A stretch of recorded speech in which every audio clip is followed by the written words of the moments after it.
Monet is already waiting for us. Hello, Monet. Chat with her. Hi, how are you? Good. Good to see you.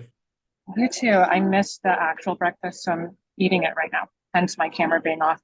I'm sorry. That's okay. How are you? Oh, well, how are you? Where Your are you place looks, today? where am I? Where? Are you in the office now? Yeah, I'm in the office today. This is our cafeteria. Uh-huh. Um, yeah.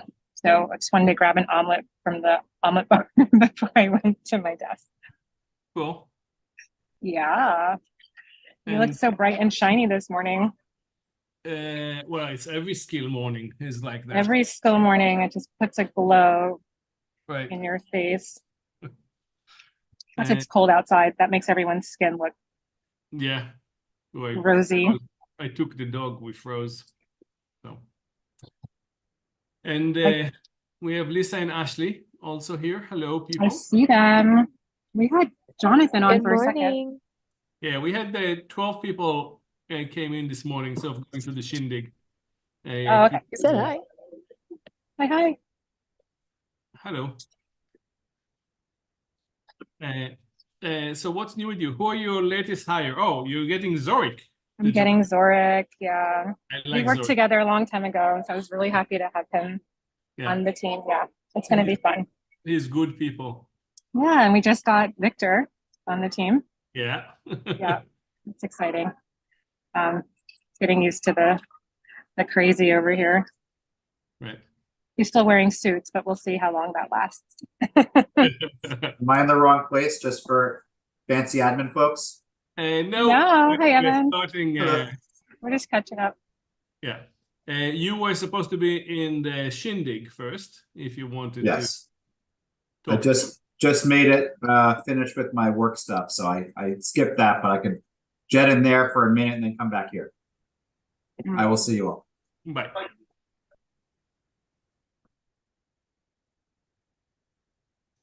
I was on the train during that, so I couldn't. Bye.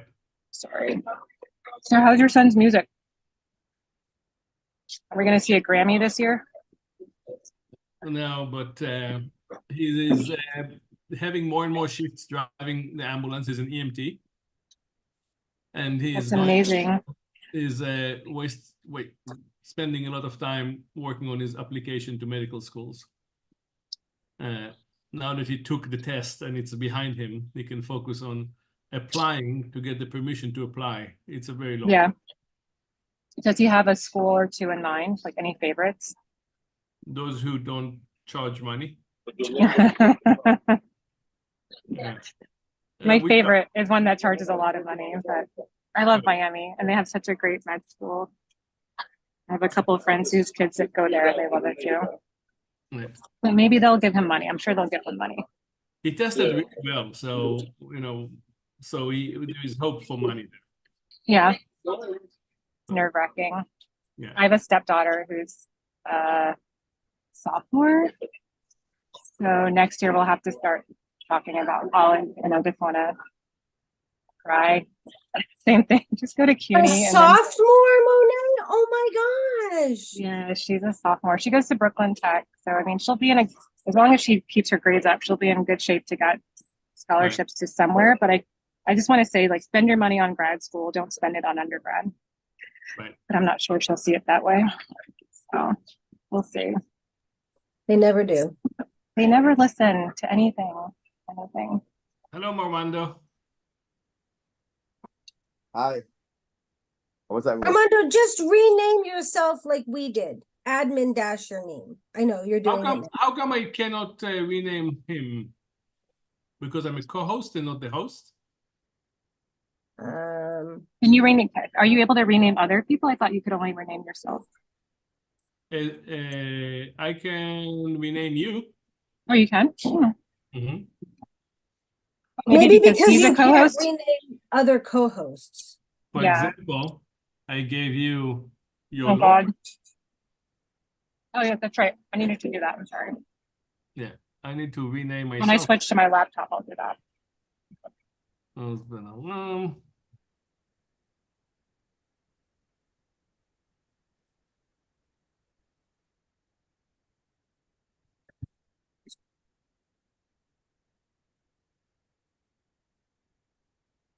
Okay, I posted the move to Zoom. Oz. Great.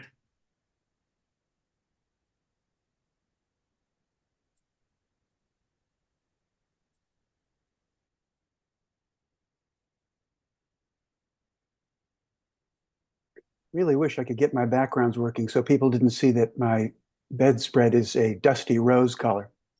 I think the Todd, we didn't until you said it. very works. Calling attention to myself.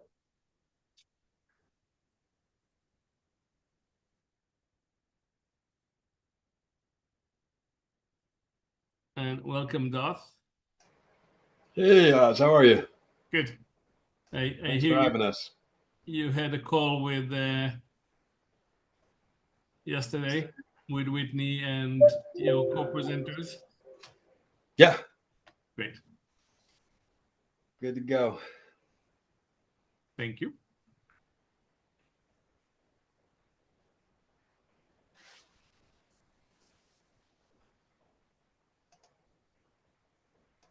So we're going to start in 6 minutes. Okay. Opening comments and then your panel. I believe Casey's kicking us off, and then Lydia and Whitney and I are going to do the same presentation for the entire 20 minutes. We've Right.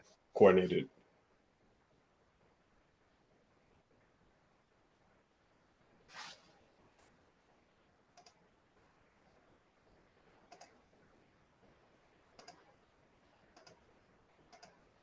Sandra, your camera is on, but your lid is on it.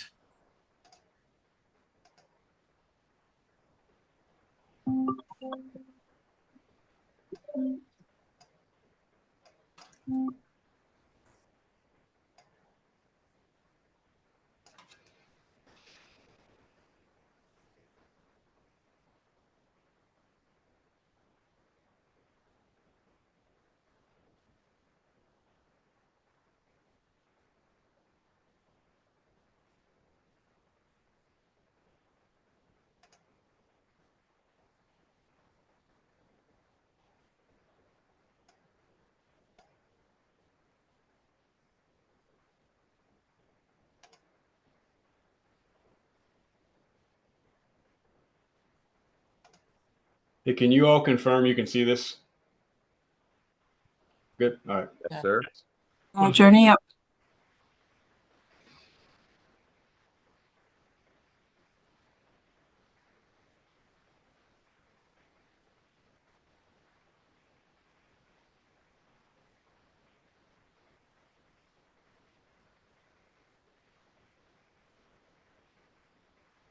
And thank you, Lydia, for joining us.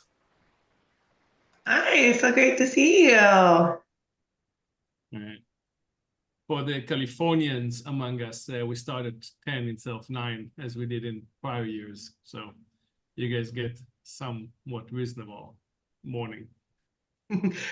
I am actually now on the East Coast, so it's actually a good time for me.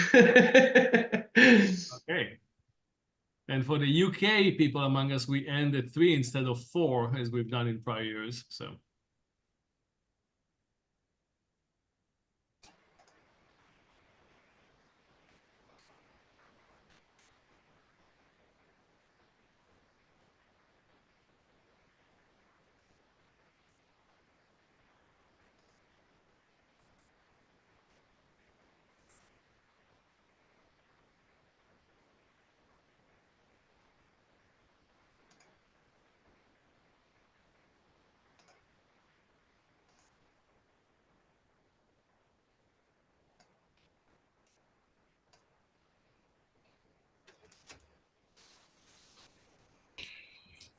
Hello, everybody.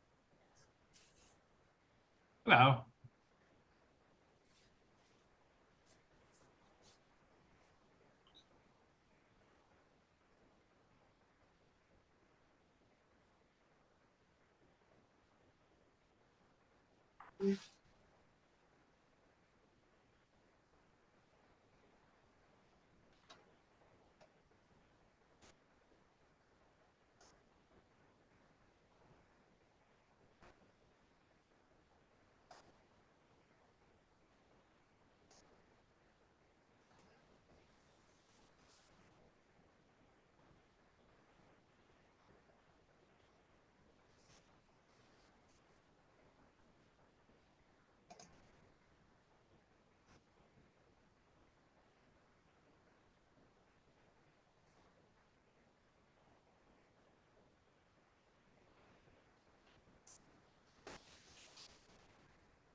So you could use the time to rename yourself. Name, firm, organization, title, and pronouns if you wish. And if you're hiring and you have an open position, please add an asterisk before your name. So when people look for those who are hiring, they could contact you afterwards.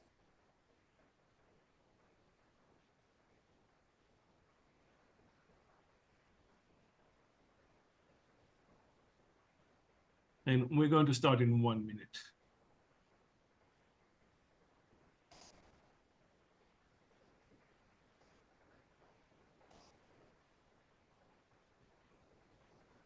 Hi. Hello. I can hear you. I'm sorry. I'm in the middle of renaming myself, so I'm not sure who's speaking to me. Who are you? This is Oz. Hey, David. Morning, everybody. Not at the moment. I think you're hearing voices from your phone.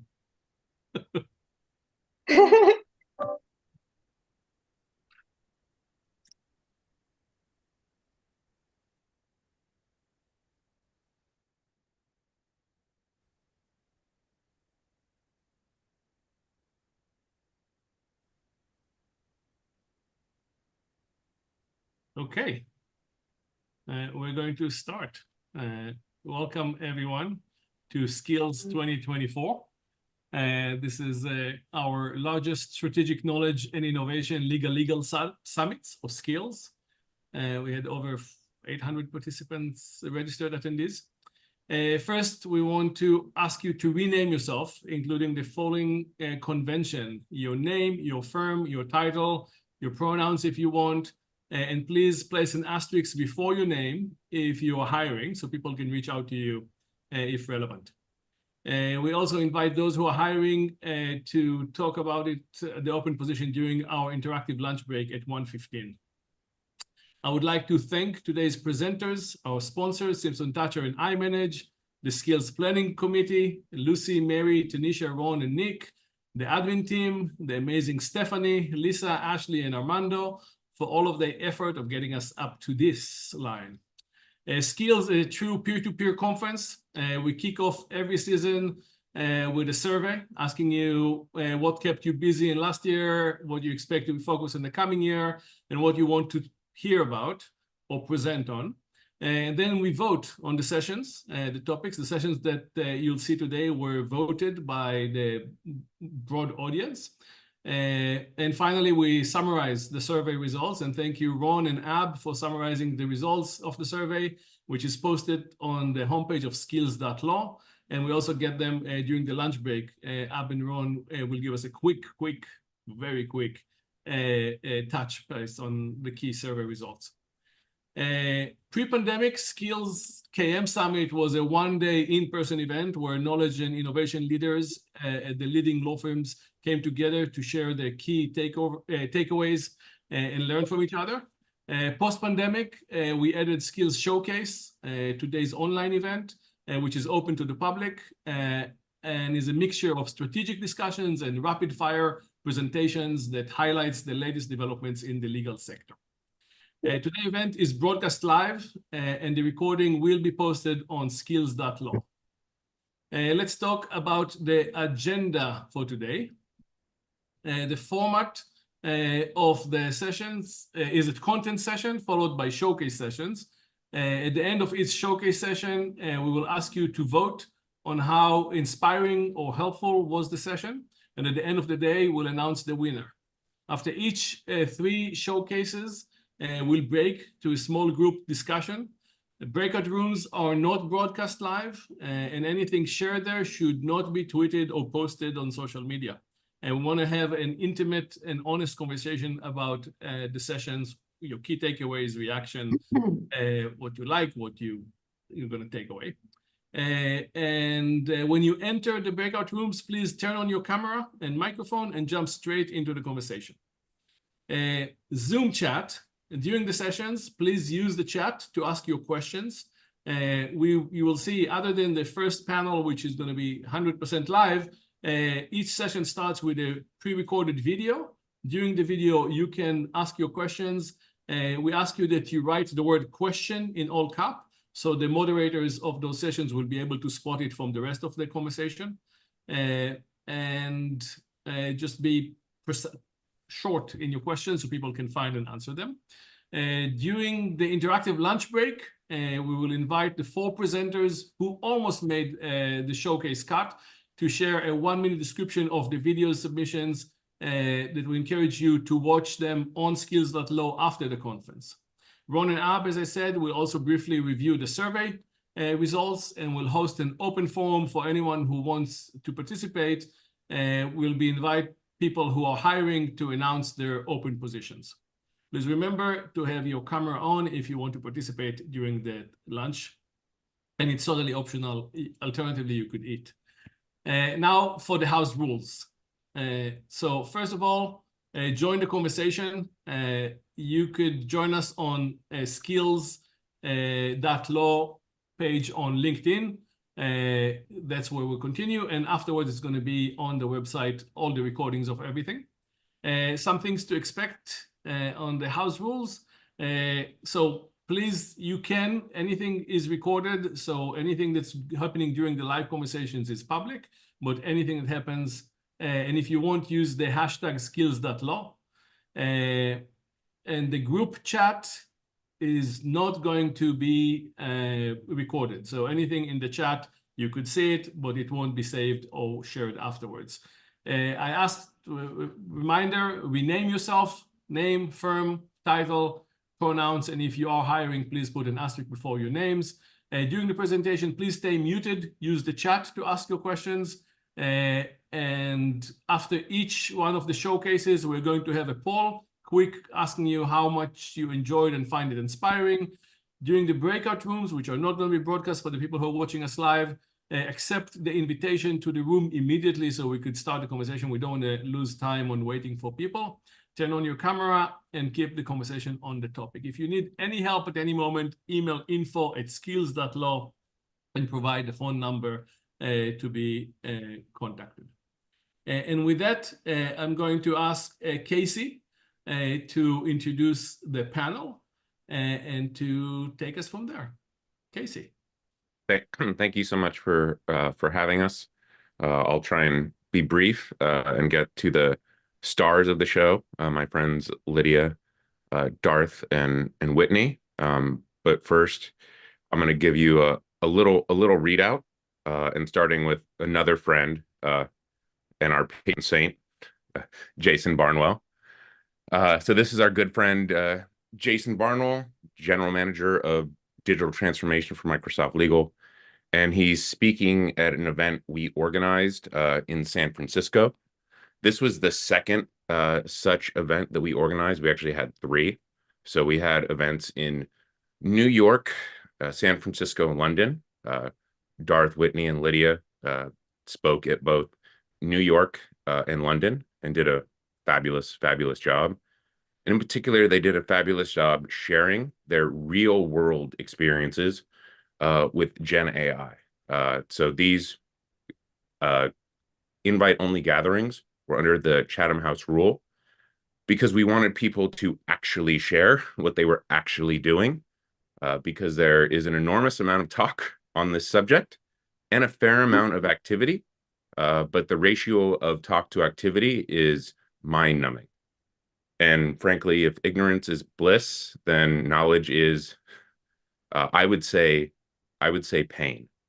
And we do seem stuck in a forever loop, in that AI is coming for lawyers yet again.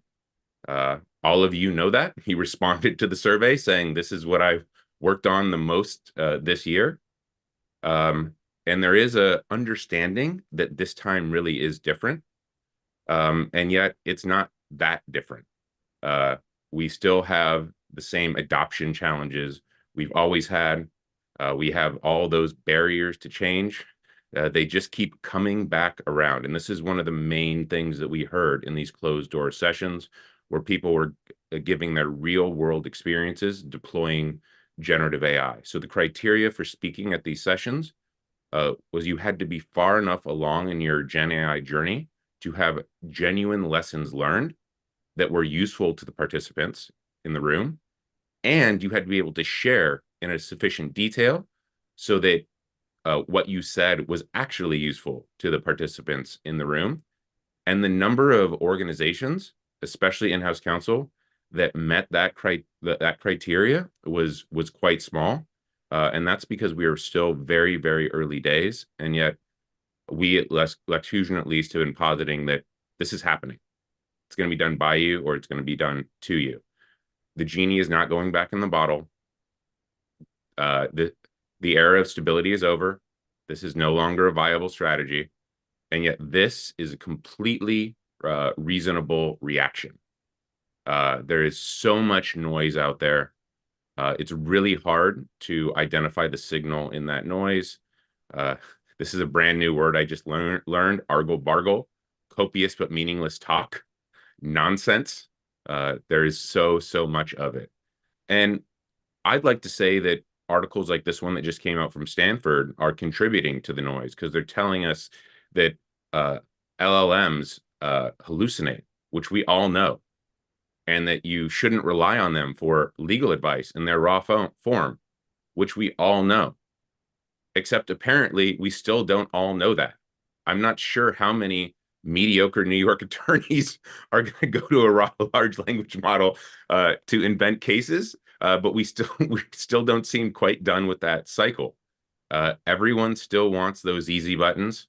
You can read 120 articles on 120 mind-blowing AI tools, but very few of them are going to be honest that most of these tools suck. We are in for an absolute avalanche of garbage products that are thin wrappers on this tech that don't do what we need them to do. And what we need from them is the truth, where what they really want to do is give us answers. So what we want to do is just throw a document at GPT-4 or throw GPT-4 at a document and get whatever it is we want from that document. And yet it takes real engineering to get a response that the provided information does not exist in the document. A great example of this, and I thank my friend Haley Altman for sharing this, she's trying to crack that holy grail of deal points extraction, an automated population of a deal points database. Very, very valuable, as your transactional lawyers are just screaming at each other about what's market. And yet the amount of engineering that goes into getting those seemingly simple answers from these very complex documents is way beyond let's just turn the models loose on our documents. There's an enormous amount of prompt engineering that goes into getting, again, accurate answers, actually getting to the truth at a level of accuracy that meets our thresholds. And that's where we're stuck right now in what a bunch of researchers at Harvard have called the jagged frontier, which is within the frontier, AI can do an enormous amount to help us with our work, increase quality of outputs, speed, etc. And yet, while it does much more for average performers than it does for high performers, there are tasks that are outside of the frontier where it makes us worse. And here's the big problem with the frontier, is that it's invisible. It's not just jagged, it's invisible. That is, we don't intuitively know the tasks where it makes us better versus those where it makes us worse. So we actually have to experiment and have experiments that are bold enough that they fail, where we find out where our intuitions were wrong. And I know just how much we hate that. And so we're going to have to figure out what is best left to humans in their modern human form, what they've now labeled centaurs, where there's a clear dividing line between what the machine does and what the human does, and where we're going to become cyborgs, where there's integrations of human and machines in completing certain tasks. And this is really about the automation of tasks, not the automation of jobs. And it's going to be a while. The road to product is long, and the road to implementation is even longer. We're all very, very excited about retrieval augmented generation, as we should be. And yet all those who have tried it have learned that their data hygiene problems are only heightened. They're only more acute than they were before. Garbage in, garbage out still applies. Data is still siloed. And so now we have these big projects to get our data in order, which we already should have had, but there's much more impetus than there ever was. And it's all the same challenges of industrializing knowledge. We are moving more and more towards a project economy, but there is, of course, the very simple problem that we are terrible at projects. And we are terrible at projects because we want those benefits immediately. We hate implementation dips. And so we have a consistent habit of going back to the status quo rather than suffering through the work to get to a new equilibrium. Again, people want to take shortcuts, and we're going to see a lot of people taking some very stupid shortcuts. There might even be some car dealers out there who make less than prudent decisions when deploying this technology. Things are going to get worse before they get better, in part because people are going to rush out products that aren't ready, and in part because to make projects ready, we're going to have to invest resources that are going to we're going to need to pull through from somewhere in a resource-constrained environment. All apologies to Ron. There is no good empirical evidence that the Gartner hype cycle is actually a thing, except it is a thing in our consciousness. And I think we've probably hit peak hype. That said, we're going to see lots of instances, not only of going through the trough of disillusionment, but plenty of things simply going off the rails. But just because we're at peak hype doesn't mean we're not at an actual technological inflection point. Hype always accompanies a technological inflection point. So you can have hype without an inflection point, but you're never going to get an inflection point without hype. We believe at LexFusion that we've entered another technological super cycle. These happen faster, and they're more impactful because they're compounding. That is, each cycle builds upon the last, and we're at the front end of yet another one. And yet this will take time. While there's all kinds of talk, the actual number of deployments thus far are quite limited. Last year, about $16 billion was spent on Gen AI at the enterprise level, it's about the same as the legal tech market, which, as we all know, unfortunately, is a small, sad corner of the universe. But it's over a 70% compound annual growth rate. By 2027, it should be at around 150 billion, which will be about the aggregate revenue of the Am Law 100. It's growing very quickly. A very recent survey of CEOs suggested, one, that 100% of them were planning on making significant investments in generative AI, and 63% of them were planning to do so by tapping other existing budgets. And I do not think the law department will be exempt from that. And that's despite the fact that law departments are already tapped out in so many different ways. They are completely overwhelmed, and demand just keeps going up. And AI is only going to make it go up even further. Law departments are poorly positioned for this. It's like starting a game of Tetris way behind with the blocks falling quickly, and yet it's inevitable. This is coming, and this was one of the main takeaways from all of our closed door sessions. It's really hard. It is going to get worse before it gets better, but it's happening regardless. We are stuck in Jevons paradox, where because we're going to be able to do more, we're going to do more.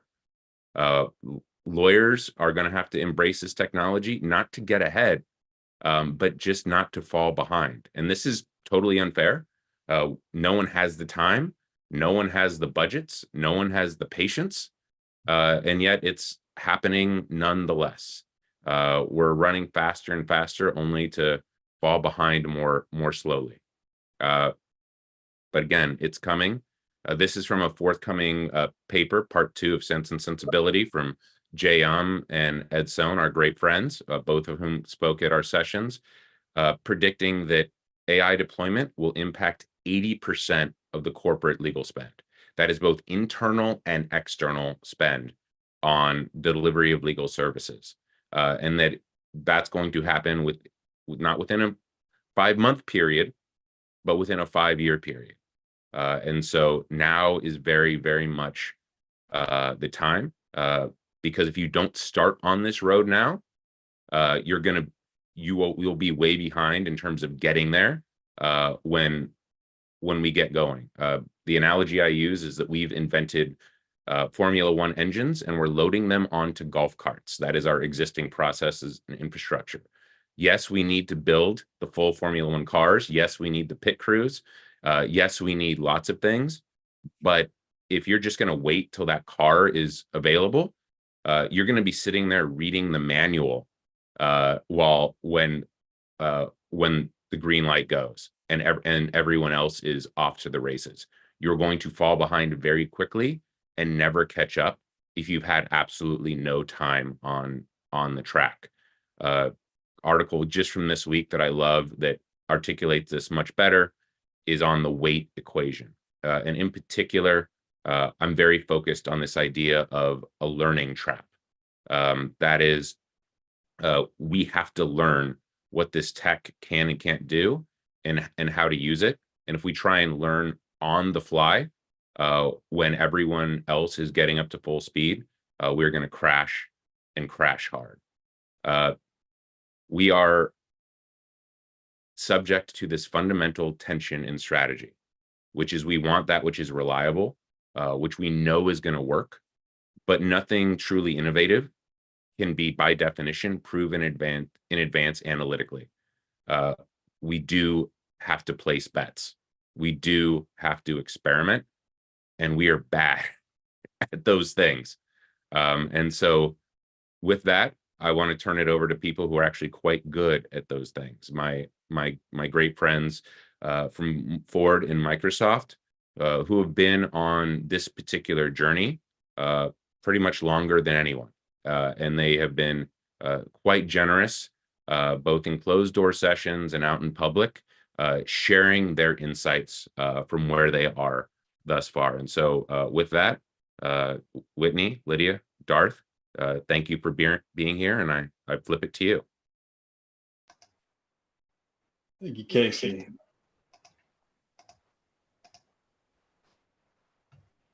All right. We'd like to introduce ourselves. Whitney, if you could start us off. Great. Yeah, thanks for that great intro, Casey. I don't know that we're going to meet your slide expectation, but I hope to use the word argle bargle at least 10 times in this presentation today. My name is Whitney Stefko. I'm Associate Director and Senior Counsel of the Legal Ops team here at Ford. Previously, I was a litigator, played in entrepreneurship, fintech, and somehow got dragged back into legal ops and technology by my colleague, Darth. Yeah, I did that. I'm Darth Vaughn. I'm the Managing Director of our Legal Ops Plus team. I'm also litigation counsel, where I manage a few verticals for litigation. Before joining the legal industry, I was actually a technology consultant way back in the day, and I've kind of merged the two disciplines at the right time. Lydia. Hi, I'm Lydia Petrakis. I'm Senior Corporate Counsel and Digital Strategist at Microsoft in our corporate, external, and legal affairs. So the acronym for that, CELA, if you hear me say it. Prior to this role, I served as product counsel at Microsoft, working with our Office 365 engineering teams. And then I worked in-house elsewhere on product, privacy, commercial transactions, and many others. So I get to take my passions of law and technology into a full-time job now. So I think Casey set this up nicely. What we're running into right now is market forces colliding with an emerging technology to show us what we've known all along, that we have a productivity problem. And it's acute in many ways for the reasons Casey stated. And we just know things are going to start moving faster. An avalanche of things are going to be coming down the pipeline in the next couple of years, because not only are we leveraging this emerging technology, our clients are leveraging it.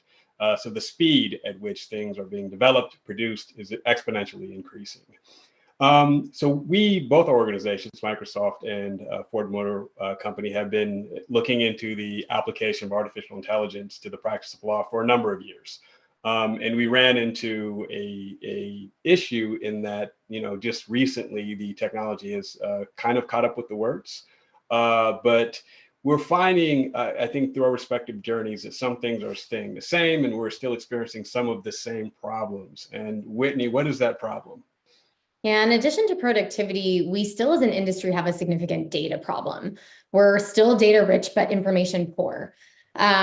Casey talked a lot about data hygiene issues, and by some estimates, only 10% of data that we have available to us in the legal industry is usable.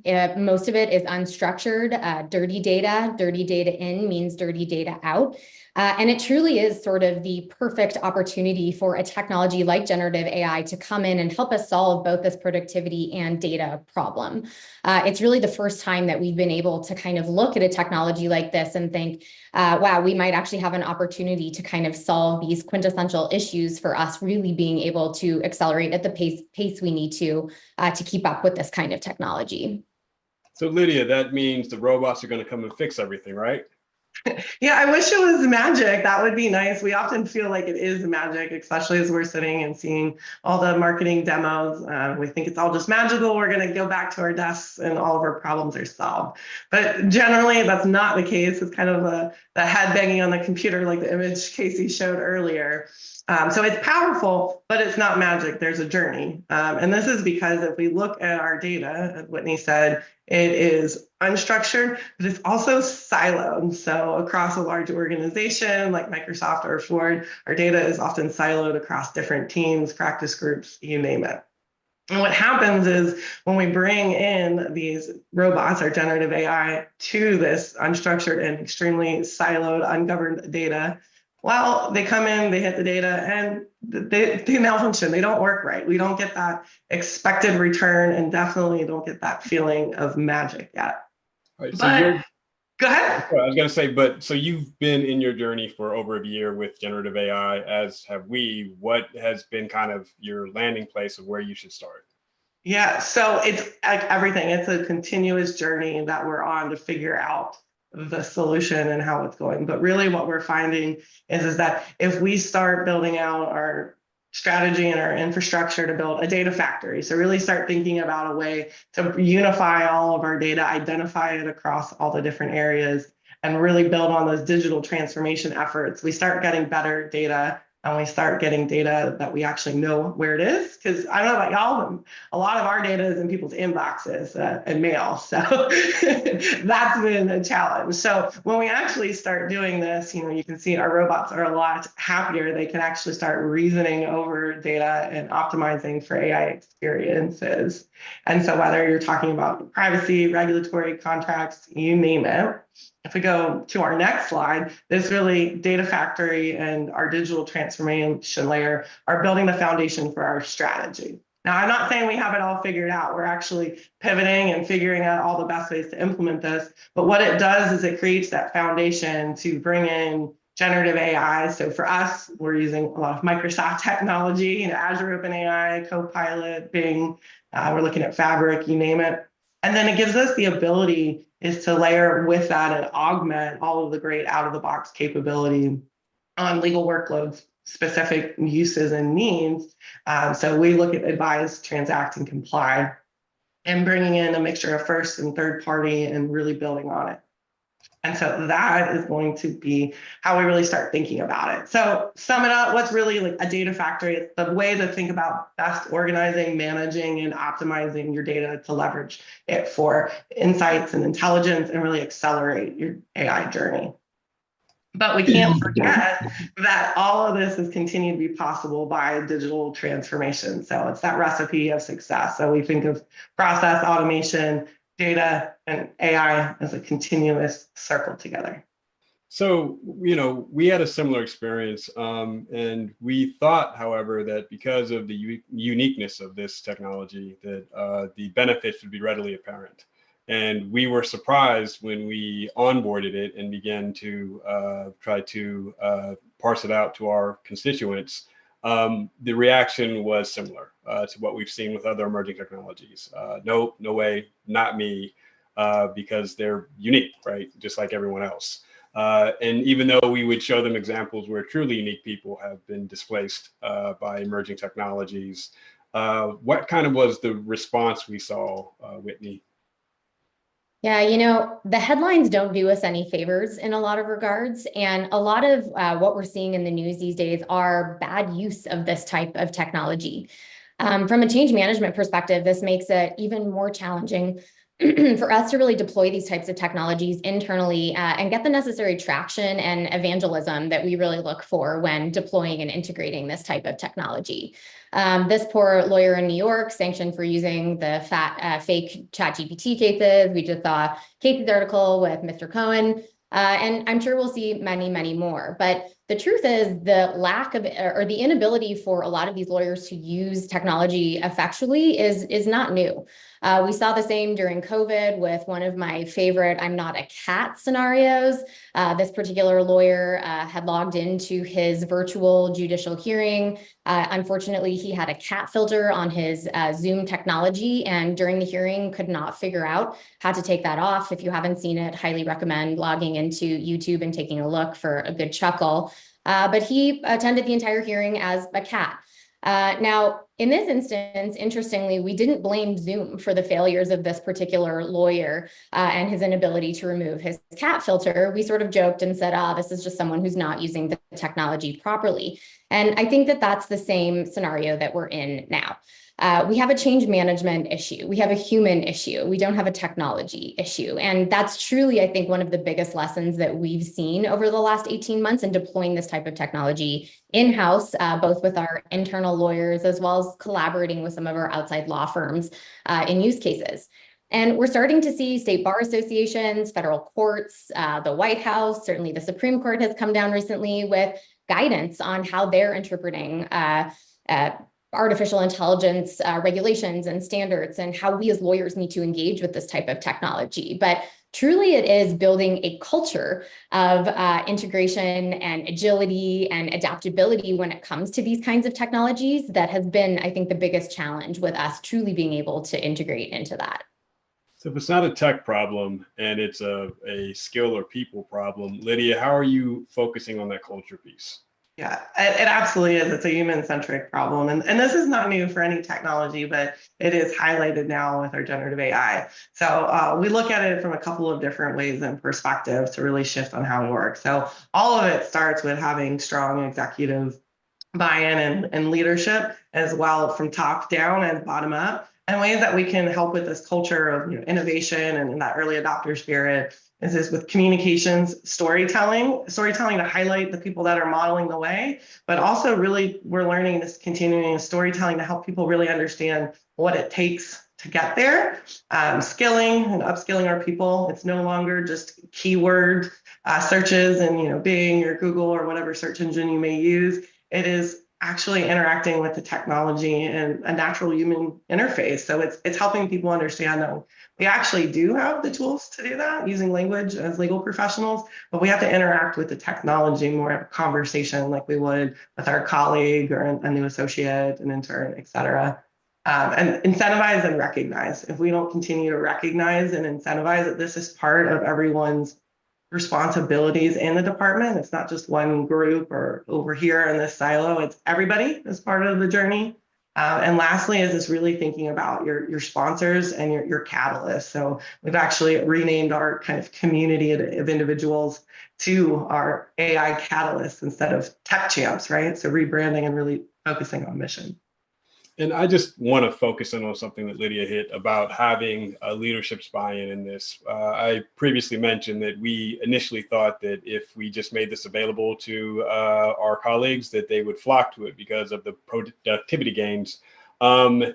Where we certainly got traction in our journey was when the top of the organization, our GC, essentially said he wanted to know what each and every single individual was doing in this space for adopting and boosting productivity. That's when we saw engagement skyrocket. So while, yes, you have to work from the ground up, you definitely need a top-down approach, in my opinion, if you want to accelerate the type of gains you have here. Casey talked about the J-curve that we saw before. We made it a point to message to leadership that, in fact, there would be a dip in productivity, that onboarding this was still a change and human beings needed to adapt to that change.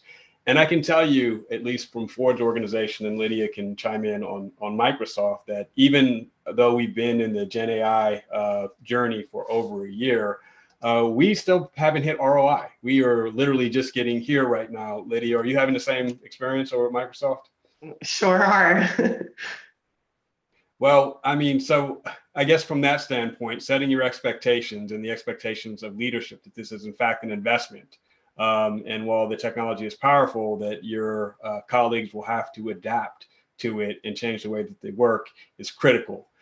In starting out the journey, how did you go, Lydia, about finding the best use cases for the technology?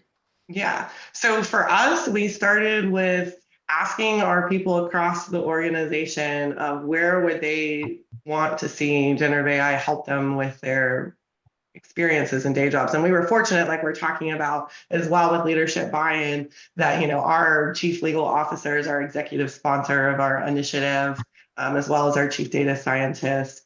And so they help sponsor to make the survey to help people respond and understand the importance of this. And we actually got 250 ideas, which is very impressive for a survey. I don't know about y'all, but we're normally tired of surveys and trying to get answers, but we were able to really get a large group. We also talked about it in our large town halls across the entire organization. We didn't have as many use cases, Whitney, but how did we go about it? Yeah, we really approached sourcing use cases in two kind of ways. As Darth mentioned earlier, we did not get the excitement and motivation that we thought we would at onset of announcement of this technology and it being introduced into our legal department. And so we really approached sort of acquiring more folks' interest by first sending out a survey internally, really asking people to kind of tell us what the repetitive tasks that they were doing were, having them document the entire process of work streams from end to end so that we could then come in and identify key steps that were ideal for this type of technology. We also are in an interesting position with our collaboration with our outside counsel partners. And so we also had a pretty robust review of some of our billing entries to start to look at where we might be able to use this technology in collaboration with some of our outside counsel partners. We were very fortunate to have a lot of outside counsel partners who were already participating in their own pilots of this type of technology and were eager and interested in learning with us. And so really, sourcing sort of around 50 use cases, and then narrowing down on a few specific use cases to establish our ROI, build our business use cases, and really learn how we could scale was how we approached kind of sourcing and then eventual integration with this type of technology. So what was interesting was across both of our organizations, we're kind of 3 buckets for key investment areas, right, Lydia? Yeah. So if you look at all the different ideas and that you've got, you really can start putting them to 3 key areas. So think of one as advise. So think of that knowledge management, chat experience, transact, no surprise, contracting, and comply, with a really strong focus on regulatory. So all of our organizations are really facing the tsunami of regulatory requirements and thinking about how we're going to start monitoring and complying with that landscape at an accelerated pace. So these are 3 key focus areas that also really impact largely across your organization. Yeah, so similarly across our organizations, we then kind of ranked those use cases. Whitney, if you could speak a little bit about the methodology behind that. Absolutely. So we mapped all of the use cases that we identified onto this prioritization matrix. What was the potential return on investment of potentially optimizing any of those particular use cases? And what was the implementation complexity of doing so? And where we had low implementation complexity, but high potential ROI, we really focused our efforts on those particular use cases and scaling those particular use cases. Now, I will say that we didn't do this perfectly, and sometimes complexity and ROI can be a bit of moving targets. But again, focusing on the human-centered approach here and really communicating, in most instances, over-communicating with the stakeholders involved in those processes to make sure that they agreed with our assessment and that we were altering that as time went on in our learnings with the implementation of technology into their work streams was sort of imperative for us tracking each of those use cases and making sure we were prioritizing appropriately. I can agree more. We did a similar approach with it, and that low-hanging fruit has been really helpful. But one of the things that helped make that implementation complexity is the teams that actually had spent the years prior investing in digital transformation versus the ones that had it. So sometimes that alone helped change the implementation complexity in itself. And then the other 2 ways that we looked at it we're seeing a lot of third-party market capabilities in the transact bucket, and we're experimenting with different areas, but not as much on that advise and comply. So that's another area where we spend a lot of time internally thinking about how do we handle this. But Lydia, as Jason likes to say, you work at the candy shop, right? You've got access to data scientists. We have access to data scientists, multiple LLMs. Talk about that experience a little bit. We do have a candy shop, which means we have opportunities and everywhere you look and turn. So early in the journey, even before we as a department had access to Copilot ourselves, and just as everything was starting to light up, we do have the benefit of having access to data scientists like y'all at Ford. And so we actually had a lab stood up. We called it our AI for CLO lab with different skills just to get people to start understanding what are the potential, the possibilities, the art of the possible, and having a safe place to actually be able to experiment with their real data. So not out in the public. And we just started learning, especially areas where we could get some more return on investment and really start that skilling and idea and innovation. And then now we've been able to continue to use some of this as playgrounds, experiments, but also we're able to start using even more of the technology that's out there today. So safe space, time on the field, the ability to get reps in on using the actual tools. What's the curve for adoption at that point then? Yeah, so it's still a curve. This is nothing new. You've probably seen this graphic before. So again, like Whitney, Darth, Casey have said beforehand, it's a journey and it's a people-centric, and people don't just come to the technology. So where we really have to start focusing is bringing in and helping people understand and having leadership support that we need people to come in early, play, adopt, and try and have that spirit. That it's not going to be magic and perfect. And most importantly is that we need that recipe of success of technical expertise and subject matter expertise together. So Lydia, with respect to productivity, we've seen increases in 2 areas. One is the speed at which we're getting things done, and 2 is the quality. And they're different in those 2 different buckets. What's been the experience of Microsoft, and we can talk about the experience of Ford. Yeah, absolutely. So we're already seeing how GenAI can help with knowledge works. And these are exciting numbers that we saw from developers using GitHub. And a lot of this, and Darth and Whitney, we were talking, a lot of this is really in parallel of what we're seeing of potential and capabilities for other knowledge work like legal. But one of the really great areas that we've been talking about is that draft quality. So if we look at the next one, we know that we often start before AI is that average work product, and the likelihood that we're ever going to get past good or great to outstanding is pretty rare because we don't have a lot of time. We're going fast, we're getting more work, and it requires a lot of humans to be like, hey, Whitney, can you take a look at this? Hey, Darth, can you take a look at this? And to refine it. But with AI, we're able to actually start more at the good to get to the outstanding quicker because we have an assistant right there in the tools that we work in to actually help refine, create first drafts or refine what we're doing, changing tone, adding structure. But I would say that I think a column is almost missing in here in the middle is that just like the J curve you were showing earlier, sometimes it takes extra investment and even longer to get to that outstanding with AI category because we have to learn and practice our prompting. So for me, it took me a while to get there. And then now that I started understanding, I'm getting returns quicker.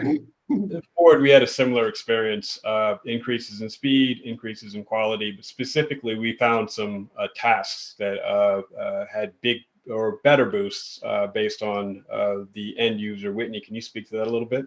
Yeah, without a doubt, the task category, so any task that had sort of a summarization component is where we've seen the biggest productivity increase with our users. And as Casey mentioned, there's certainly a difference between what we're calling super users versus a less mature user in the technology. But without a doubt, that is a net win when we start thinking about where we can look to scale some of these use cases and what will be most productive across the organization. One of the ones that we're most excited about and kind of seeing some early wins in is the comparing info against reference materials.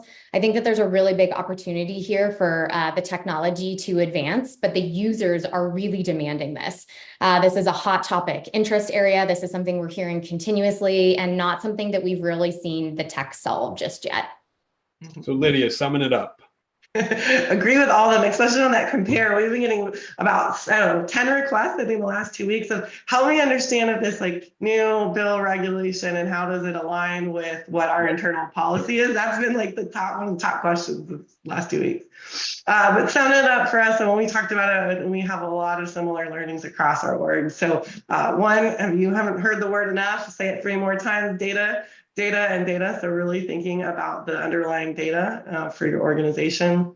Prompting is important as being able to understand how to actually get the outcome that you want and knowing you are going to experiment. You are not going to get it right. You are going to refine it and then start thinking about how do we share in those learnings with others internally and externally to help us move forward the needle on prompting. Patterns. So no, not everything is unique as Darth's earlier slide, and not everyone's a special snowflake. There are patterns that we can apply. And then so importantly is the advancements of POCs and digital transformation efforts, but really focusing on ones that have tangible, relatable experiences. So for example, we just released a request for early adopters to test a POC, and it was one of the quickest and highest response rates that we had, including a lot of our senior leaders, because it is focused in our regulatory area. It's a partnership we've been working on with EY, and we were able to actually say, hey, we're going to try to test these very relatable skills based on workflows and things that you do already that they need. Leadership shapes all of our engagement, and culture is just so important. We've been talking about it. Whitney's going to talk about it a little bit more. So I would just emphasize that so much. Yeah, our experience is that we have messaged that this technology is not here to replace anyone. It's here to enhance people. And we're finding that bookending the platforms and the tools with human activity and subject matter expertise is critical. It's not enough just to have it. You have to have people that know how to use it, and they have to be domain experts in whatever they're using it for. Some of the obstacles we've seen, obviously, is reliability and trust. People either don't trust the platforms themselves, the technology themselves, or I think in some instances, you've seen instances where there's over reliability on the output. Again, not using your subject matter expertise to vet the quality of the output. And the integration, because our data is all over the place, it's difficult to be a one-stop shop everywhere. Whitney, the change management component, where does that rank? Yeah, you know, Darth, if you want to bump to the next slide, we were talking last night about what our sort of key learnings were. If we could do this all over again, start 18 months ago, what would we do? And change management is a slow and gradual process, and it's also human-centered. So while I think we got to the place of really focusing on kind of the human-centric approach with not only our education around this type of technology, but also our deployment, our scaling, and then our feedback loops, I really wish that we had done that right from the jump. The pace at which this technology is evolving is quick, and we really need to make sure that we are incorporating our colleagues and you know, the mindsets that everyone has around that evolution and creating those skills of adaptability and agility right from the first step. Lydia, what would you have done different? Yeah, so I think some of it that I would have probably done differently is looking at it is bringing in actual practicing professionals in our groups with our technical experts in the room much earlier. So similar to what he's talking about, so they really understand what is possible and also what it really takes to get to that rollout. So we've all been trying to move super fast, and I wouldn't change that for the world because we've been able to experiment, iterate, fail, learn fast. But bringing everyone in together and thinking about how, when we're doing those quick, fast rollout, how can you be more strategic to bring people along and not just focus on the technical? I think for me, the thing I would have done different, I don't know that we could have done this given the speed at which we were all trying to adapt and adjust to this, but I would have partnered with like-minded organizations so that we could have learned together. I think we could have exponentially accelerated where we are by doing that. And sharing our mutual experiences. I don't know that was possible 18 months ago, but moving forward, that's our intention because we think that doing it together in a collective way will allow us to scale at a speed that we probably can't do even with a really great legal ops team here. I couldn't agree more. I'm glad that we're working together even more and look forward to working with others. Absolutely. I think we have a minute or so left. Oz, I'm not sure we're on time, but if you want to open it to any questions, we're happy to give a final shot. Lucy, 1 or 2 questions? I don't see any in the chat for the minute. The one question was whether you're going to share your slides. I don't care. We can put them in PDF format. There's probably some notes that we shouldn't share. Great. Yeah, and I'm going to write up my portion of it and post it, and so those will all be online too. Great. Well, sorry for not leaving enough time for Q&A, but glad that we ended on time. And Oz, thank you for having us, and back to you.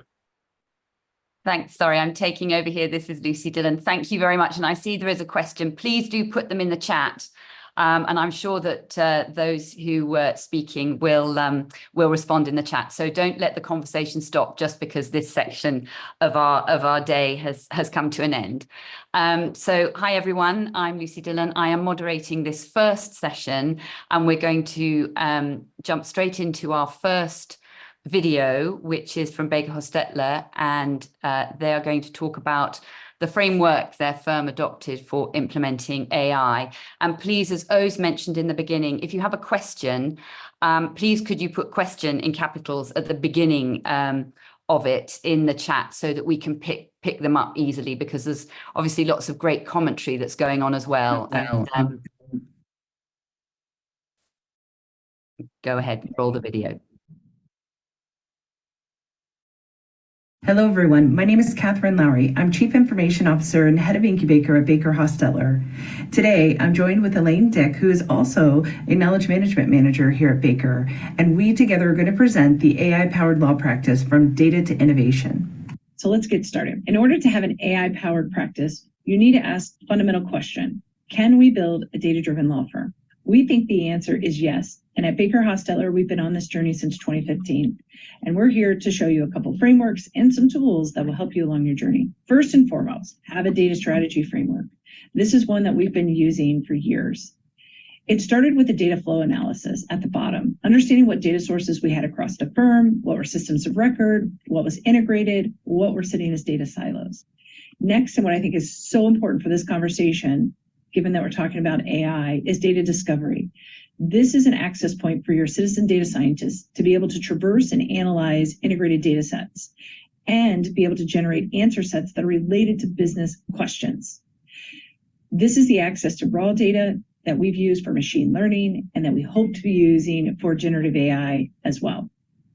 The legal industry has a big text problem. Our assets reside in our human workforce and the significant amount of raw information they create. This information is often found in PDFs, Word documents, spreadsheets, time narratives, and more. As you begin to look at harvesting this data, you will quickly see that the tip of the iceberg, only around 20% of it, is structured, which is great. But the other about 80% is unstructured. In order to effectively utilize this 80%, we need to refine it into a structured format. Now, can generative AI solve our unstructured data problem? This year, our Incubaker team sought out to find the answer to this question in the context of court filings, and we started with complaints. The majority of the complaints are unstructured text using unpredictable verbiage, often unique to the author of the complaint. We wanted to know, can we use generative AI to harvest information such as alleged injuries, supporting facts, and relationships between parties in a way that would allow us to gain meaningful insights from each complaint? With the introduction of new technology like generative AI, we would strongly encourage you to use an innovation framework. It's a disciplined approach to evaluating the new technology, exploring and helping mitigate risks, being able to create and share knowledge on your lessons learned, experiment and building use cases that can be aligned with business goals, monitoring your success, mitigating that risk before you release any application. In some instances, you may not. With generative AI, it was important for us to get our arms around what the technology could do, understand it, understand what our role would play inside of either building applications or consuming applications. We chose to secure a private GPT-4 model, which we call Baker Brain, and we worked alongside of our attorneys, our leadership, and supporting departments to identify over 100 use cases.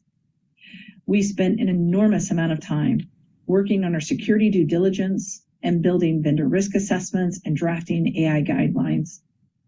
We are continuously trying to engage our firm, our attorneys, our clients, and staff to help make sure that they're aware of what this tool may be able to do. This innovation framework can take many forms, but I hope this serves as a good roadmap for you to evaluate new technology like generative AI. Elaine, now that we have an innovation framework in place, how about you share some of our use cases and a tool that will help with prioritization? One tool we used when applying the innovation framework to generative AI is what we call the impact effort chart. This chart will allow you to organize your use cases according to their business value and feasibility to your organization. Here you will see where many popular Gen AI use cases could land on this chart. In the upper right quadrant, or the high effort, high impact, you'll see the litigation data extraction use case I presented earlier. While it has the potential to have a high impact at our firm, it will also take a large amount of effort. The upper left quadrant contains use cases that will have a high impact, but will require a lower amount of effort. Think of these as your low-hanging fruit. While the lower right quadrant is also low effort, these use cases will have a low business value. Lastly is our lower right quadrant, where you'll find use cases that are both high effort and low impact. Use this tool as a way to help you organize your potential use cases and effectively evaluate where you should start. Thanks, Elaine. Here's another tool that we'd like to share with you, the vendor risk assessment. It is inherently important for you to understand what models they're using, all the way down to what contractual terms that you and your organization are willing to agree to. Along this journey, you should be asking how they might modify the large language model, whether it's in beta or production, how are they storing and for how long are they storing information that you input and or output from these models, what inputs or filters that they may append or apply to them. And then probably one question that's most often overlooked include what additional costs will apply with the use of large language models? Do I have an ability to control or cap those costs? This assessment has been rolled up for you. There's going to be many other questions that you're going to want to follow up on, but I think if you start here, you will have a nice roadmap for understanding what risk you may have to assume when a vendor is using a large language model. Elaine, I'm going to pass it back to you. Show some of the work that we did this summer regarding generative AI and data extraction. So, can generative AI solve our unstructured data problem? Based on the experimentation we've done with complaints, it seems like a promising tool that can solve it. As you can see, using our Baker Brain, we're able to harvest tangible insights in categories where the answers only lie within unstructured data, without any hallucinations. While generative AI is not the answer to all of our problems in the legal industry, it's clear that with a good data strategy and working through the innovation framework, we're able to turn the right use cases into wins.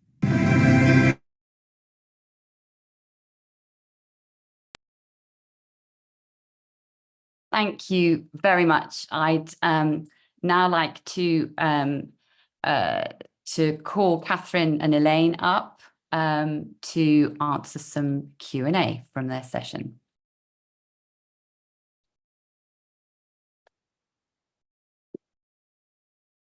Hi, Elaine. Hi, Liz.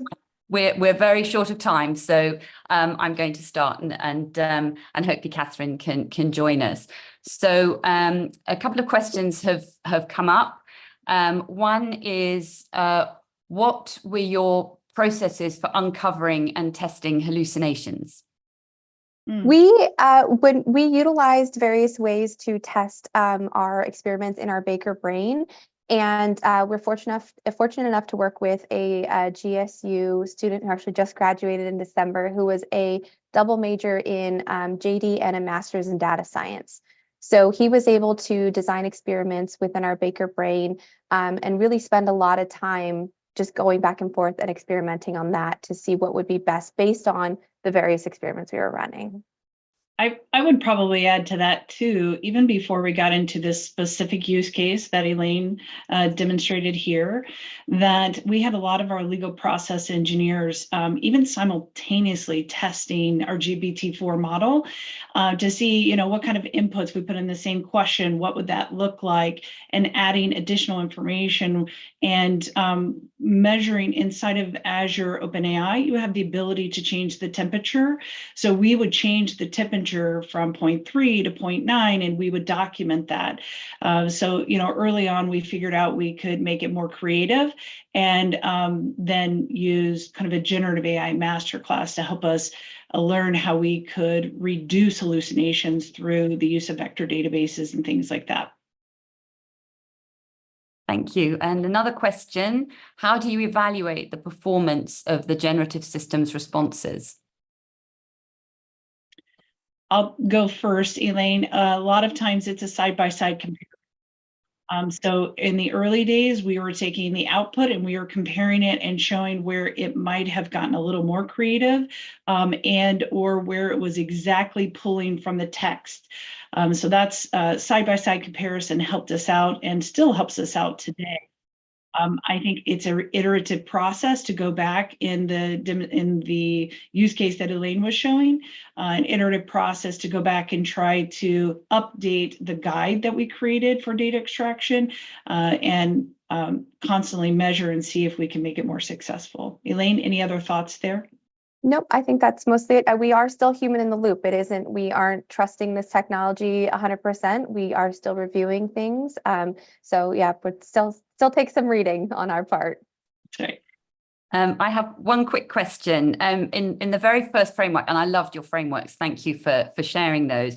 You talked about your integrated data sets, and I just wondered what data sets you integrated. So we have a variety, of course. Our internal information we're trying to marry with external information. Unicord is one data set that we've worked with that team for many, many years now, and we're pulling information out and leveraging that as inside of our data lake for records of parties and case name and so on. So a lot of that structured information, if we can buy it, we will, and incorporate then and marry it with our internal information. But there's probably 8 different data sets. Unicort's just one of them. Very good. Thank you. Thank you very much. And very quickly, we've got 1 minute left. Oh, no, the poll's come up. I'll save that and put it in the chat. So if you'd like to vote on this session, we will move swiftly on to our second presentation.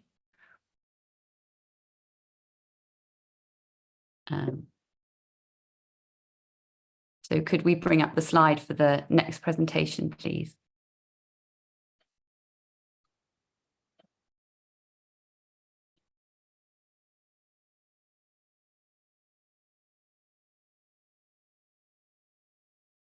Brilliant. Thank you. We're now going to hear the DLA. Is Modern Dynamic Innovator. As such, our leadership is committed to being a pace setter when it comes to legal technology. To meet that mandate, the firm looks to the Knowledge Department to continually assess the landscape of available tools. The firm counts on us not only to understand the technology and its application to the practice of law, but to also balance a number of competing priorities. They include the cost, the potential return on investment, scalability, ethical considerations, and client concerns. As you will hear from my colleagues, our legal technology work took a sharp pivot in November of 2022 when we were given early access to something known as a generative pre-trained transformer. We have been on that path ever since with no end in sight. I am now going to turn it over to the rest of the team to tell you more. Elizabeth? As Barbara mentioned, the Knowledge Department got access to our first GenAI tool, CoCounsel, at the end of 2022. This gave the KM team the unique opportunity to become familiar with the technology very early on. In early March 2023, while the KM team was still testing use cases and providing feedback, Casetext let us know that the product would launch commercially in about 2 weeks. True to our pace setter commitment, firm leadership decided to become one of the first enterprise-wide subscribers. To prepare for the full launch, we expanded our pilot to senior attorneys and then full matter teams. These users provided us invaluable feedback, which informed our onboarding process. Because this was an important first step on a larger GenAI journey, firm leadership kicked us off with a launch email and video to generate excitement and highlight the importance of GenAI to the firm's Modern Dynamic Innovator brand. We created 3 prerequisites for CoCounsel access. First, attending an ethics CLE that explains the underlying tech and reminds attorneys of their ethical and professional obligations. Second, acknowledging the firm's policy on acceptable use of GenAI. And third, attending a specific CoCounsel training. Once we launched, we wanted to make it easy for our attorneys to use the tool, so we provided sample prompts and a sandbox with a variety of databases. We're also holding weekly office hours for people to ask questions and share feedback, and we'll offer a CLE on prompt writing. Sunny, can you give some more details about our CoCounsel launch?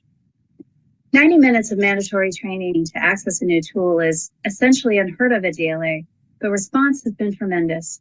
Within just the first 4 weeks, we had 26% of our lawyers complete the mandatory 60-minute CLE, and about 10% of all lawyers actively using CoCounsel.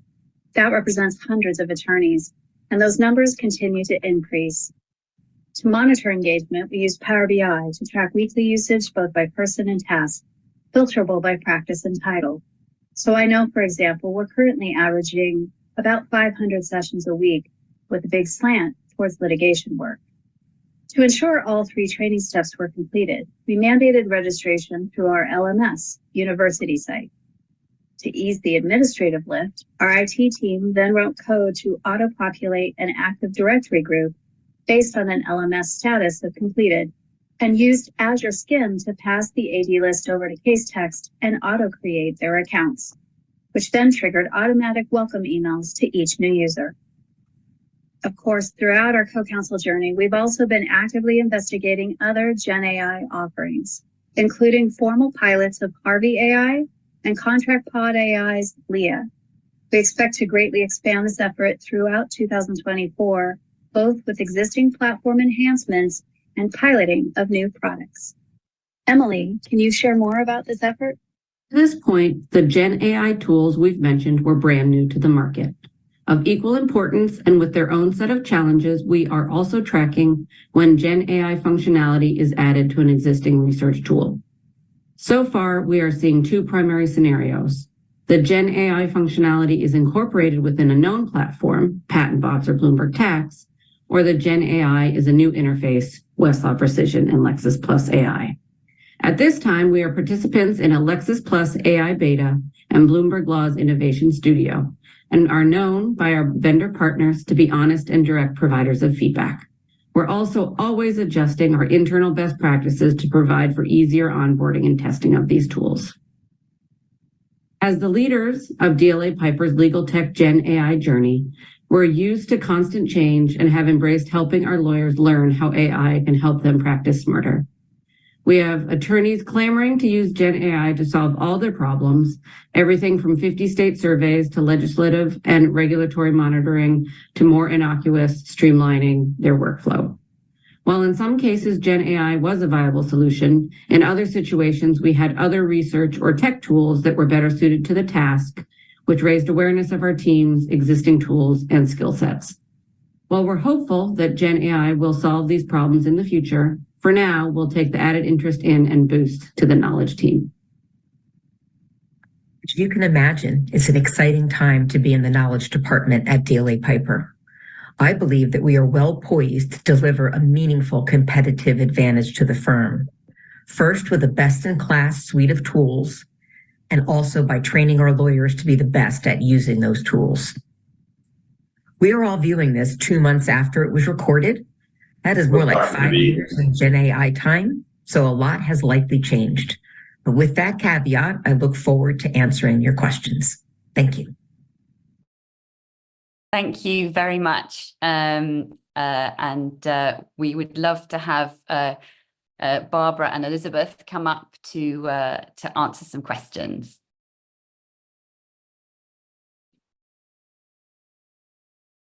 Hi, Elizabeth. Hi there. I know we're so short of time, so let me start and hopefully Barbara can join. So the first question I have, oh great, hello, there you are. Is there a role for Gen AI in training? So is there a role for Gen AI in training associates, particularly in the early years? That's a hot topic, I know, at many firms. Yes, I'll start on this one. I think that there probably is, and it's something that we're certainly looking into. The way that Gen AI can help our junior and other associates is by replacing some of the work that they have to put into the mundane tasks, but we still have to find a way and a path for them to then become the experts in the fields that they're practicing in. So we're looking at ways to do so. I think it could be a combination of using the Gen AI tool and the associate themselves. For example, if they use a tool to summarize a complicated document, an SEC release, whatever it is, we can then have them benefit from that summary to learn something quickly, but also have them review the document itself to maybe check the accuracy again and make sure that there's no gaps in there. So we get both sides benefiting from that approach. We can also make sure that it's used to identify different sides' arguments or positions. So on the litigation side, it could help identify arguments on the other side, and again, be a very good learning exercise. Or on a transactional side, you could use it, come up with positions, one side versus the other, and again, check that against the precedent that you would typically use. So again, I think the associates would get benefit out of it because they would have to dig deeper, but they have a head start because the AI will actually get them there faster. Thank you. Some questions have come up in the chat. What reception are you getting from clients when talking to them about the technology? That has really run the gamut. We have a fairly significant number of clients that are very excited and have actually used us as a sounding board for using Gen AI in their own legal departments. At the other end of the spectrum are clients that are extremely concerned about the privacy and information security aspects, although that was fully vetted before we went down this path. And so we often can meet with them and explain that and allay those fears. But I think that most clients understand that this is happening, that there's tremendous benefits for them, both in terms of their outside counsel using Gen AI to generate greater efficiency and in some instances, greater quality, but also for their in-house departments. And because investment is expensive, law firms are definitely ahead of the curve if you look at clients on balance. And so we are viewed as a resource to clients as they seek to learn for themselves. Absolutely. And another question, what guardrails have been built into the DLA AI to confirm that human eyeballs have reviewed the AI output? Well, we've got, as Elizabeth mentioned in the video, a series of requirements before you could even get credentials. And it's not just to CoCounsel anymore, it's to any new Gen AI product. And the first thing is an ethics CLE, and in that we make it crystal clear that AI is a legal assistant, it is not a lawyer. And so the ultimate responsibility for the work product still resides with that attorney, and they need to review whatever gets created from Gen AI the same way that they would work coming to them from a junior. But in addition to that, I think it's incumbent upon us as a knowledge department to really thoroughly vet anything, everything before we introduce it to our attorneys. There's a big difference in technology out there, and what technology you're deploying makes a huge difference in terms of what the risks are with regard to things like hallucination. But so it's a combination of picking the right tech and making sure our lawyers understand that they still have the same ethical obligations to their clients and they can't rely on this tool to do the lawyering. Absolutely. I'm going to do one last question. We've got a couple of minutes. What was your feedback on using the 3 different AI tools, CoCounsel, Leah, and Harvey? I assume each is used for a different use case. Well, we actually haven't had a chance to use Leah yet. There's a lot of steps to get a pilot going, and that's all taking longer than we thought. And the feedback with regard to CoCounsel and Harvey has a lot to do with your practice group. Harvey has proven to be very, very strong in transactional use cases and some litigation use cases as well. But because you have a legal database built in as retrieval augmented generation and CoCounsel, those use cases there are what Harvey doesn't purport to do legal research first. So you've only got that within CoCounsel, but you do see certain strengths for the litigators in CoCounsel. So it really does very much depend on your practice group. And then just while the poll will come up, but one more question. Due to the immense challenges, one of the immense challenges is a shortage of right people to implement the project. Are you upskilling lawyers in the tech in the process, or upskilling technologists in law? Yeah, we are trying to do both. Ultimately, lawyers it'll be very important for lawyers to be very good at using this technology, just like all of the other tools that they have at their disposal. But in the meantime, we want to make that as easy as possible. And so are trying to leverage our team as much as we can to bridge that gap. Absolutely. There'll be technology enthusiasts amongst the lawyers and lawyer enthusiasts among the technologists. Absolutely. Thank you both very much for answering the questions. Just if you could answer do the poll now, we'll be shortly moving on to the next video. Our next session is a presentation by Deep Judge and one of their clients around the implementation of that AI generated search tool. So I'm really excited to hear Paulina and David present the exercise.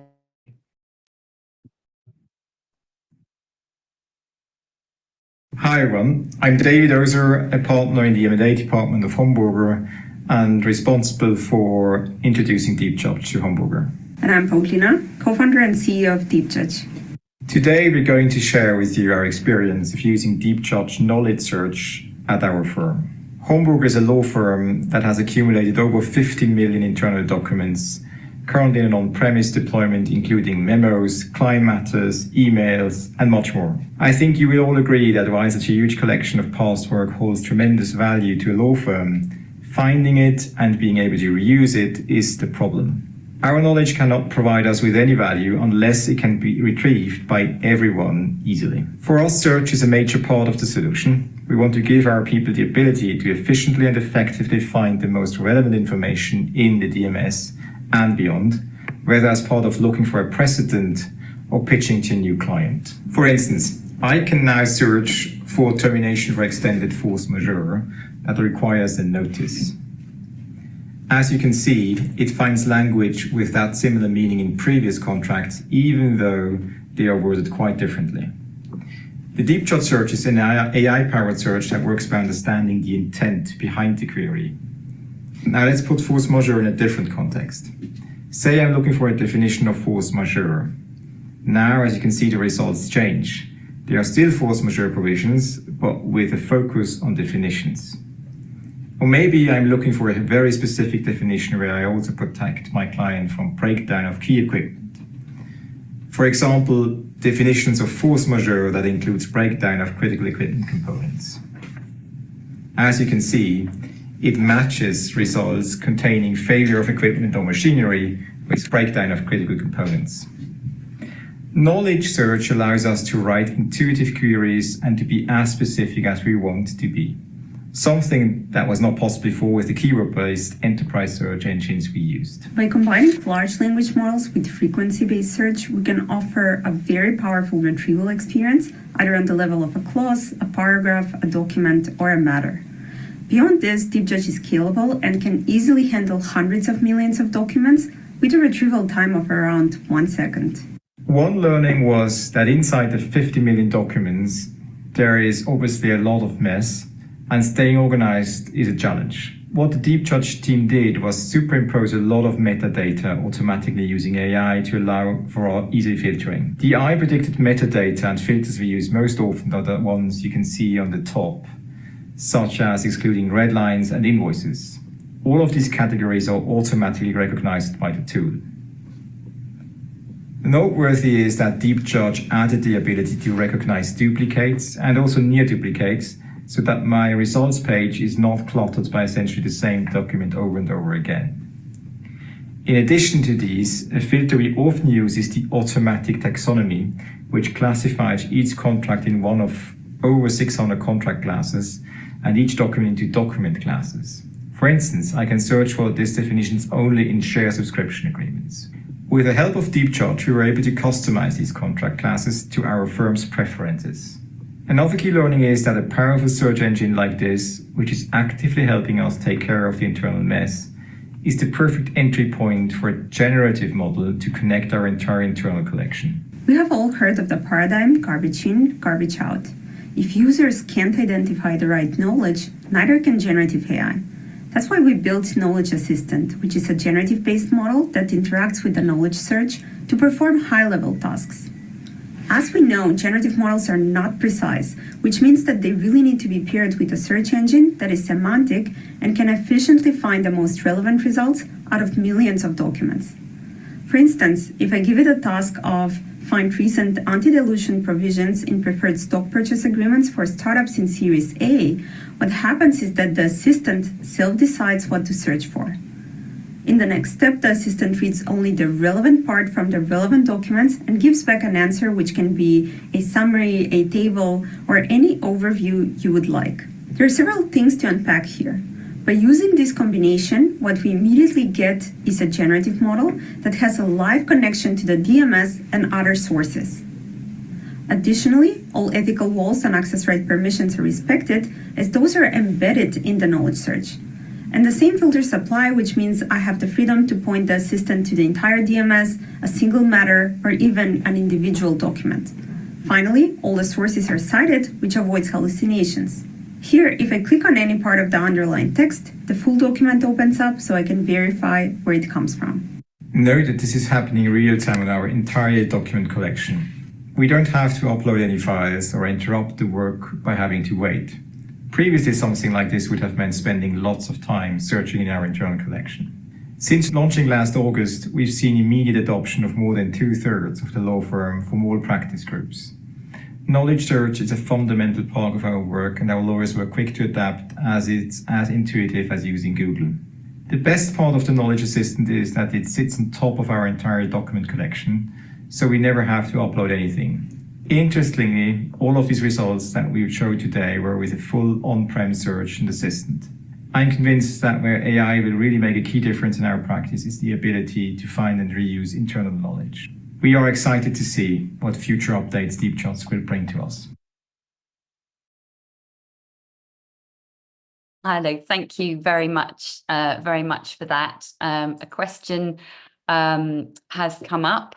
Have you used a GenAI tool to also tag and label your documents to enhance the accuracy of the search?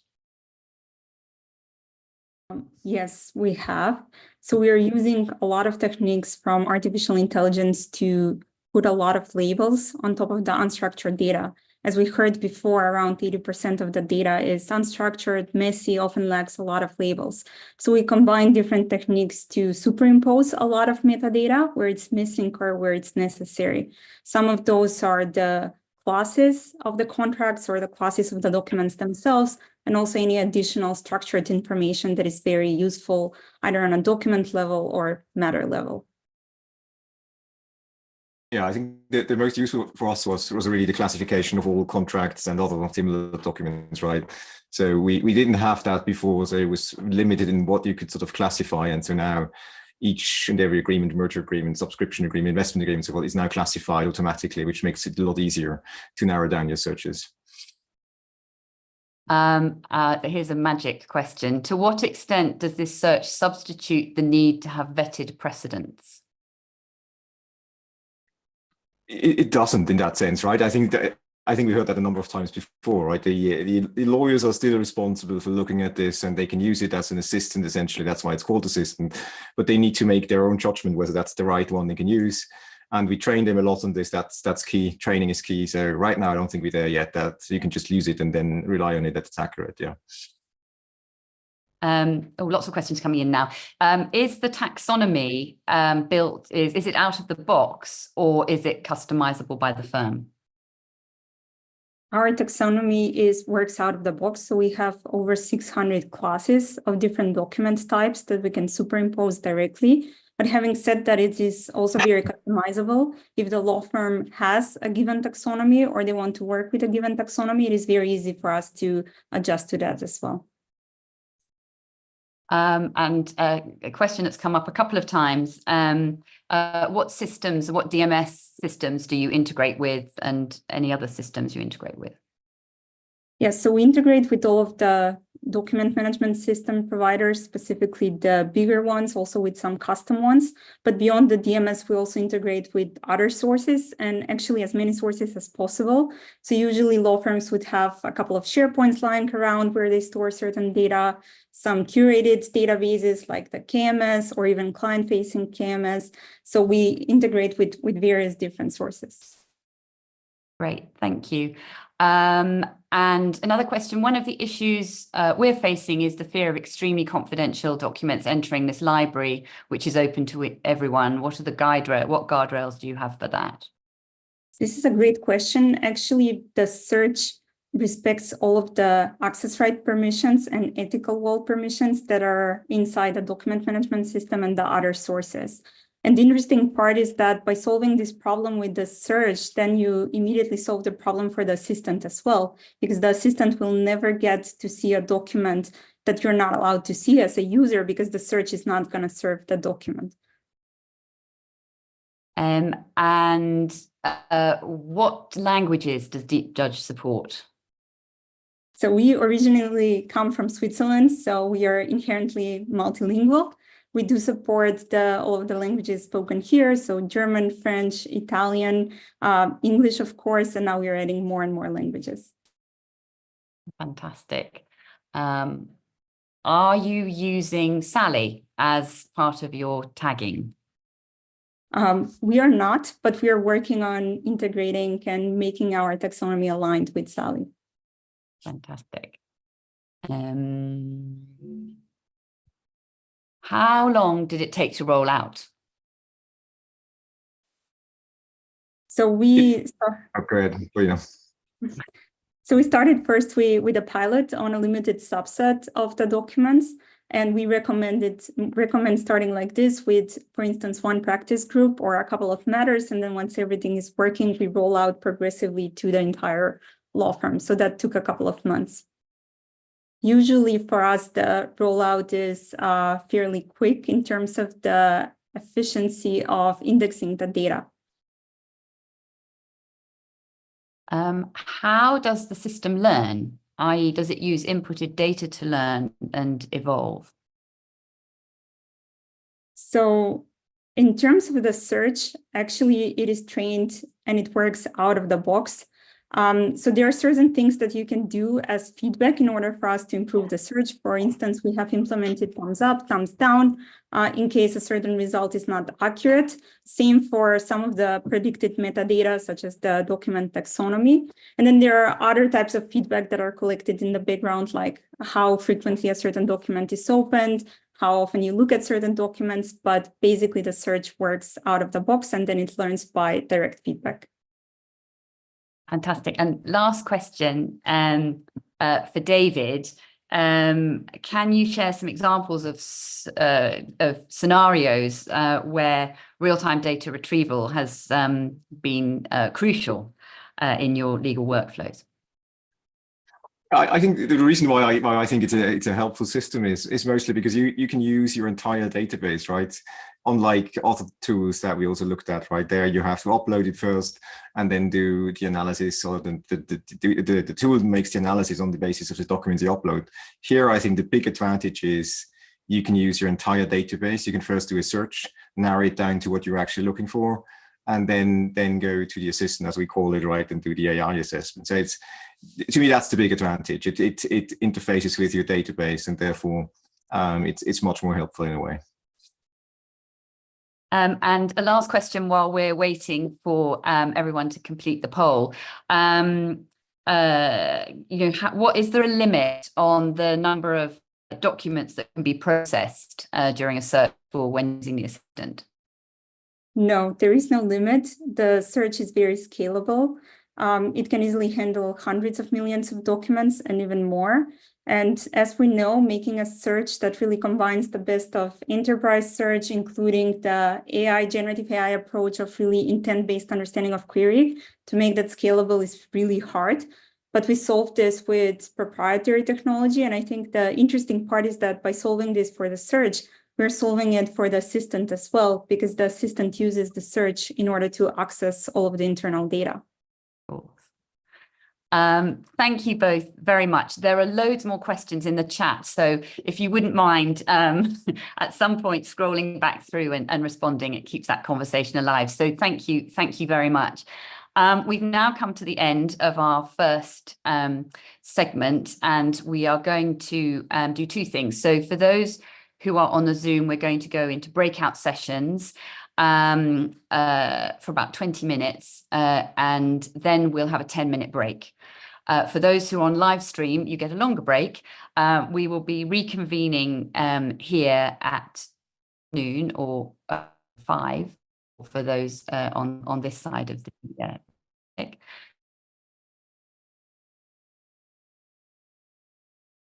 so far, and we look forward to the rest of the conversation today.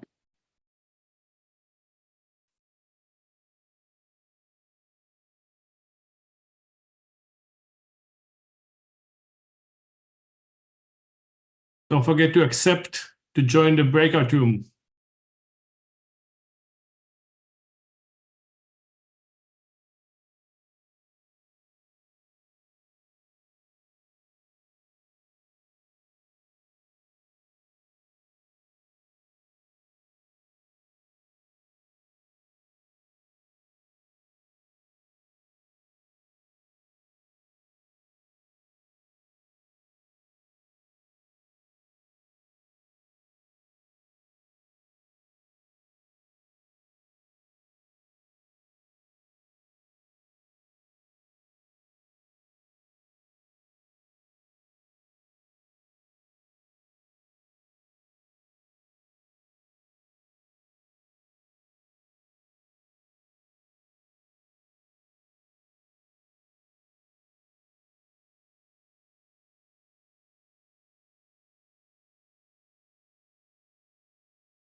People in the Zoom, if you hear me now, it's because you didn't accept your room designation. So please accept now, so you could join the conversation. Otherwise, you're going to miss that breakout session.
welcome back, everyone.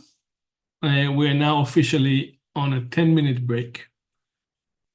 So you could take the break, go check your email, whatever you want to do, or stay here and chat with people. Also an option.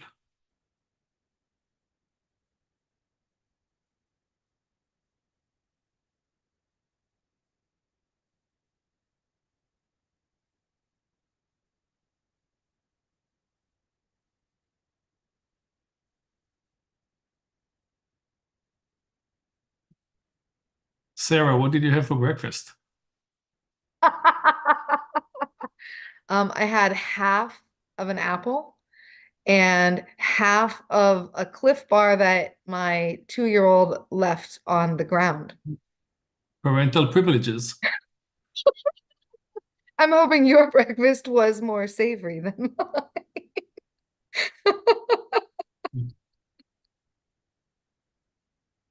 Hi, Oz. I have a question for you. Go ahead. Talk about how you went about starting Skills. This is my first time, and it's a very exciting experience. I'm joining in from India. I wanted to join last year, but time difference didn't work out. This time it did. It's quite amazing. And talk a little bit about how did you come up with this and how the journey has been so far of building Skills. So we used to have an in-person meeting of KM professionals that we've been hosting for 20 years around Legal Week. It used to be called Legal Tech. And then a year before the pandemic, we decided to add an afternoon session to allow young voices to come and present some success stories. So we had that, and then the pandemic came. And we broke it into 2 separate days. So we still have the closed door chief knowledge officers and innovation officers from the top law firms get together once a year. And then this is the day that we decided to do. And once we went online and we didn't have space limitations, and we decided to make it open, and we broadcast. And the idea is to share with the community. This is a peer-to-peer organization. It's free. And people vote on the sessions they want to hear about, the topics they want to hear about, and that's how we get here. It's amazing. Congratulations. It's absolutely stunning at least what I'm seeing here. We have nothing close to something like this in India, and it's mind-blowing the ideas that people have shared here. Right. Yeah, it is a great content, I think, year over year. You could see the recordings of prior years on the website. I would. A lot of people recommended some recordings and for solutions that I came looking for. And they said, you know what, go back, look at this person. I'm going to connect you with this person who is doing this work. And I'm just amazed. Yeah. That's how we heard about Travis Jigsaw. I think we learned about it at Skills. Right. That was our big debut, our big unleashing. So yeah, thanks again for the opportunity, Oz. Appreciate that. And I think we also learned about William from Capacity that someone presented, talked about them. And when people answer the survey, we ask them, what do you want to hear about? And if there's any specific person you want to present, or if you would like to present. So it's a way to get some success stories. The requirement, though, is that you have to have a law firm client present with you. So it's not just pitching ideas or unbaked products. It's really, you have to have at least one customer who is happy to tell the story and the lesson learned. Nice. That's amazing. I think that's what's the most valuable part for me, because I work in a law firm and I'm trying to innovate. And it's really incredibly difficult with the abundance of softwares and tools, and there's a solution for everything, but you don't know what's the right fit. That's what you go for Bobby Basile for, and the friends from HBR Harbor, example, who can tell you what works in the market. I mean, those are we invite consulting organizations, law firms, and providers of solutions. So everyone is here. The community gets together. Yep.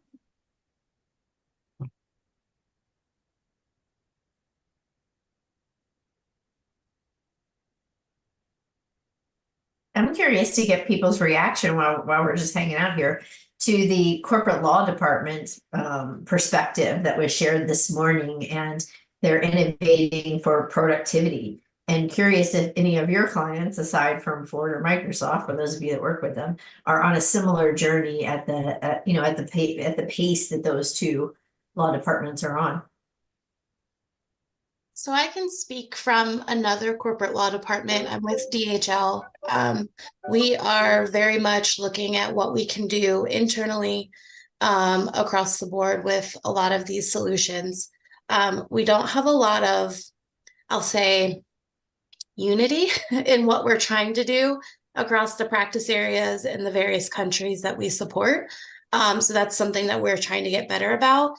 In addition, other parts of our organization are also going through, a similar struggle that everyone's trying to figure out how they can really apply these solutions. So I had a question early on how organizations are making sure that there's communication between not only legal, but other parts of the business, because there are areas where there's overlap and solutions can be reused and revised to fit other needs.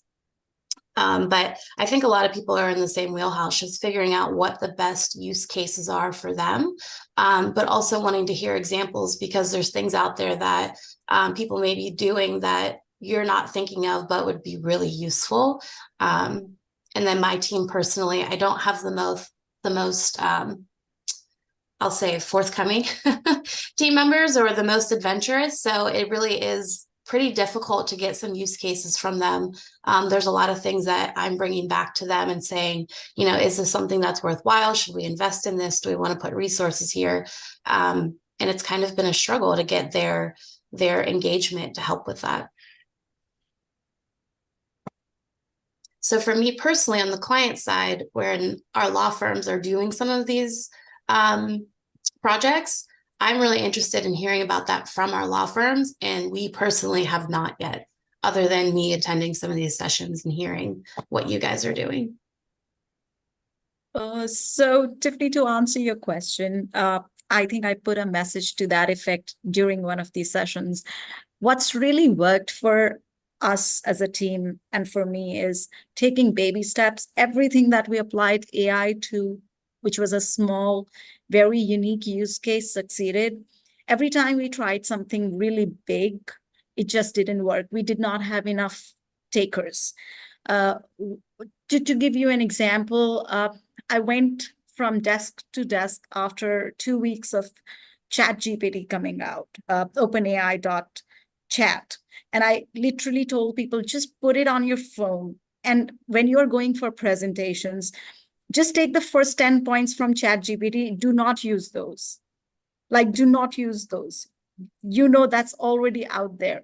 So I remember the first 2 weeks or the third week, somebody was going for a conference on negotiating, SPAs or something. And I said, this is what ChatGPT already gave me. Please don't talk about these points, because this is base. And that doesn't harm anyone. There's no client which is getting affected. There's no one and what ended up happening was he put it up on the screen in the conference. He said, this is what ChatGPT gave me. So let's not talk about any of these points. It's out there. And I think one of the better conferences. Our next segment. We're doing our 30-second countdown.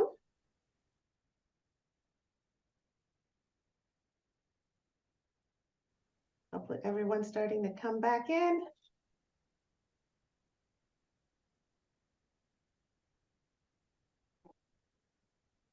Oh, so you're going to welcome us back? No, you will. Oh, welcome back. Hi, everyone. Welcome back from the break. I hope you enjoyed the content this morning.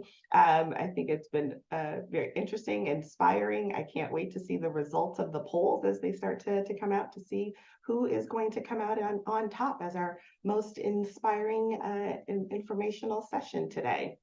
We are now going to move into our second segment of the day. We are talking about data-driven innovation, and we are going to start with our first video on data-driven innovation with Oh, all right, here comes the video with Nicole Bradick and Kate Orr.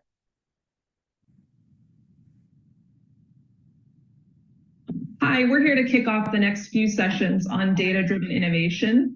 I'm Kate Orr, Global Head of Practice Innovation here at Oric.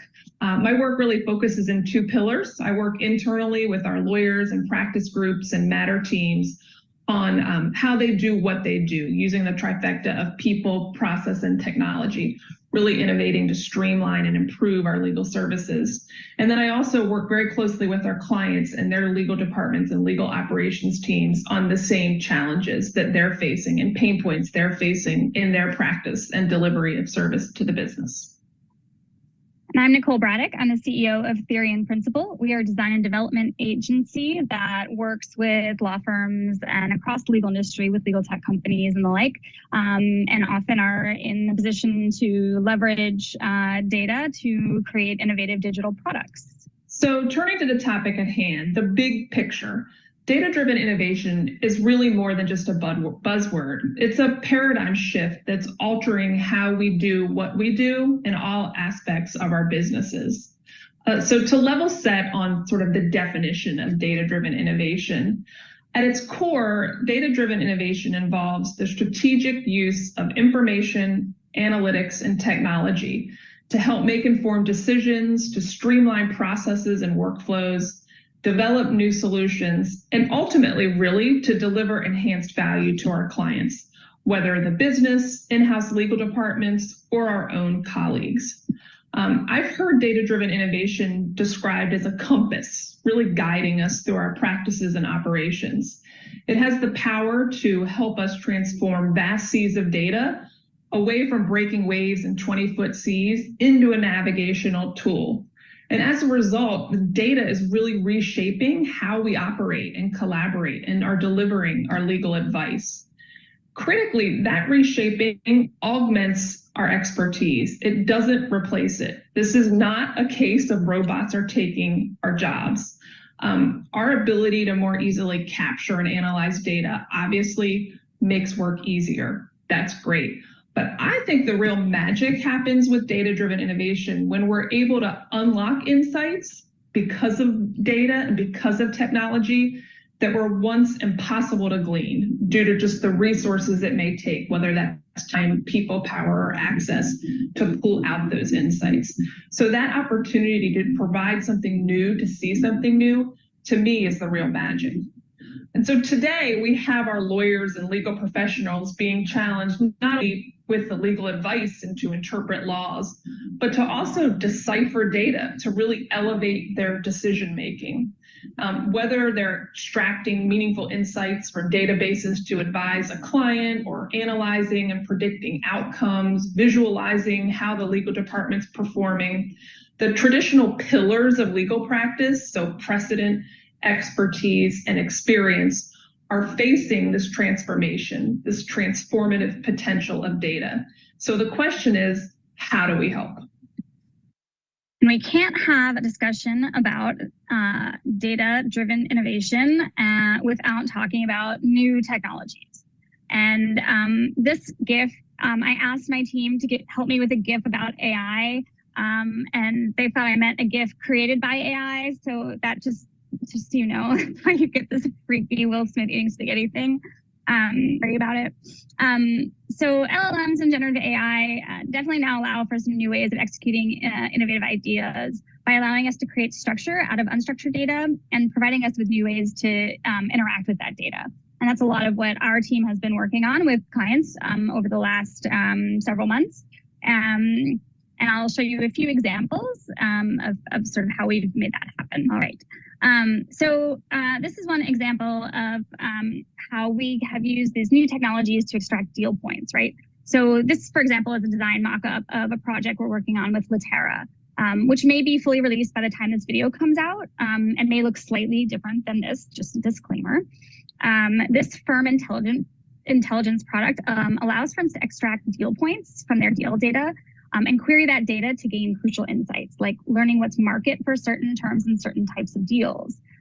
This has made the pool of data a lawyer can reasonably look at much, much larger. Like technically, you could have access to this data in the past, it would have taken an unreasonable amount of time. A lawyer could have maybe looked at a handful of deals that they may have thought of to determine what is market for a certain type, but now you can query an entire body of deal data. Another project that we were working on in the fall, we used an LLM to create structure out of data that lived inside court entries. So here you can see a super rough, low fidelity mock-up of an interface where on the left, the content from the docket entry is listed. On the right, the LLM is displaying its prediction as to how the data would be structured in the structure that we created. This interface also allows a human user to confirm the accuracy of the work.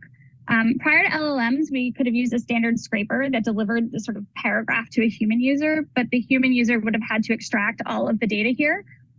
There's no consistency in how courts sort of write these blurbs, so a parser would be useless here. And so this would have been something that would be prohibitively time consuming. And so it allows this product to go forward, which is a product that alerts users when they have hearings coming up, that sort of thing. And even without generative AI, new tech and technology can also really allow us to mine and visualize data more quickly. And this is an example. This dashboard actually started in 2021 as a static report that we published here at ORIC on our website and distributed to clients. And it's meant to capture, it's a European deal flow report. So it's meant to capture hundreds of terms from various tech deals that we have undertaken for our clients, and to share insights and data on those deal terms and trends with sort of the European VC market. And as you can imagine, when this was a static report, the creation of it was incredibly cumbersome. It was a manual process of collecting the deal data at the end of the year, entering all of that data into a spreadsheet, and then manipulating and analyzing and visualizing it in a Power BI for that static report. And since then, we've really transformed both the process and the output just simply by leveraging technologies. Built a model to automate the data extraction from the deals, then created custom scripts to clean and classify that data in the way that we needed it to appear, to then allow us to flow it into a real-time dashboard for our lawyers to interact with. And as you can see, they can manipulate the data in real time. And then we're now in the process of layering on generative AI to that tech-enhanced system to really allow us to pull out and visualize even more nuances from the transactions. And for all of this, visualization is absolutely key. All right, so data-driven innovation generally has been around for a while now. And so as a result, we've been using data in the implementation of products for some time. And data can be super powerful, as we know, but only if it's delivered to users in a way that's useful. So let's take a quick moment to have a chat about user experience. Our team has been working with the ORIC team to take a good hard look at all of the sources of data that all the law firm professionals across the firm have access to, and searching a look at how different personas interact with that data, what they actually use, what they really need, and how best to deliver it to them. The original state was a big giant portal party where information and data lived in many different web products across the ORIC digital ecosystem, all with different purposes as well as a different look and feel. We began our work with a simple proof of concept just around bringing data into one space for law firm partners in a clear interface. The main goal here was just the reduction of internal communications typically delivered across emails, so as to reduce distractions. You can see here, though, that the lawyer also has clear and easy access to some of their most important metrics. We're following this proof of concept up now with some in-depth research, talking to personas across the firm about pain points, how they use the existing online web properties, what data they need, importantly, what data they don't need, and how we can present that to them in a more usable way. And this becomes really important, when we are building a product for a client and we're attaching analytics onto the back end, we'll ask, what data do we want to track? And the answer we often get is like, all of it. And our response is usually like, you probably don't want all, because all is not helpful to you. Like, you want to actually define what you're trying to learn, and then we can track the data that will get you those things that you're trying to learn. All can be distracting, all can sort of obfuscate the things that you need. So it's important to think about how you're actually delivering data to the people within your firm. So circling back to our dreaded ship metaphor, innovation without adoption is like having the fanciest boat at marina with absolutely no one to sail it. And measuring the impact of whatever solution or data-driven innovation that you've put in place is really critical to helping you drive adoption over time. And that itself is both an art and a science. Not surprisingly, data is key. Not only does it tell you whether and how people are interacting with a particular solution, it does allow you to glean other hidden insights that you may not have been anticipating.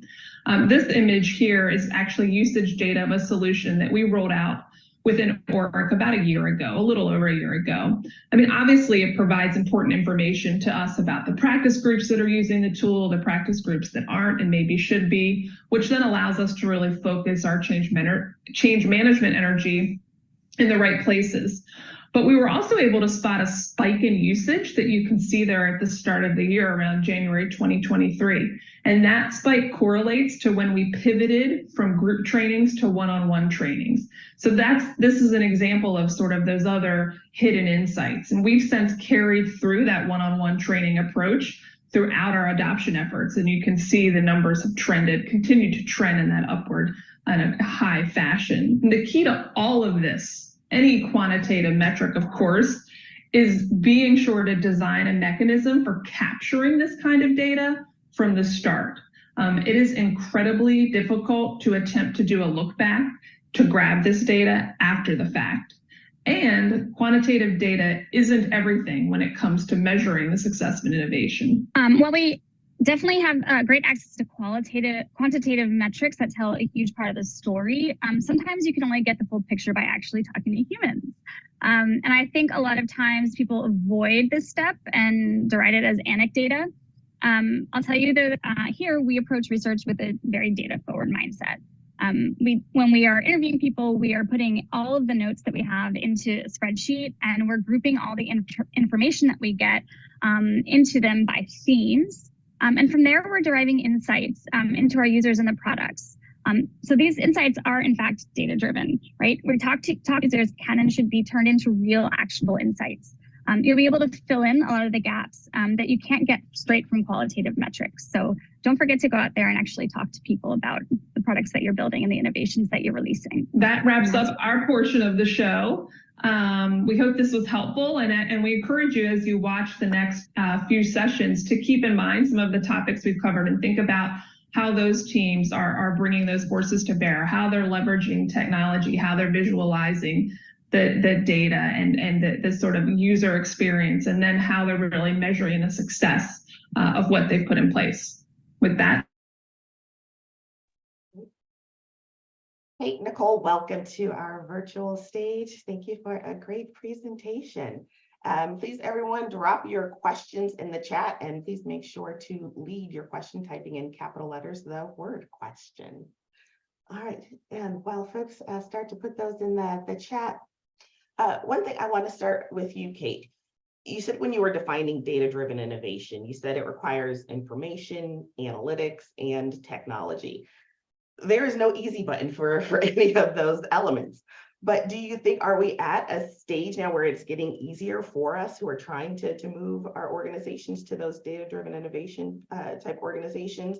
Is it getting easier for us to do that? Or is it still a very long maturation process and we have to go through each of the steps to get there?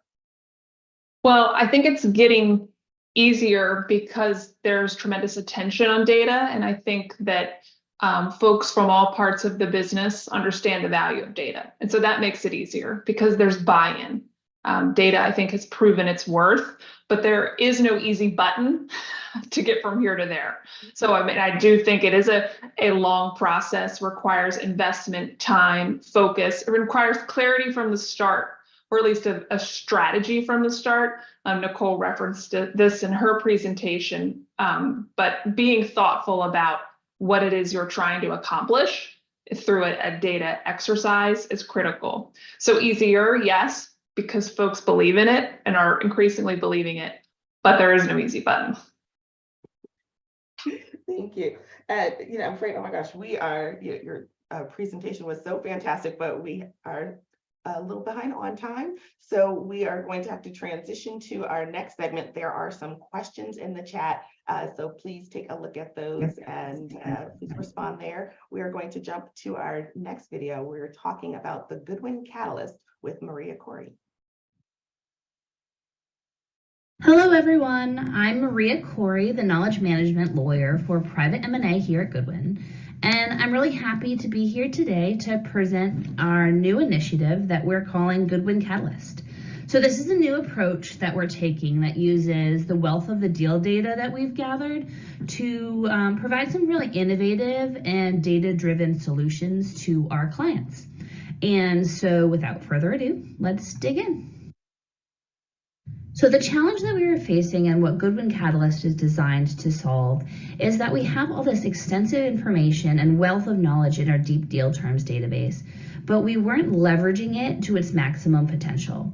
We really had to figure out how we could distill the massive amounts of data that we have into these actionable business insights and also deliver those actionable business insights to our clients in a way that is easy for them to digest given their limited time and limited bandwidth. Our solution to these challenges has been Goodwin Catalyst, where our mission is to leverage our data and our unique team here at Goodwin to create some easily accessible content that resonates with our clients. And so with this initiative, it's really been about forming the right team, a team that can work together very well to both analyze the extensive deal data we have and distill it into data insights and to this easily consumable content for our clients. Our process for Goodwin Catalyst was to start with our private equity M&A group, for which we already have a great data machine up and running that gathers our deal data. We then established an insights committee that consists of some of our private equity M&A partners, our knowledge management team, me, our client development team, and our editorial teams. And this committee has regular meetings where we collaborate to analyze our data, and it also helps ensure that we have a steady flow of fresh content. We really rely on and leverage the varying expertise of the members of our committee to get the best mix of, the data analysis, the legal know-how, and the intriguing design and content. So the content and advice that we produce under Goodwin Catalyst is diverse and client-centric. It ranges from some succinct market term summaries that we'll provide on a one-to-one basis with our clients, as well as market trends and data analytics that we'll share more broadly on our website and through LinkedIn. This external content is really resonating with our clients, and it's also gaining some traction with some news outlets, which has significantly amplified our reach. Here are some examples of the external content that we produce through Goodwin Catalyst. You can see that we really leverage the use of intriguing data visuals to help the reader understand what the article is about before they even dive into the text. You can also see that we really leverage our LinkedIn networks to get the word out about our new insights. We really believe that one of the best ways to get to our target audience is to leverage the existing network of our attorneys. And so what are our lessons learned from our experience with Goodwin Catalyst so far? The first is to start with a narrow focus. To form the Client Insights Committee, we initially went too broad with partners ranging across geographies and across practice groups. That made it very difficult to have the type of conversation that you need to really get at and distill the market insights and trends that we're looking for in our data. Another thing that we've learned is that collaboration is really key to getting this done. It's so crucial that you leverage, the legal expertise of our lawyers, along with the ability of our knowledge management team to analyze and extract the data. And our marketing team is really critical in getting the message out to our clients. You know, if we have the know-how and the analytics, but we don't have a way of getting it out to the clients in a way that matters to them and in a way that they'll consume, it really doesn't go anywhere. So the marketing team is a crucial partner in this Goodwin Catalyst initiative.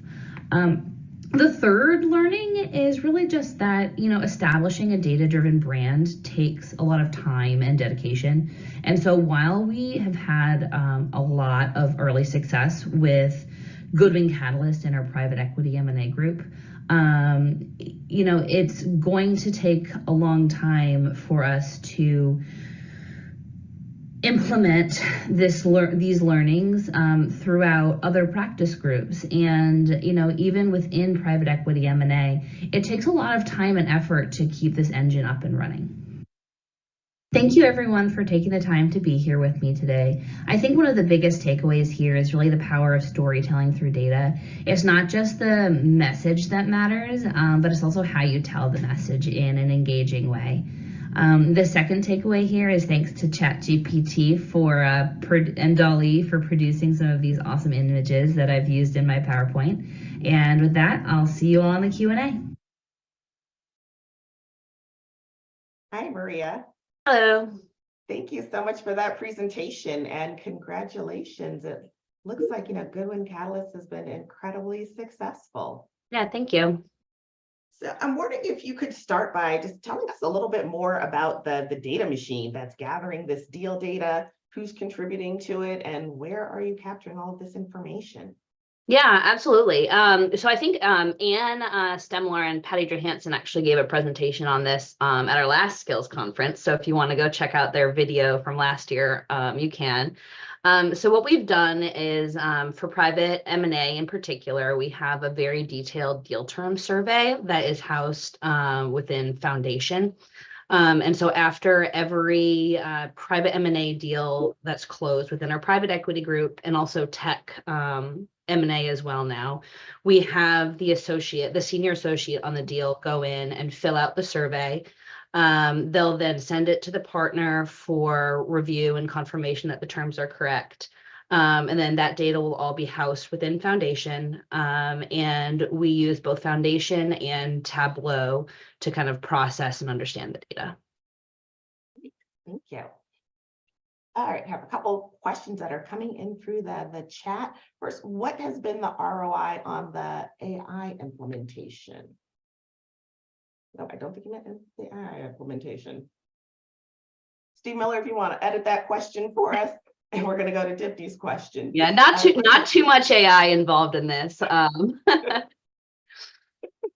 When you analyze deal trends for actionable insights, Dipti is asking, how do you deal with survivor bias? And also, if you're putting trend information out there, what's the risk and how do you handle the risk that you're putting, you know, clients in potentially awkward positions of, you know, negotiating, you know, off-market trends? So that's interesting. It's something we consider with every, you know, insight that we're publishing. We consider, you know, will this impact not only our private equity clients, but sometimes our private equity clients have very different, you know, results and terms than our tech M&A clients. And so how do we balance that? And I think, you know, some of it is we pick and choose the data that we're putting out there, right? Like we make sure that the terms are, you know, somewhat innocuous for our public facing data, you know, something that's interesting, you know, eye-catching, but not necessarily something that, you know, could negatively impact any of our clients. We do have like much more detailed information that we provide to our clients on a one-to-one basis. And through that, like we can, you know, have the conversation of, you know, like, you know, what you're asking for might not be market or, you know, and have that conversation then. And then I think, was there another part of that question? Or I think that was, Yeah, I think that was it. That So you was- said that, yes. I know you've been doing a lot of one-on-ones with clients and sharing this information, and it sounds like this is really resonating with them. So what are some of the things that they're saying that, some of the, the attorneys that are presenting to them are saying when they're using this information from Goodwin Catalyst? Yeah, so some of our attorneys, a lot of our attorneys are using this as touch points with the clients. They're like, hey, we just put out this great article on earnouts. You had an earnout in your last deal, like let's chat about it. And they're having some great responses from the clients in that respect. We're also getting a lot of engagement on our LinkedIn posts. Clients are reading these articles and enjoying them, posting positive comments and likes. And we're also getting some great feedback from the attorneys who are actually working on producing these pieces. So the way that we're engaging them is a little bit of a I'm telling you to please, be a contributor to this project for a year. We're expecting you to do 2 to 3 pieces.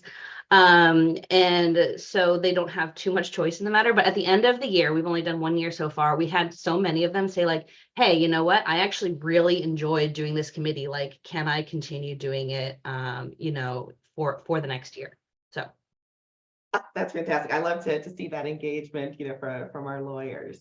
Another question from the chat. You mentioned that news outlets are picking up the content that you're pushing out publicly. How are they using the materials that you're publishing?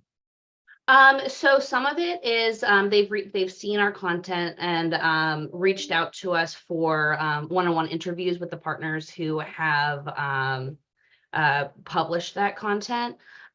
We also had one piece that was just published in the real estate journal. And so it's been used in a couple different respects. Exciting. All right, our poll question is going to be coming up in just a moment. So please, everyone, take a moment to respond to that. And while that's happening, we can answer one final question for us. So what are your plans for Goodwin Catalyst in 2024? So we're keeping the ball rolling. We're continuing doing it with our US PEG M&A team. We have a new content team that's come on with a content schedule that has each of the 13 members producing 2 pieces of content each. And we're also rolling it out within our private equity M&A group worldwide. So we have people joining our team from the UK and from Germany and France as well. Exciting. All right, I think we are out of time, Maria. There are a few other questions in the chat, so please check in there and respond to our audience. Thank you so much, and we wish you continued success with Goodwin Catalyst in 2024. And we are going to start our next video, Dynamic Dashboards, with Sunny Bain from DLA.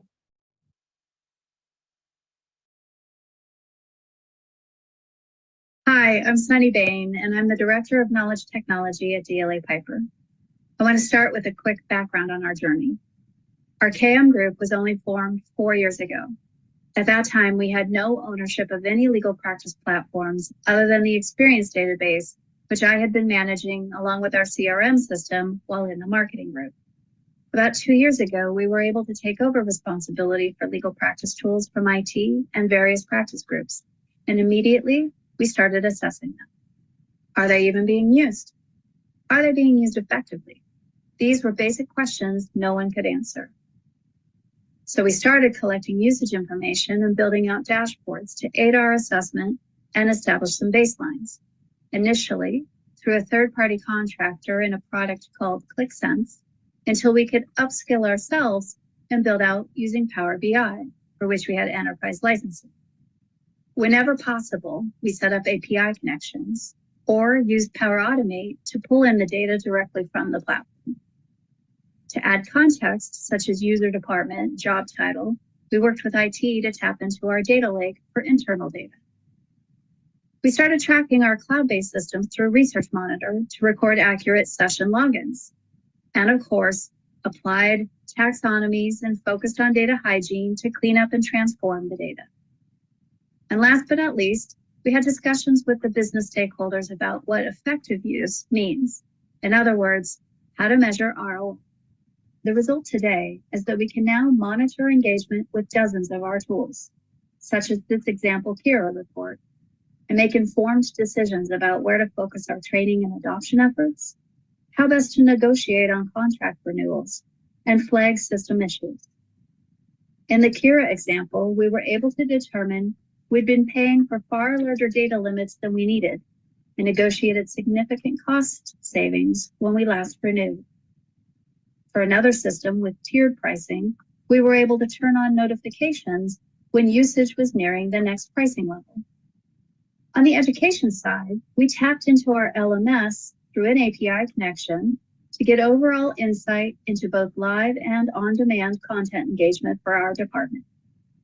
Next, we started looking for opportunities to leverage all this great data we've been collecting to the direct benefit of our lawyers and the firm.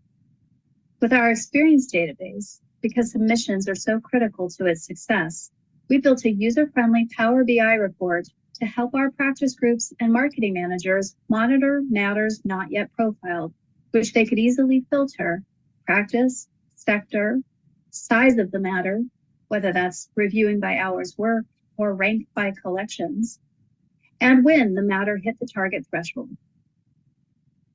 In this example, you see we also used Qlik to build a more detailed, sophisticated tracker that can kick off automated, personalized emails on the first Monday of each month with an attached spreadsheet of target matters not yet submitted that directly link back to our experience database. The response to this has been highly successful. At the request of our legal assistants, so they could help us with compliance, we then mirrored part of that report in Power BI and embedded it into a SharePoint support page on our firm intranet. We also knew we had lots of rich data in our experience database to which we now had an API connection. Could we then, say, for the M&A practice, get an interactive dashboard showing key deal points from the thousands of deals we've handled over the years, filterable by industry, deal size, buy versus sell side, public versus private company, etc., that the lawyers could use to see trends and inform their negotiations? Sure. And then let's do something similar for, say, real estate purchase and sale agreements and investment fund deals, and so on. The hard work of accessing and structuring that data had already largely been done, so creating custom views into that data turned out to be quite simple and effective, and a lot easier than repeatedly trying to train our lawyers how to query the source database or creating hundreds of saved searches for them. In another example, we were asked if we could help our practice groups with better information for making associate staffing assignments. They had basic information like practice group, title, and years in practice, but they were struggling with getting more context to assign the best qualified people or consciously upskill more junior lawyers. We'd already tapped into our finance data, so by tying time card data to matter experience and lawyer profiles, we were able to create a dashboard, this time in Qlik, that recalculates each lawyer's total career hours worked every time you add a new filter. So, like in this example, if you are looking for a junior associate with some experience in class action litigation for life science companies, licensed to practice in Florida or Georgia, it's a quick task to get that specific list of attorneys, see the number of hours worked on those specific types of matters, along with the list of those matters and the supervising partners. I feel like we're just starting to tap into our potential options, and I'm excited to continue expanding our offerings. We recently hired someone with UX and graphic design skills to further enhance our reports, and we have big plans as we head into 2024. Hey, Sunny, so good to see Hey, you. Tanisha. But I think you're giving a lot of us dashboard envy here. This was fantastic. All right, let's start with a couple of questions. Let's see, we've got Amal from Mayor Brown asked, the dashboard that you showed for Kira, how much of that data came from Kira versus how much of it were you extracting from somewhere else? Most of it actually came directly from Kira, except on the user interface. So understanding who the users are in the system is really thanks to Research Monitor. So for those of you who are Remo subscribers, I think the biggest lesson learned for me was I wish I had turned that tracking on all of our systems on way earlier than we did, because that's where you can really get the insights into who's using the system, but how the system is being used, we got directly out of Tira's API. Thank you. So you showed us quite a few dashboards. Which of all of the projects that you've done so far are you most proud of to date? That attorney availability portal for sure, because that was a direct result of working with our pricing team. Each of our practice groups have directors that run the business and staffing of all of that. And so this was just data that we had around, and being able to find that and leverage that in a way that really impacts the business directly was something I'm super proud of. Right, fantastic. So you mentioned that you have some big plans for 2024. What's in there? Maybe some client-facing things. Yeah, and I found that last session super interesting. Good job, good one. Because I think it raises some good questions about the sensitivity of doing this. I think I showed the M&A dashboard, and of course you have to block out so much of the data. Sorry. But I think right now our attorneys are just using that for one-on-one conversations with their clients. So I think we'll definitely be looking at if there's ways for us to leverage that more publicly facing. But I'm really excited about the generative AI and it's not even really generative, the AI new sort of environment we're in here, and how we can use that to extract all of these details. And I found the conversation with Kate and what they're doing at Oryx super interesting. So we'll be doing a lot of exploring with that this year to see how we can structure our data and get it in so we can leverage it this way. Yeah, I think data extraction, is going to be one of the most interesting things that I think that a lot of us who are working in the experience field are trying to tackle this year. So definitely some ideas for content for next year. Yeah. Some other questions. Have you considered plugging in Power BI reports to your website for real-time updates on client-facing content? We have not, but that's a great suggestion. Thank you. Excellent. So there's another question that's a little bit more detailed about the experience data that you have. So there is an assumption that you're profiling the matters themselves. And the question is the experience plus the hours based on the profile of the matter rather than the task codes. Is that right? Yeah, Hunter, that's exactly right. And but that's largely coming from business intake. That is not anything that we are having to supplementally add. And we did a tremendous amount of education with our attorneys and our secretaries around making sure that, and have all kinds of processes to try to make sure that we've got good area of law codes and sector classifications and that kind of stuff. So, yeah.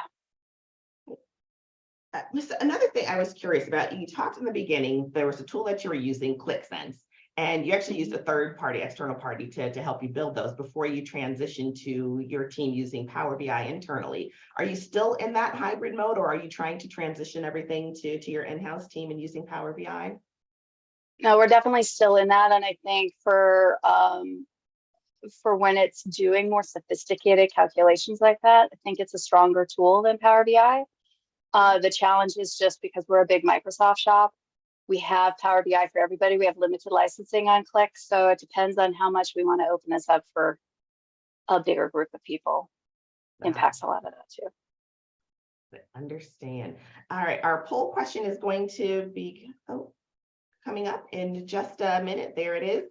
And while everyone takes a moment to respond to that, just want to say, do you have any final words of wisdom for anyone out there who's starting down this path and really wants to, to up their dashboard game? Yeah, I realize that we're a larger firm, so I feel really blessed that we have a dedicated person to help work on this. But I think, and we heard it from Nicole, there's lots of great third-party affordable resources out there. And I'm a big fan of just get started anywhere you can. So that would be my advice. Fantastic. Sunny, thank you so much for sharing today and giving us some great use cases. Really appreciate it. All right, we are going to move on to our next video coming up. We're going to talk about how to tell your success story using KPIs and data analytics with BCLP.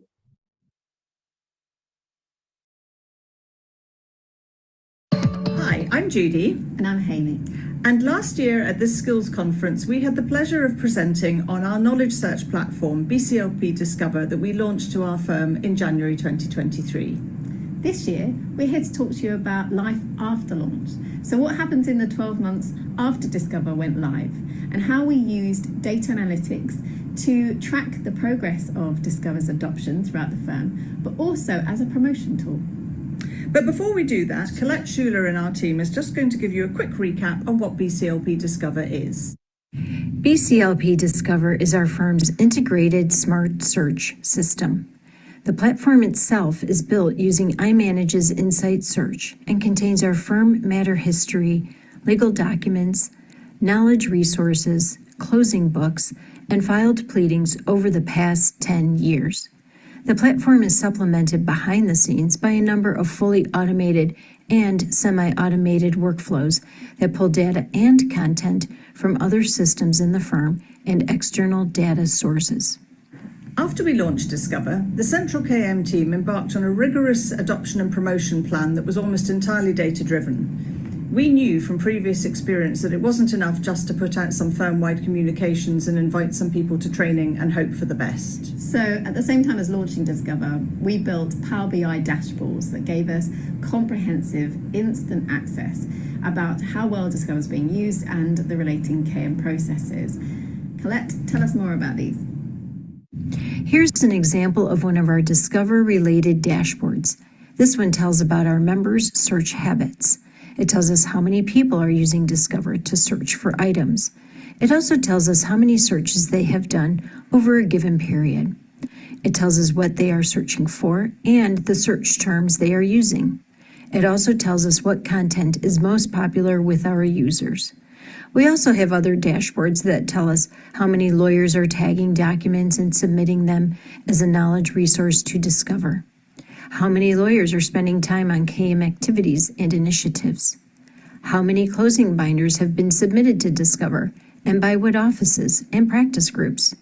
We also measure matters profiled in Foundation and attendance levels of KM training sessions. We've used the data in these dashboards in 5 ways. Firstly, of course, we use them to measure the ROI for every element of BCLP Discover. Are people actually using the tool and the underlying processes? Was it worth the investment? We run quarterly reports on the activity across Discover and analyze these to understand its ROI. Secondly, we use the data to measure against KPIs. At the start of each year, we set ourselves ambitious goals in the Central KM team for adoption and usage across the whole Discover initiative. Some of these goals are co-opted by our knowledge lawyers and form part of their career objectives. That way, we have a shared incentive to get people trained and using the tools. We use the Power BI dashboards to monitor our progress against these goals, and our quarterly reports are circulated widely so people feel invested and there is complete transparency on performance. Thirdly, we use data to give us real-time feedback on where our adoption efforts are paying off and where they're not. For example, we soon realized large demos in the US didn't work. Although one-to-ones take longer, they result in 10 times the amount of traction. So we moved to a program of shorter one-to-one sessions targeting key influencers. We also use the data to help us spot user trends and behaviors. For example, we noticed that the search terms people used were very often vague. We made sure to include more time in our demos on how to compose search terms and combine these with filters. And finally, we use the metrics to share our success internally. We tell key stakeholders, even our co-chairs, how we are doing. We also use the stats and demos to lawyers to lend credibility to what we're showing them. So what are our lessons learned? Firstly, empower yourselves with Power BI. Initially, we had to rely heavily on our tech team to build the Power BI dashboards that we needed. And to be honest, we struggled sometimes to get their time and attention. So what we ended up doing is getting them to teach some of our KM team members how to build and maintain these dashboards ourselves. That has made life so much easier. Secondly, think ahead about what metrics you want to measure over time and not just at the point of launch. For example, you're likely to want to know not just how many users you have, but how many times they've gone back to use a tool. Year one for us was really all about awareness, but going into year two, it's now becoming about repeat usage, and we need a different set of metrics to track that. Thirdly, metric-driven goals are not familiar to most KM team members or lawyers, but they are really useful. They can be difficult to set if you have no baseline, so use pilots without metrics at first to help you decide what can be your realistic goals when you do full launch. So to sum up, in a world of rapidly changing technology, it can be tempting to make assumptions about what it is that lawyers really care about and value in their daily work. What we've found is having comprehensive, accurate data about Discover and its related processes gives us a much better grounding to make decisions about how we improve it and what we supplement it with. And as a result, we're in a much better position to advise our firm and future investments in this area and to really understand our performance as a KM team.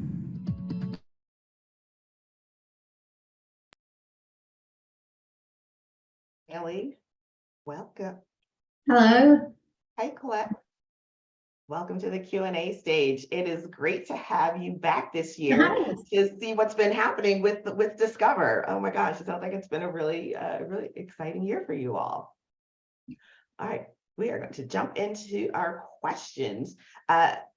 So we have a question about iManage and with respect to Discover from Sarah from Stradley Ronan. She said that you mentioned that iManage with respect to Discover, that her impression would be that you would need an independent connector or indexer to federate all the data that you're pulling in from your various systems, something like 3E.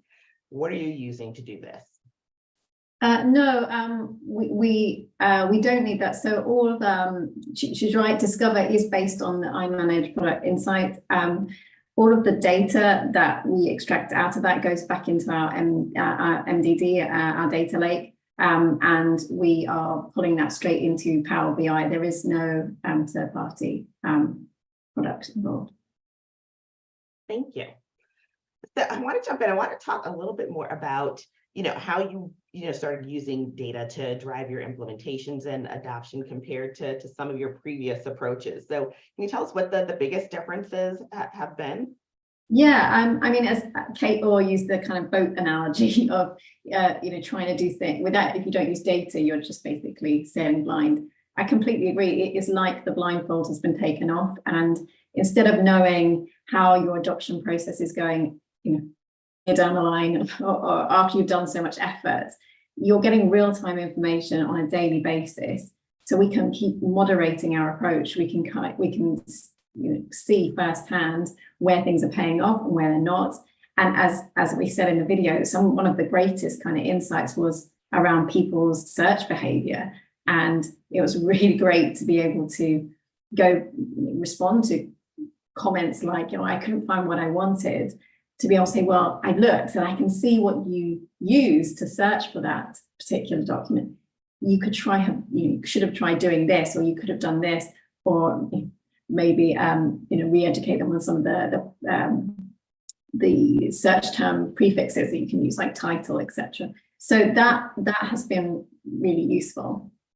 Yeah, and it sounds like David Hobby from Goodwin had a similar question along those lines, asking if you considered doing individual user training based on for instance, for yeah, we did. We have, and again, you have to be kind of conscious about how you propose that, but often we've just dropped a line saying how you're getting on with Discover, and if someone says, oh, actually I wasn't able to see, then we go on to that, guys. But Colette is been leading our effort on a lot of one-to-ones in the US, and basically doing exactly that, trying to get that one-to-one time, and either using that person's own search experience to re-educate them, or using other people's search experience to try and ward off poor behavior before it starts. Of course, search technique. So other than the poor search terms and techniques, were there any other surprises that you found in the data? I think one of the bigger surprises for me from a metric and analytics standpoint was being able to track and see who's actually using the platform, who's accessing it, how often. One of an interesting piece of analytics was, why did somebody try it once but not come back to it? That gave us a great opportunity to reach out to that person and say, hey, I see you've used it. Did you have any issues? Do you have any questions? Let's sit down and talk through it. I think the other surprise for me has been that one-on-one. Like Haley said, it's time consuming, but it's just so important. That to me has been the biggest adoption opportunity we have had, has been the one-on-one. So yeah, it's been great reaching out to them. Yeah, go ahead. I was going to say, we also, in the same vein as seeing only the one-timers, we were also able to spot the potential champions, the ones that keep using it. And they didn't necessarily know that they were the most prolific user in their office until we looked at the data and said, would you mind, doing a little talk to your group or sending an email around saying, that you've been using Discover and you like it a lot. And, most of the time people are very happy to do that. Fantastic. So I'm curious, just about building out the, the various dashboards and the analytics that you were capturing. So your team had to learn how to use Power BI to do all of this. So can you tell us a little bit about your experience, teaching your team how to use Power BI and starting to, to leverage it to create all of this information? Yeah, I mean, what we did is, so we have a database team in the firm, but they sit centrally within our technology department. And as you said again, at the first, we had to just solely rely on them. And every other business development, business services group in the firm is wanting dashboards. And so we have to share their time. We got them to teach our team so that we knew it was going to be, that we could recreate what they would have done, what their approach was, and what our internal firm's configuration was. And I'll be honest, in our team, we've got people from a mix of backgrounds. Some are from a legal background, some are from a technology background. So, the way people grasp things differently, but we had a couple of our team members who just, really found it quite natural and have really embraced that kind of analytics side, and have been able to self-serve and build out the dashboards for us on an ongoing basis. And that, it's really changed how frequently we can start producing these dashboards. We've still got loads more that we want to do. It sounds like, I feel like, this whole segment on, data-driven innovation, the use of dashboards, analytics. We've heard a lot about Power BI. I think this is going to be the future for a lot of us. Let's see, we have just 1 minute before our poll is going to come up. So I'm just going to pose a final question as that pops up. So it sounds like, the use of these dashboards has just really impacted the way that you're making decisions about, the tools that you're using in your department, how you're driving adoption. And I'm wondering, has it started to, to reach other parts of the firm as well? Are they starting to take this more data-driven approach? Yeah, I think, we've heard today the importance of data in every aspect of a law firm's delivery. It's certainly it's certainly something that every firm has to take seriously in all aspects. I loved listening to the presentations earlier today about using it to gain insights, and it's certainly something that we are really interested in as well. So yeah, there's many different use cases. I think aggregating data for lawyers is going to be a really crucial part. Again, we heard today, you can have a portal party, which is actually going too far and becoming unhelpful. So one of the things that we've had to consider is consolidation of dashboards as well, and making them easier and more accessible. Not having too many siloed dashboards. Great. I think that is going to wrap up our session. Haley, Colette, thank you so much for sharing. Looking forward to hearing what's next with Discover. All right, everyone. I hope you enjoyed the morning here at Skills. I think we didn't have a chance to figure out how to work Argle-Bargle into the conversation yet, but maybe that will come this afternoon. So now we are going to move next into our break, and we're going to have our breakout rooms. At the close of our breakout rooms, we're going to ask everyone, please come back to the session. We'll just have a couple of minutes with some announcements and talk about what's happening in the afternoon. And for those who are on the live stream, you are welcome to come back at 1:15 and join us for our live stream and our interactive lunch. And for others, we will be picking back up again at 1:45 after our lunch break. So please enjoy the breakout rooms, and we'll see you in a few minutes.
So people on the Zoom, if you hear us now, it means you didn't accept the breakout room you've been assigned.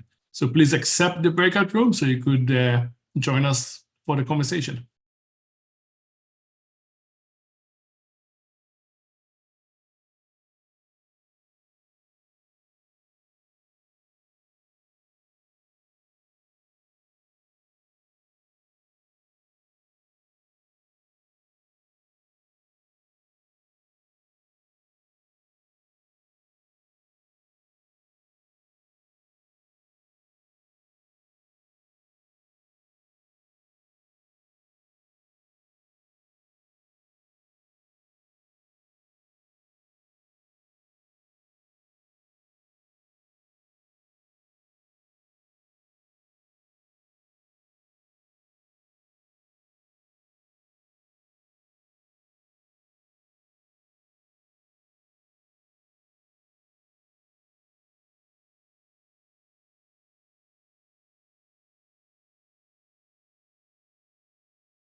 One more time. If you hear me now on the Zoom, it means that you haven't accepted your breakout room. So please accept your breakout room so you could join the conversation. Otherwise, we'll meet you back here at 1:15.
Welcome back, people, from your breakout rooms.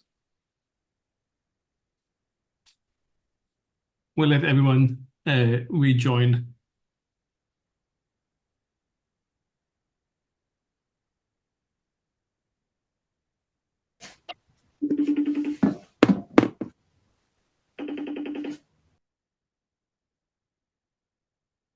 COE with them. Oh, hang on.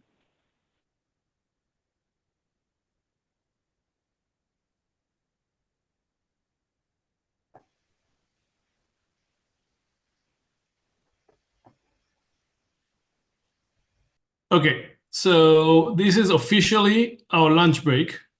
So feel free to turn off your camera and grab your food.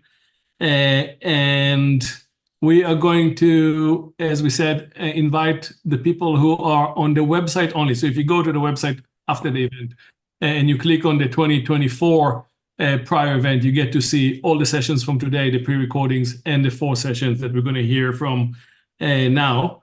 And we're going to start with Casey. Casey, do you want to tell us in 1 minute what your presentation is about? Yes, thank you. Hi, my name is Casey Rauschenberg. I'm the experience manager at Frost Brown Todd. So you can check out our online skill session to see how our Frost Brown Todd data and innovation team gamify the change management of our experience management database, which is Foundation. So we created what we are calling an experience week, where we got everybody involved. That included in-office workers, remote workers, and everybody at every level. We wanted to jumpstart our data collection, so that was really one of our big goals of that week. And we wanted to show people that not only can data be fun, but that everybody plays a role with having better data, and that it's not just the data team that does data. So we all can contribute. And so that's what our session's about, is gamifying that, making it a little bit fun for everybody at the firm. And so if anybody wants to discuss after you've had a chance to watch the online session, don't hesitate to reach out to me. Great. Thank you. Thank you. Naveen. Thanks, Oz.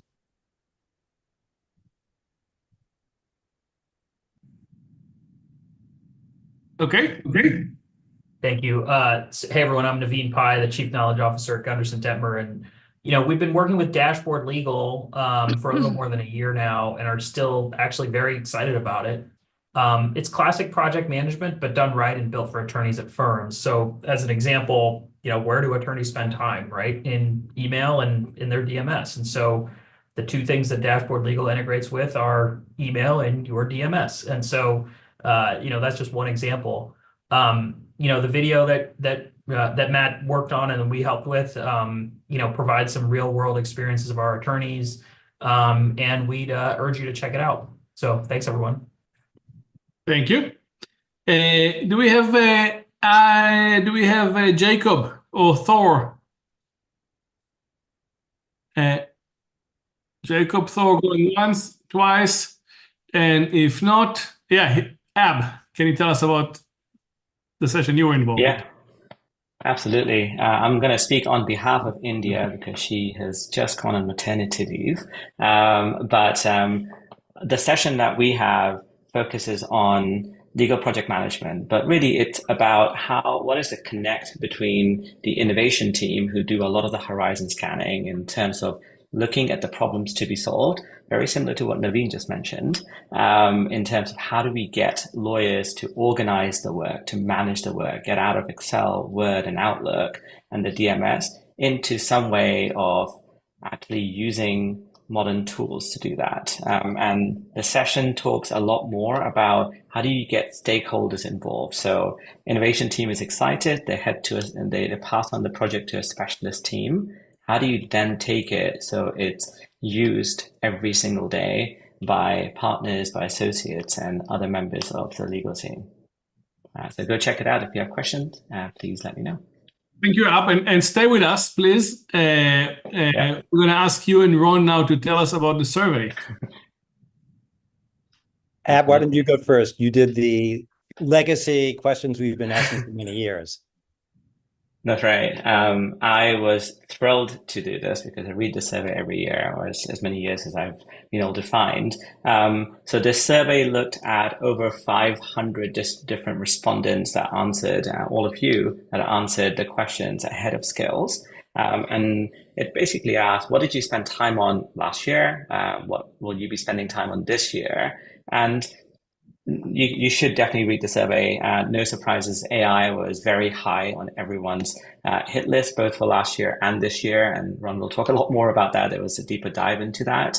What I wanted to tackle in maybe 30 seconds is what didn't come through in the data, but was certainly included in the comments. So a lot of you left comments on the type of work and what you're focusing on. So 3 standout things. One, there seems to be a proliferation of additional innovation teams being set up. So those that were innovation members reporting into IT, KM, or elsewhere, there were at least 3, I counted, if not more, individuals celebrating that they now have a team, a budget, and a function to manage, which is great to see. 2, the amount of time being spent on data and analytics, contrary to what we're hearing, went down. That doesn't mean there was less of that being done. Probably, as I think Ron and I discussed, it likely means that as people were focusing on Gen AI, machine learning, and generally other areas of AI, it probably meant that those individuals were being pulled into that as well. So it'll be interesting to see that, because certainly the presentations that I've seen so far very heavy on data analytics and presentation of the outcomes.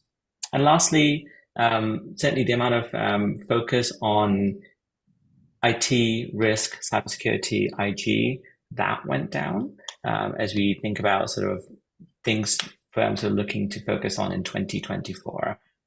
Again, the assumption here is there are specialist teams that are being pulled in to lead that charge. Not to say that KM and innovation leaders will not be involved in that, but they will be supporting that rather than sort of taking that on board. Because of course, information governance, security risk is probably more important than ever. So I wanted to at least share those key takeaways. And yeah, I'll pass on to Ron, who did a deeper dive on the AI part. Great, thanks, Abin. Thank you for doing the tag analysis. Those of you who are participating in the survey will have observed that we did add a whole new session this year on generative AI.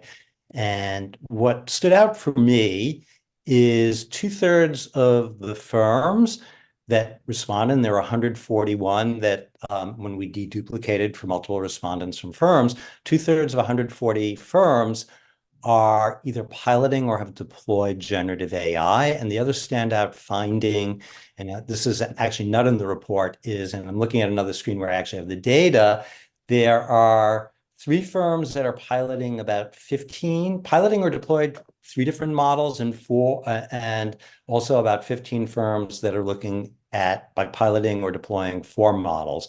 So there's a lot of activity. And what I can add, again, that was not in the published survey is both through meetings like this and for some research I'm doing for Gartner, I've talked to 10 large law firms. This is all real. It doesn't mean adoption is widespread. It's varied by firm, but I've not seen another technology take root so quickly. So I think we're in exciting times, promising times, but the use cases still remain to be determined. And you can look at the survey for that. And I will turn it back to the Master of Ceremonies, Oz. Thank you. Thank you very much. We are now going to invite those people who have open positions to tell us in 30 seconds what are they looking to hire. So anyone who's interested will get to know. And we'll go by the order that I see here. So Sergey Polak. All right, I wasn't expecting to go first. So I am trying to start, or not trying, but I am starting a technology innovation group here at Ropes and Gray. Right now it's a department of me, and I have an open position. So I need to write a job description still, but I am looking for somebody to help me with technology innovation here at the firm. Right? I'm looking for a technologist, I would say a tech geek who who has some experience with AI, certainly, with development, with researching new technology, and ideally also being able to talk to lawyers and know how lawyers work and think. Great. I think Al from Northern Rose.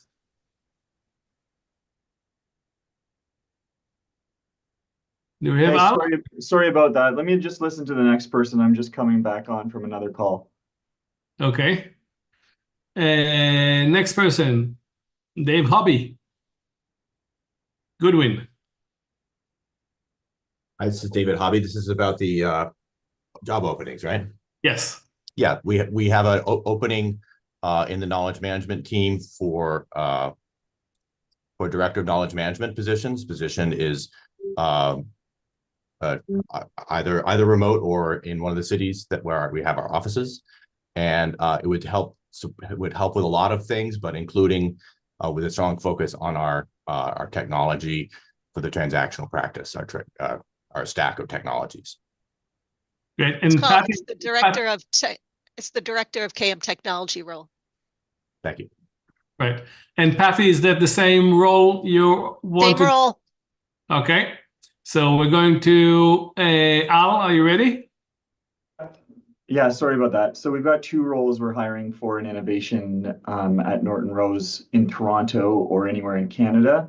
One is manager of change management and adoption. The other one is an AI developer. Great. Haley Harris, BCLP. Yes, hi. Yes, we are looking for a knowledge systems engineer in the US.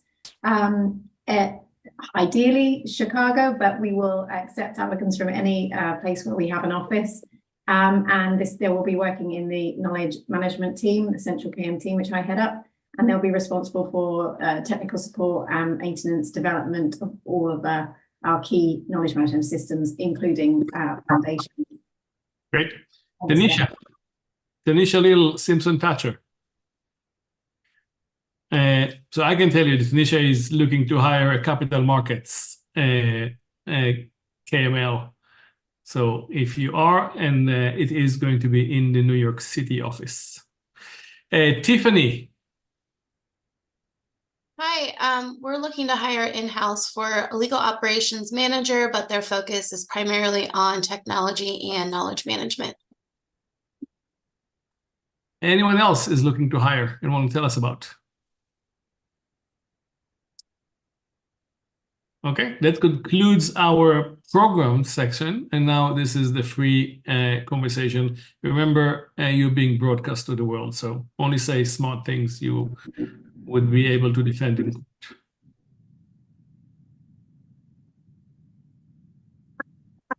That's such a high bar for people to want tacos. Suddenly, deafening silence.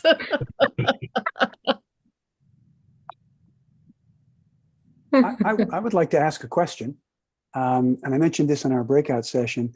I'm getting a lot of pushback from management about the fact that if somebody uses generative AI to begin a document, no matter what it is, maybe it's just some kind of a brief to clients, that it must be cited, which is interesting. And I wanted to get a sense from this group as to how prevalent that is. If you're only keeping, why is it different from a young associate doing it? You still have to read the whole thing. You still have to stand beside it, behind it. You still have to take responsibility for it. But I think that citing it does carry a stigma. So I'm wondering how people feel about that. Todd, I've had some of those conversations on the UK side about in the context of litigation and whether your submissions and whether you need to declare you've used it. And I'm very firmly of the view, but not the only view, of the firmly view that what is the point of the declaration? It doesn't change your accountability for the output of what you produce and the need to verify that and stand behind it. And it's not a plea in mitigation if you screw up. So I'm not personally of the view that there should be any need to, and it's certainly not yet been adopted as a position in the rules. But I know there's a very counter view to that. We've made that our internal policy for the use of AI, that we have to declare it in any way, in any part of the project, which is, I think, from some sort of purist view on plagiarism and whether your work is derivative, maybe nice, but the way law firms have worked for so long with how we use each other's information, it feels rough. What is the logic for the firms that are requiring disclosure?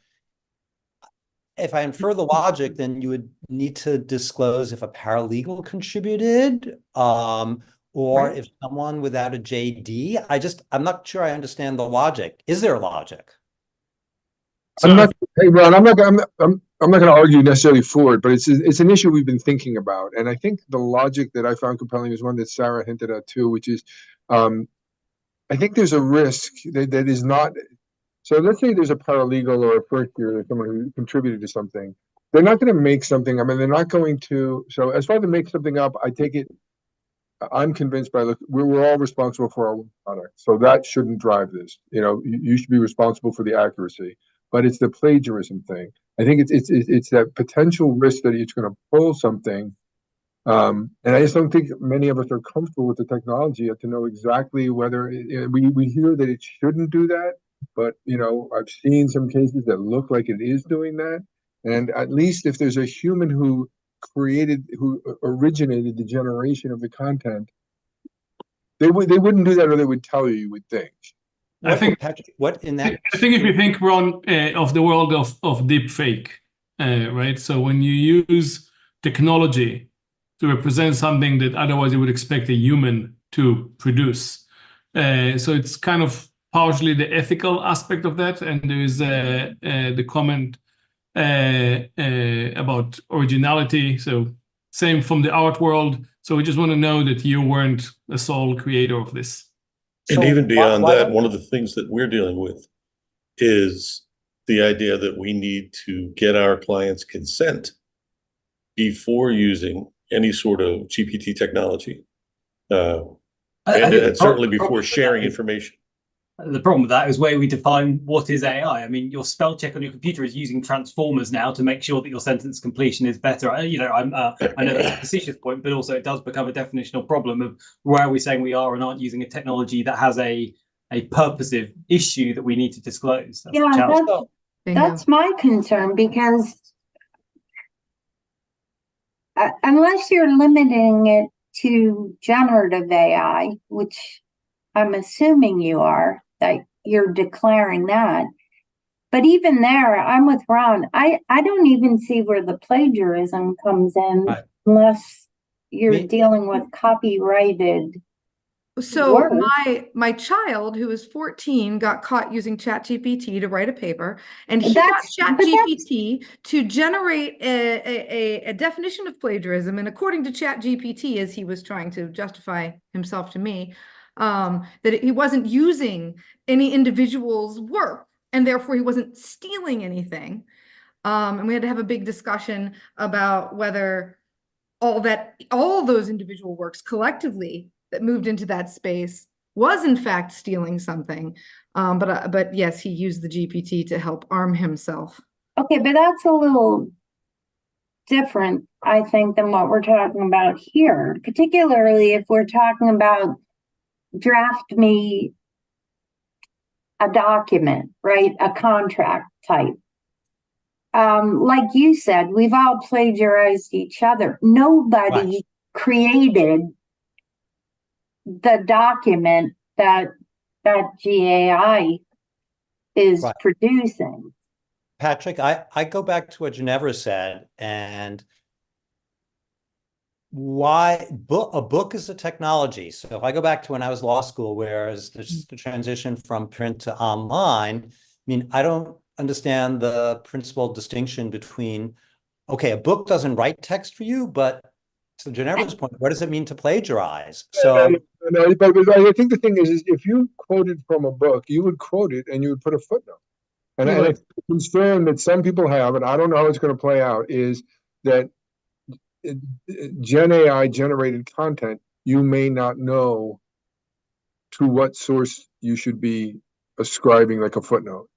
Okay, that's fair. It's hard but if it's a purchase agreement, if it's a purchase agreement, why do you care? Yeah, I think anyone that's say what I'm that. If saying. anyone does care, if anyone does care, that's not an argument I'm making. I mean, people have been cutting and pasting from each other's acquisition agreements and. Yeah, that's why I'm asking, where is your plagiarism fear? Is it like, same with the case? I would look the case up. I wouldn't just take it for granted, right? Because of the whole hallucination thing. So, but just I'm just feeling another thing. In writing a brief, you would cut and paste from your colleague's brief, but then you would check the cases and make sure that they haven't been overturned, and you would do that. And you wouldn't cite, oh, this is from Nick Pryor's brief from 2015. Right. You would just. I knew you'd been stealing from me, Patrick. I knew it all along. But I think there's such a range of how you use generative. But it's the means by which you get there that we don't need to declare or disclose. I wouldn't have thought. Sorry, Gwyn. Yeah, sorry, I was just gonna say there's such a range of how you use generative AI that, you know, I think it would be hard to have sort of a blanket policy that requires that type of citation. You could be using it for something that's factual, and you know, you're going to have much different risks around hallucinations depending on whether you're using a sort of general open tool or if you're using something that's grounded, you know, like a CoCounsel. But if you're using it for just like, help me brainstorm, help me get past the blank page, help me sort of think of how to string these words together, it just is such a huge spectrum of how you're using it that it is really hard to say that you need to have that citation for anything that uses it. And I mean, I feel like these types of things, when people bring this up, this is kind of your entree to the conversation on like, let's talk about how we're using it and what your concern is and how these technologies actually work. Because I think this all comes back to the responsibility of the lawyer. Right. But we've had clients come up to us and say, are you using it? And I think it's a little foolish to say, no, we've not even considered it. So we've been actually honest and have had conversations. Would you like us to use it? No, I think you do have to have the conversation with your client if they if that's what they want. Would you like us to use it? And if so, what are the boundaries of those usage? And I think it would be amazing to have like a laundry list given to the client that, do you want us to use it for this, and not this? I think there's a difference between answering a question honestly when you're asked. So if someone comes up to me, or if the court says, oh, by the way, did you use any GAI and how, I would be obligated to answer truthfully. I would want to answer truthfully. That's different than saying every time I create something, I have to put a stamp on it that says, warning, I use GAI, because that sends a signal that it's not trustworthy. And I don't think that's true. I'll say, as a client, I think companies are all over the place right now in terms of just everyone on this call is in terms of how people are feeling about AI and their comfort with it. I certainly, as a client, wouldn't want to look at a laundry list of all the different ways you're using it. I want you to use it in every possible way to make things faster and easier. But for me, what matters is my confidential information or my proprietary information going into a shared data set. Right. And as long as it's not, go for it. But I know I'm not, my company is very, very comfortable with AI, and that's not true for every company. Lori, I talk in my day job at Gartner, I'm talking to a lot of clients, and this issue is coming up. I think your position 2 years from now, that will be everyone's position except a few backward companies. It's hard to understand why a client wouldn't do that. As long as the privacy is there, it's like saying, oh no, don't use that word processor. Just find a secretary and take dictation. No one's saying that. I don't see how this is any different. Yeah. One thing to Have this conversation. One thing to consider is that the way things are moving. A lot of the technology vendors are incorporating, integrating these LLMs and these, generative AI tools into everything. So at some point, it will just be technology, and it'll be like disclosing that you're using Word to write a document. So even though it might be the case where today we can safely say we've used it or we haven't, maybe in a couple months from now, nobody's going to be able to be in the position to be actually knowledgeable about if it wasn't used, if that makes any sense. Yeah. Team wrote in the chat that people should say when they don't use it, just like artists sign their original work. That would be, it's mine. I thought about it myself. So thank you. We've got 6 minutes left. Anyone want to bring any other topic?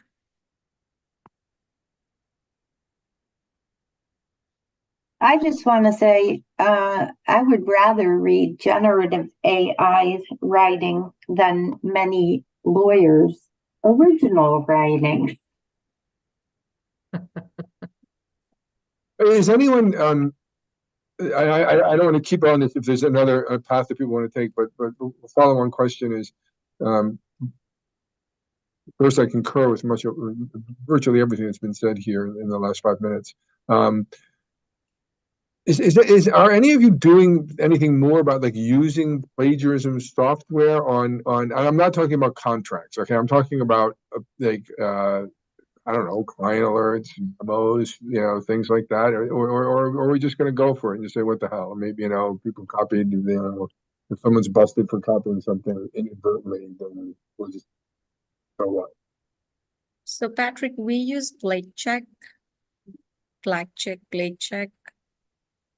and all of the content that we publish outside, whatever we receive and are planning to edit out and use, we make sure none of it is plagiarized. And once in a while, something comes up just because it's such an oft-repeated regulation. But yes, we've got a policy around plagiarism check.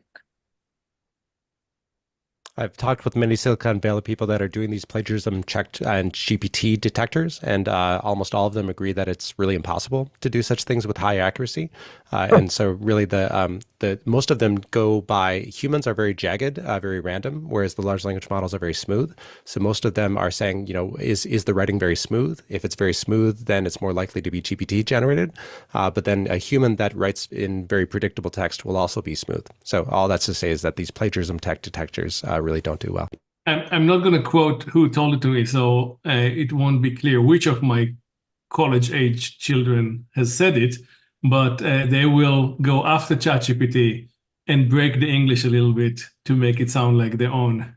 There are also tools that will rephrase it for you. There are websites that will do that. And by the way, I don't know if you all know that the winner of the Sony photo contest last year, he submitted the photo as original, but then disclosed that it was co-created with generative AI, and that he still won. No, that was the woman, right? The picture of the yeah, right, that one. Yeah, it's interesting. I just wonder how these things are going. I wonder whether we're all going to start going in and like adding typographical errors to our emails.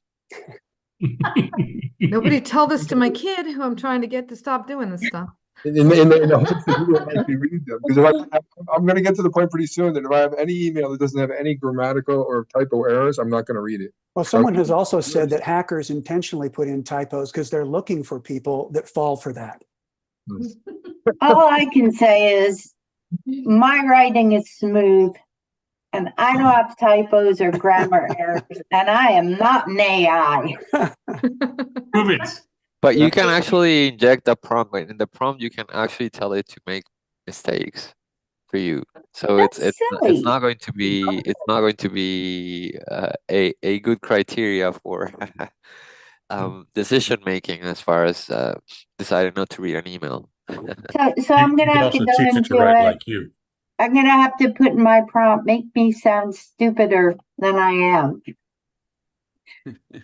You can also provide examples of your own writing to teach it to write like you.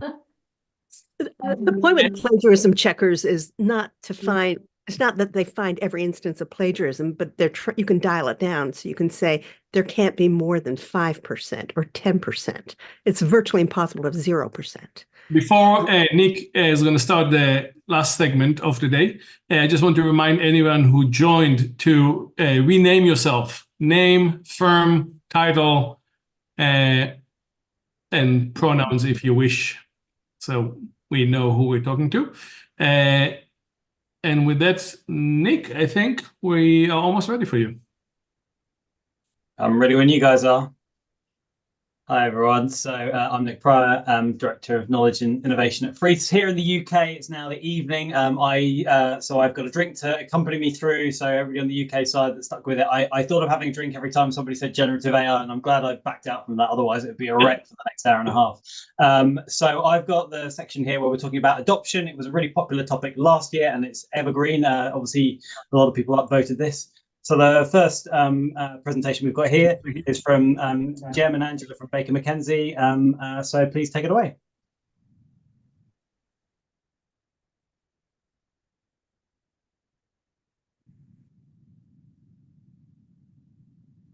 My name is Jem Uchan, and I'm an Innovation Product Manager for Baker McKenzie. And I am Angela Cairns, Senior Manager in Practice Group Solutions. Over the course of the next 12 minutes, we'll walk you through everything we know about adoption. Our role centres around providing our lawyers with the best tools available and dedicated to implementing innovative solutions to elevate their capabilities and enhance overall performance. Against our best efforts, there's a pressing issue we can't ignore. A considerable number of our licensed and in-house solutions consistently fall short of meeting our adoption goals. Why? This key question invites us to rethink our methods and identify the main causes impeding our adoption goals from being achieved. Well, there are many possible reasons, or rather excuses, that we often hear. Some of them are on this slide. The first one is lawyers are resistant to change. This is a common stereotype that portrays lawyers as conservative, traditional, and risk-averse. We think this is unfair towards lawyers. Most humans have this inherent inertia and distrust against change. Another one is our lawyers are too busy to adopt new technologies. A third one is our firm's culture is not hospitable to change. This is a more systemic excuse that points to the organizational and institutional barriers that may hinder innovation. Bonus points for a quote about culture eating strategy for breakfast. Another one is pressure to build time is preventing our attorneys from engaging with tech. This is a more subtle excuse that reflects the underlying incentive structure of the legal profession. Lawyers are rewarded for the amount of time they spend on a case, not for the value they deliver or the outcome they achieve. The final box is designated for the most recent reason/excuse you've come across. If you have encountered a good one lately, share it in the chat for others to see as well. So what have we tried and failed? What we are sharing here encapsulates years of trial and error, distilling the standout areas that have proven effective for us. These highlights represent our ongoing journey, a dynamic, evolving process rather than an exhaustive list. So starting with taking those bold actions of kicking down the doors to signal urgency and compel that change within the organisation. The level of urgency we need cannot be achieved with incremental tech developments. The threat should be existential to the firm to generate the urgency we need. We are seeing more of this with Gen AI, but this is hardly applicable to your everyday transaction management or e-billing platform. So what about our communicating strategy of employing those casual settings like tea time discussions to effectively convey those ideas and build that collective agreement? Yeah, this is great in creating consensus, but we have to be deliberate in our interactions with our populations. Otherwise, we will waste time and resources. For context, Baker McKenzie has a headcount of 13,000. That's a lot of T's. We need to be very specific in our targeting and what we want when we are interacting with our attorneys. So securing that senior partner endorsement to drive the organizational tone and the commitment. This principle is relevant to companies with a clear chain of command and leadership structure. Law firm partners operate as semi-autonomous business units. In all successful digital business transformations, CEO of the company, not even the vice president, the CEO commits and personally takes charge of the change effort. Otherwise, it does not work. You can see how this is different than a managing partner or a senior partner putting their approval on legal tech, but delegating the adoption effort to others. Showcasing our success stories. We're using those appealing success stories as the promotional tools to encourage that broader adoption. Success stories are great in generating exposure. Everybody loves them. However, most attorneys still require well-known and trusted colleagues' positive recommendation before testing a product. In and of itself, they're not enough. Neither are trainings. And a personal favourite of mine is using those regional meetings to present interactive showcases of our legal tech portfolio.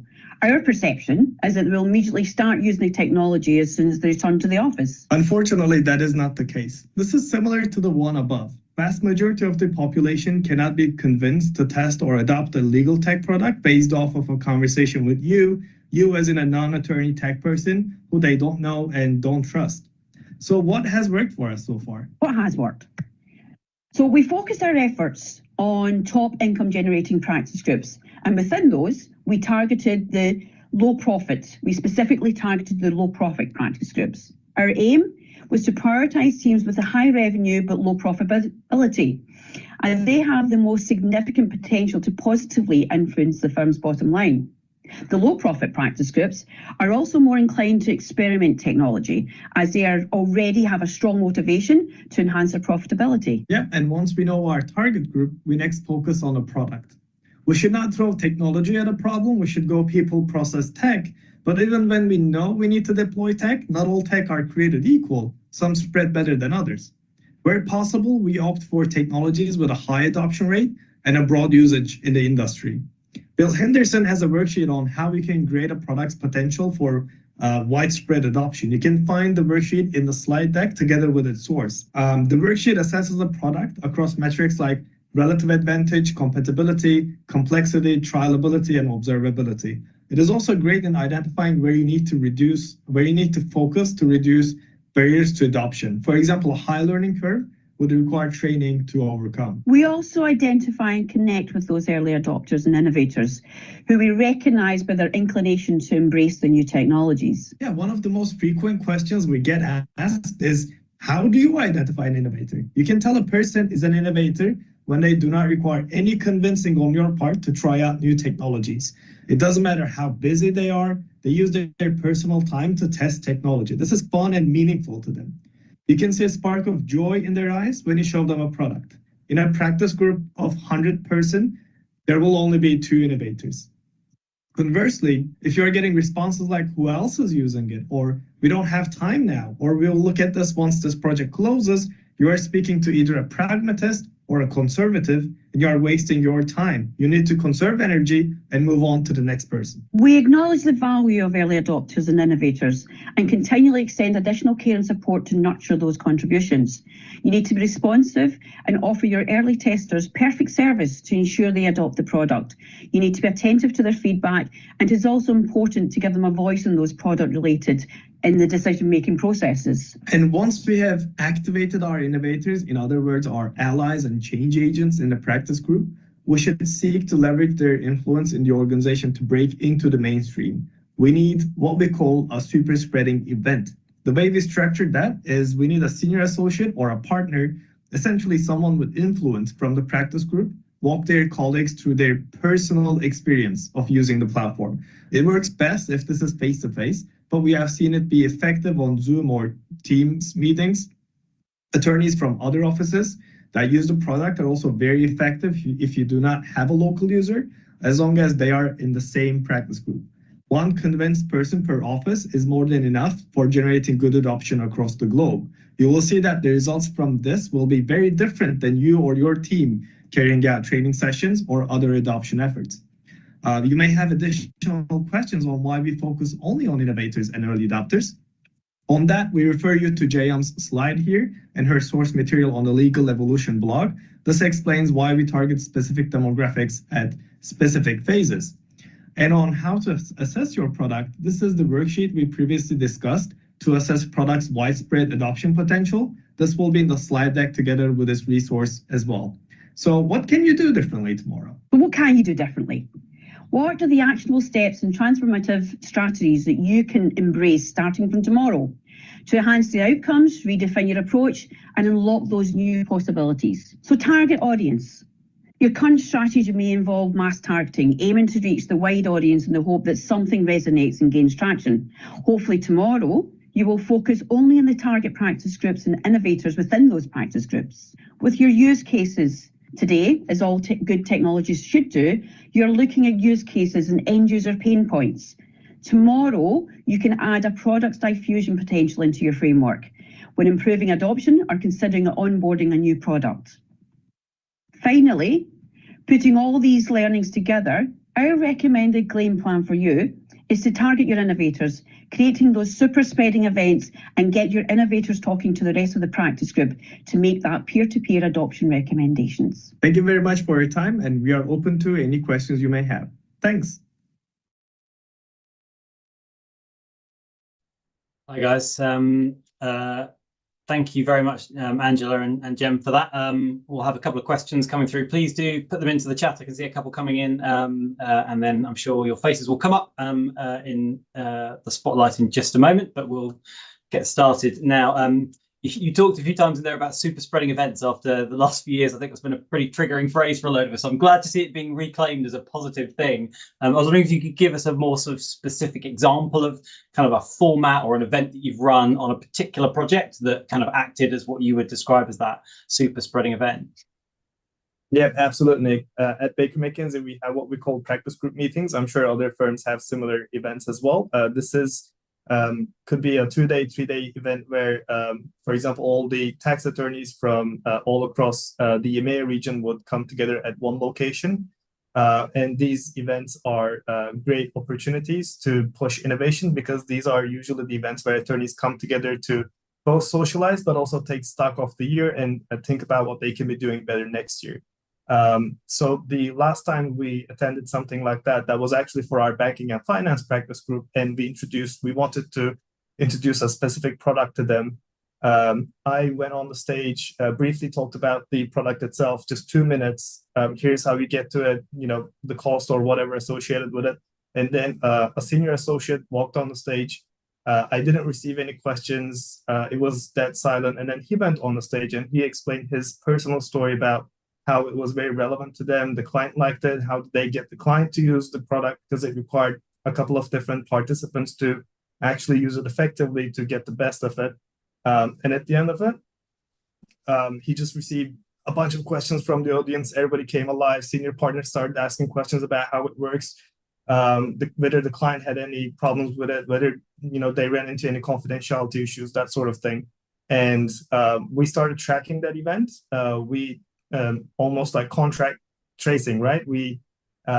If we could match the adoption to that event, we started tracking those events, and by the end of the 6-month period, we were able to show causality that our usage and adoption has increased 400% based off of that single event. So that was, I believe, a very good best practice that we then generated and started using in different environments as well.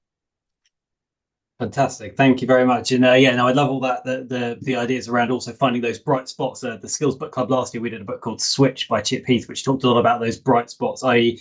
focusing more of your energy on grabbing hold of the reasons why a certain cohort does engage and building on that, rather than worrying too much about why others haven't, which is just inverting it. Just building on that, and the question from the thread was, you talked about the tone from the top, which is very, very important, but then you have the kind of the middle management layer that's got very routine, and any tips on how to reduce the friction and as put it here, get them rowing in the same direction. So how do you, I guess, augment the tone that's being set from the top?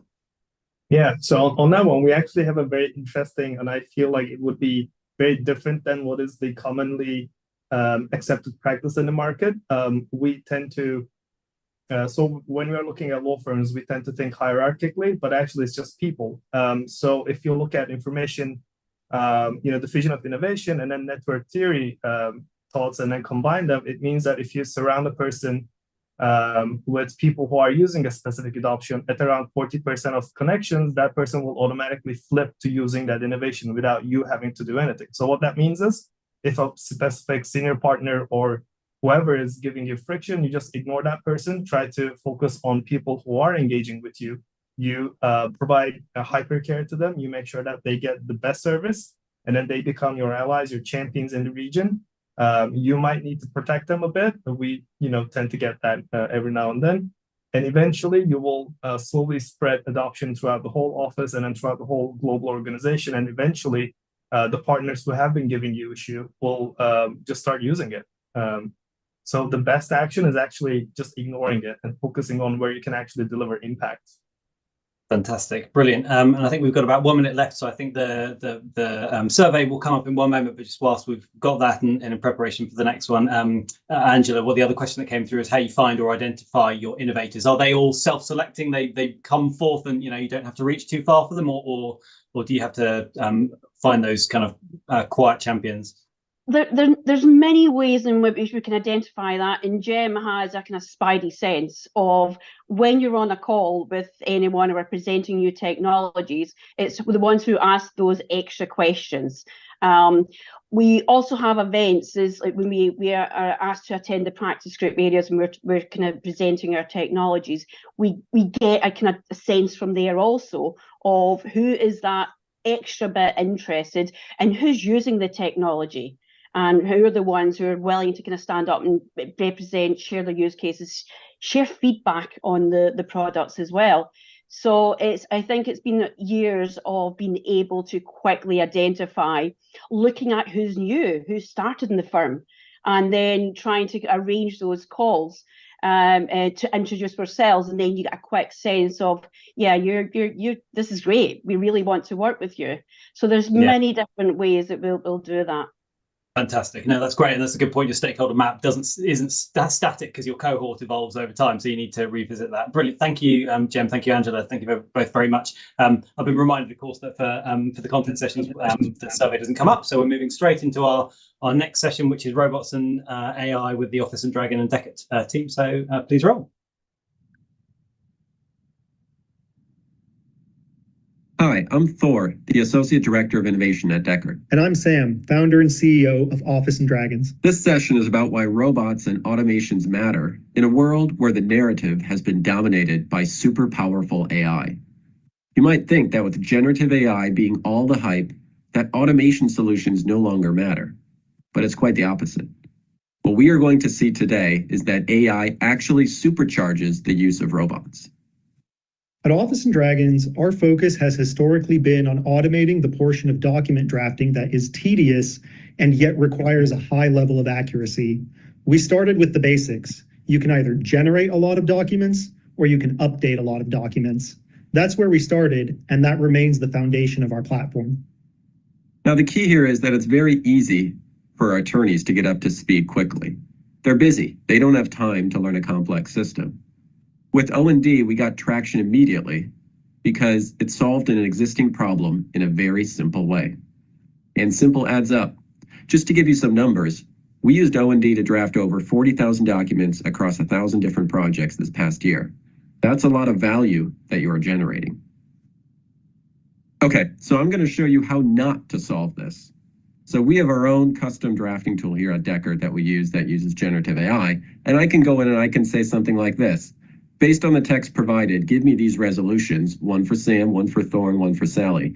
Use December 5, 2012, where it says, in brackets, date.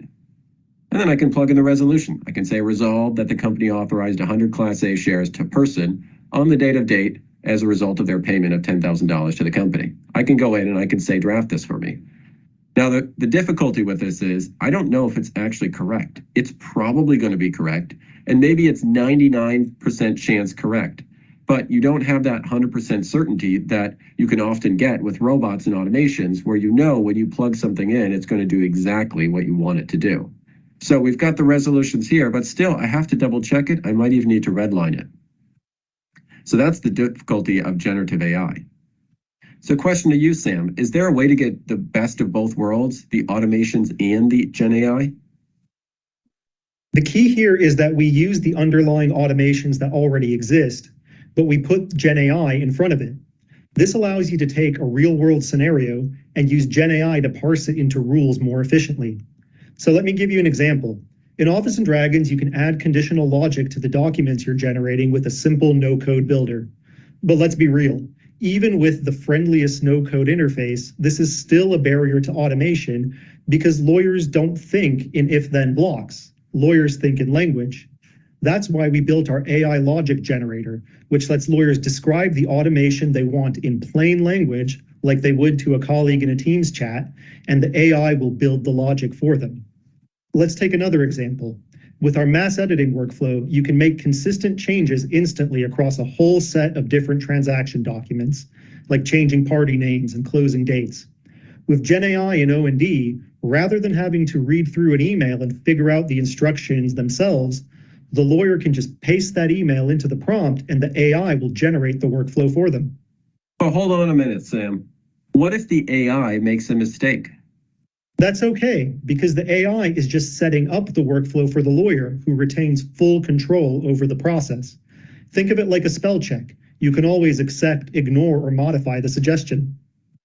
But isn't there still a risk here? I mean, how do you know whether the documents that have been generated are what you want them to be? So that's where the O&D receipt comes in.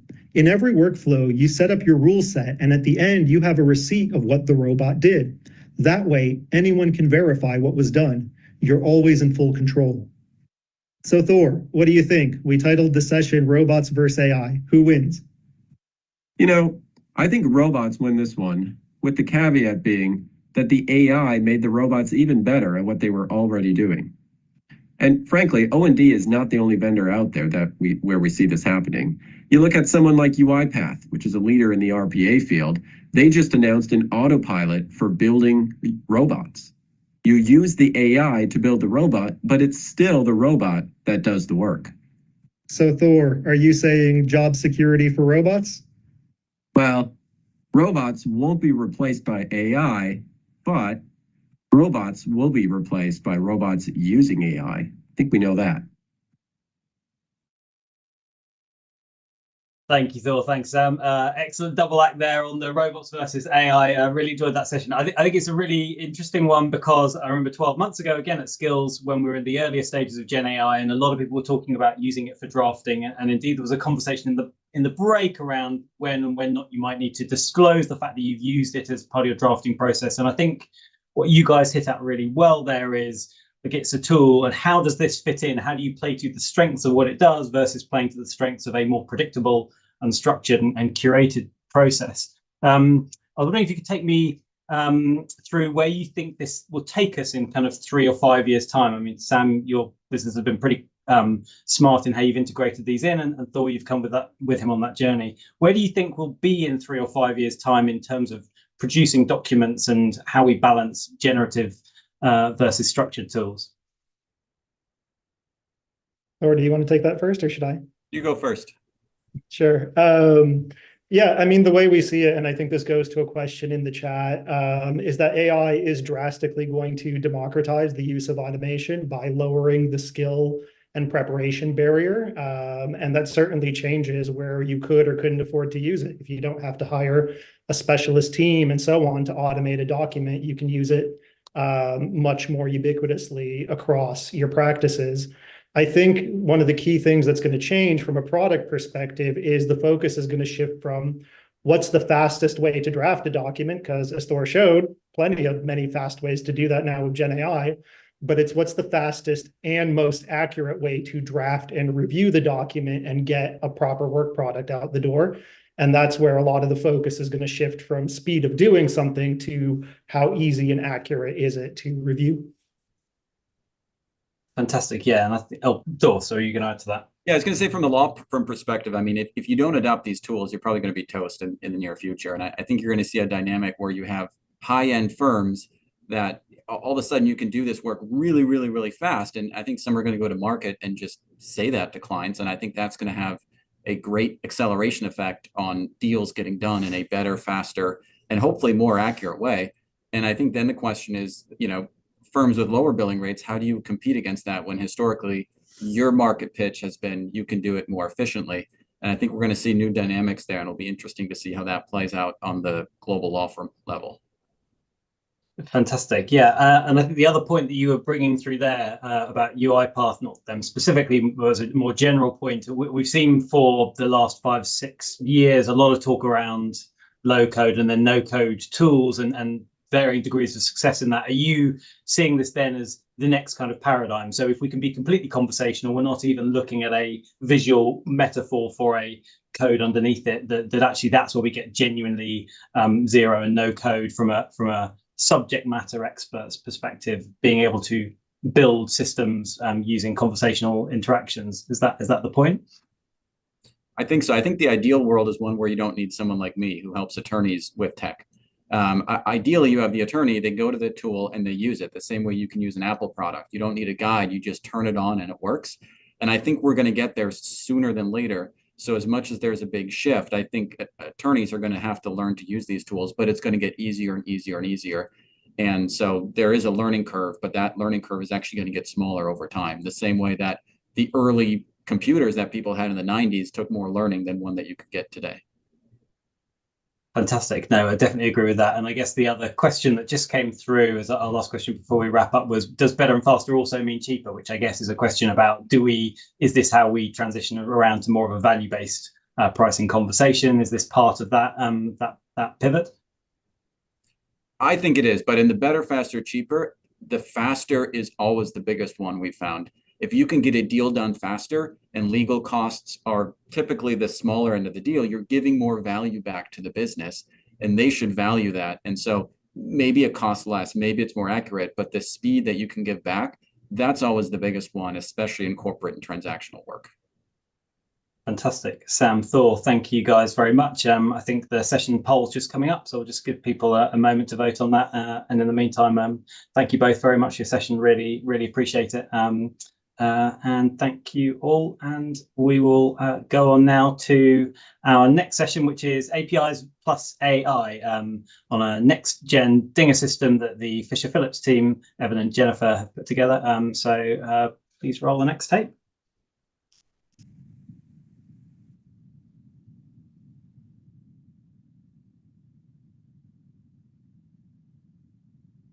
Hi, everyone. I'm Evan Shankman, Chief Knowledge and Innovation Officer at Fisher Phillips.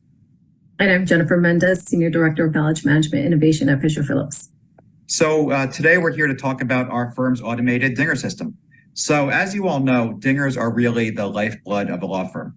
We need to let our attorneys know whenever their clients or prospects need help, whenever they've been subject to a lawsuit or something involving an agency. And we had a legacy Dinger system in place that located case filings. It was an opt-in system, and it would essentially require our library to scour those reports that came in each day, figure out which ones were firm clients or prospects, and then manually send an email out to the attorney in question or attorneys in question and let them know that their client might need some help. While it did an okay job, it was a really manual, time-intensive process and not one that anybody really enjoyed doing, not surprisingly. We knew that technology could help us with this, and we knew that we could build a better way to do it, and then we set about to do that. Yeah, and so for us, the solution was really to partner with the folks at InOutsource to develop a custom state-of-the-art alert system that would notify attorneys whenever their clients were subject to any of the things Evan mentioned previously, so that we can go ahead and hopefully offer our help and win that new business. The result has been a custom system tailored specifically to meet our needs that imports case alerts from Courthouse News's Case Portal API and a number of publicly available APIs from the DOL's website and other government agencies. We execute those imports twice a day, in the morning and in the afternoon, so that we can stay up to date on the latest happenings in all of those areas. And then we consolidate all that information into a single table. So the format is consistent across the board so that we can deliver that information in an easily digestible email, which we'll show you in just a second. There is still a little bit of a manual process because the system is not foolproof. We are using Elastic's search index to search through all of the defendant names. We're also leveraging IBM Watson's natural language understanding capabilities to identify the company and individual names from the defendant list or the equivalent of the defendant list if it's not a court filing. And we go through that process to make sure that we're getting the latest hits. Anything that is scored at an 85% confidence factor or higher is automatically included in an email to the originating attorney. But anything below that, we actually review. We don't really review anything below 65 in terms of confidence factor, but anything between 65 and 84 is manually reviewed. And we go through the process of indicating whether or not it should have been a match. With IBM Watson's capabilities, the system then learns to identify that as a good hit going forward. We also have the ability to exclude hits, to say we don't want these types of cases. As a labor and employment firm, we don't want specific types of cases included. They're not relevant to our business.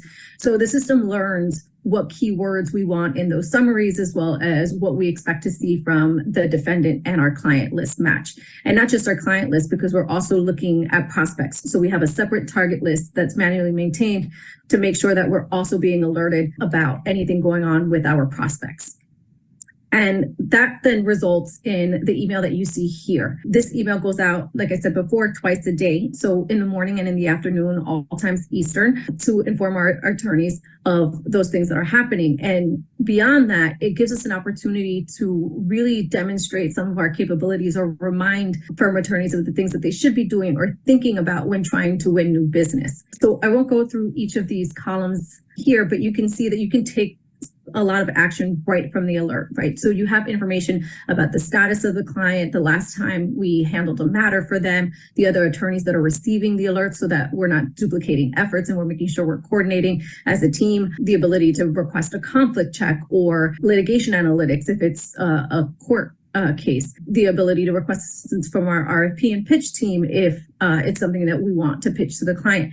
So there's a lot of action that you can take there, and it allows us to promote some of the resources that we know can come in really handy for our attorneys. All right. So the good news is it really has been a great success. We ran it in parallel with our legacy system for a period of time, and it literally brought in hundreds of new matters which were not caught with our legacy process that were caught with our new automated system for obvious, easy to prove instant ROI for this project. It's also freed up our library's time to do much more rewarding, higher value work in their day. And it also pushes that underutilized but really valuable content to our attorneys automatically in that email, so they don't even need to think where to go to start the ball rolling to try to help out our clients. From our perspective, it's really just the perfect marriage of APIs and AI, smart people like Jen and Stacy, a vendor willing to push the envelope like an outsource, and our library, really all working together to successfully modernize the really critical Dinger process at our busy law firm. So now we're happy to take any questions that you might have.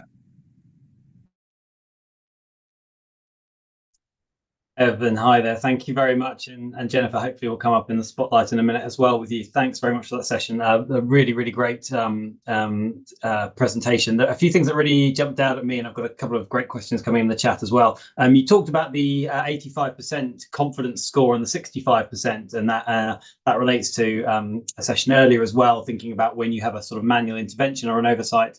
I'd be really interested how you came to those numbers, what your process was for figuring out, okay, this is a threshold that we don't need to overlook, or this is one where we're going to sense check it.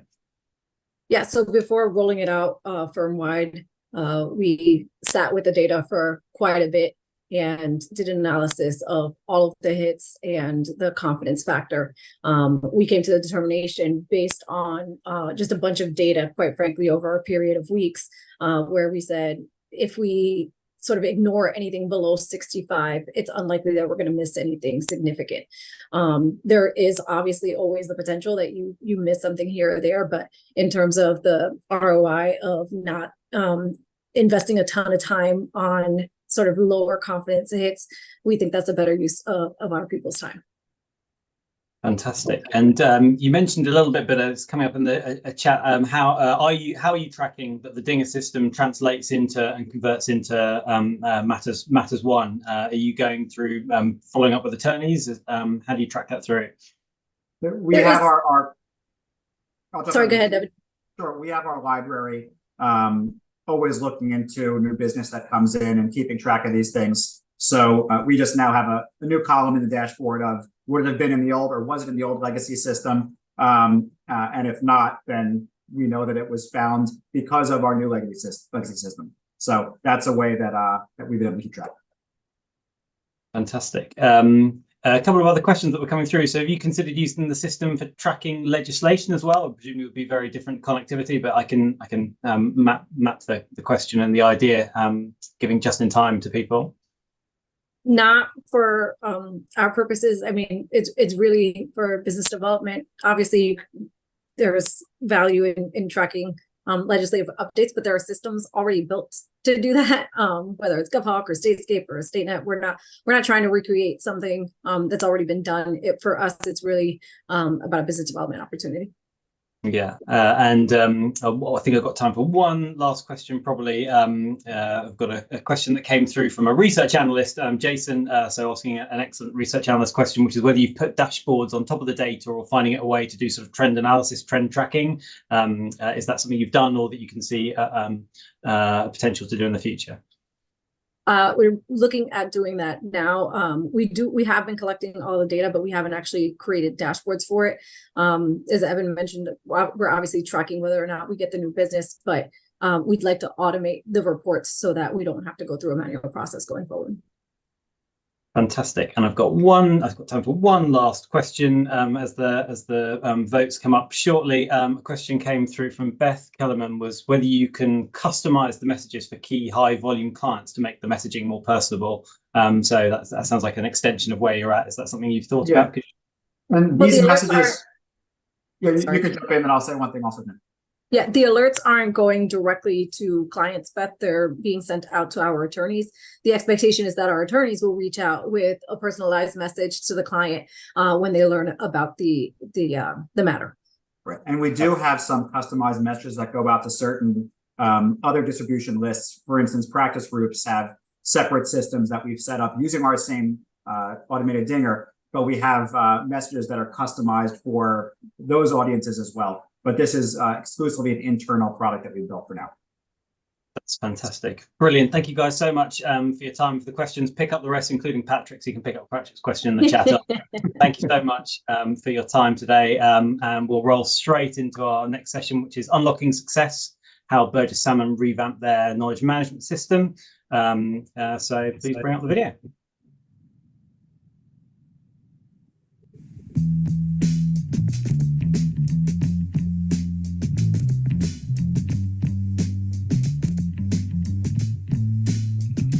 So we looked at the user side first, then we looked at the technology side, and we did some benchmarking as usual. And it was actually really pleasing that the iManage system met practically all of our requirements. So for our users, a knowledge management system that looks and feels the same, that sits together with iManage quite well, we just knew it was going to be easier for people to start to use it with confidence without a lot of training. So we tried to think very hard about our stakeholders. Now, stakeholders in terms of users are primarily the legal teams, but not exclusively. And we knew that the content was therefore primarily legal and regulatory content. Well, we scoped out the project largely through discovery sessions with a number of users. Didn't want to just focus on knowledge teams or on the project team itself, but trying to talk to the wide variety of people so that we could meet the needs of the entire firm. Then we started to talk to IT. And an equally rigorous approach was taken to defining the IT specification. So yes, I think it was a fairly robust exercise in terms of scoping and drawing together those requirements. And I think that was important because anyone's head can be turned by a glossy system, but it's got to be one that actually works for the firm. And we were confident that the one we chose would. One of the main things that we spend time looking at is the metadata. The metadata is really, really important to get right because it is one of the main ways lawyers are discovering their content. So strategy around content is incredibly important, and it will vary from area to area. So in some transactional areas, for example, corporate and real estate, you'll be looking mainly at precedents. So you're looking at a template-based approach and making sure that those templates and precedents are as effective and well annotated as you possibly can, with plenty of metadata around them. At the same time, people look quite hard at know-how. Now, for us, know-how is an example. It's an example of where you might have used a precedent for a particular situation that's had a particular feature. So our business researchers produce a lot of client profiles, sector profiles, profiles of particular developments in different areas. Now, those are high-value reports. They use the subscription tools we have incredibly effectively, but they also draw down what the legal teams know. I would say, though, the most significant area of content development is around our sector knowledge and expertise. Now, a lot of that is nowhere in the published resources. It's not even touched on. So actually having easy access to the last major piece of renewables work that we did, That's really valuable to people, and it saves the partner time for having to answer repeat questions and download the same information to multiple different people. So we spoke to the PSLs right at the outset of the project to think about adoption. We know that change is incredibly important with our very busy lawyers, and we wanted to ensure that we had excellent adoption right from the outset. So we consulted with the PSLs. So having familiar artifacts in place, such as the landing pages that they all know and love, that was the number one feature that the professional support lawyers wanted to see. So we were then able to unpack the significant improvements that iManage have made to a knowledge management system to show them how they could browse, how they could search, browse and search. It's a bit like online shopping. You know, people got it quite quickly. But we did need to think quite hard about giving them a familiar starting point. The outcome and feedback right from go live has been positive. We had a lot of engagement really from the outset. People liked what they saw. We used the branding quite extensively in our communication so that people became familiar with it. From the outset, we asked people to give us questions, give us glitches, anything that they couldn't do easily, we turned into an FAQ. Now, you won't be surprised to hear we had to do something a little more robust than just talk to people. So we took 7 or 8 factors from our business case and we fed back to the board on how things were going.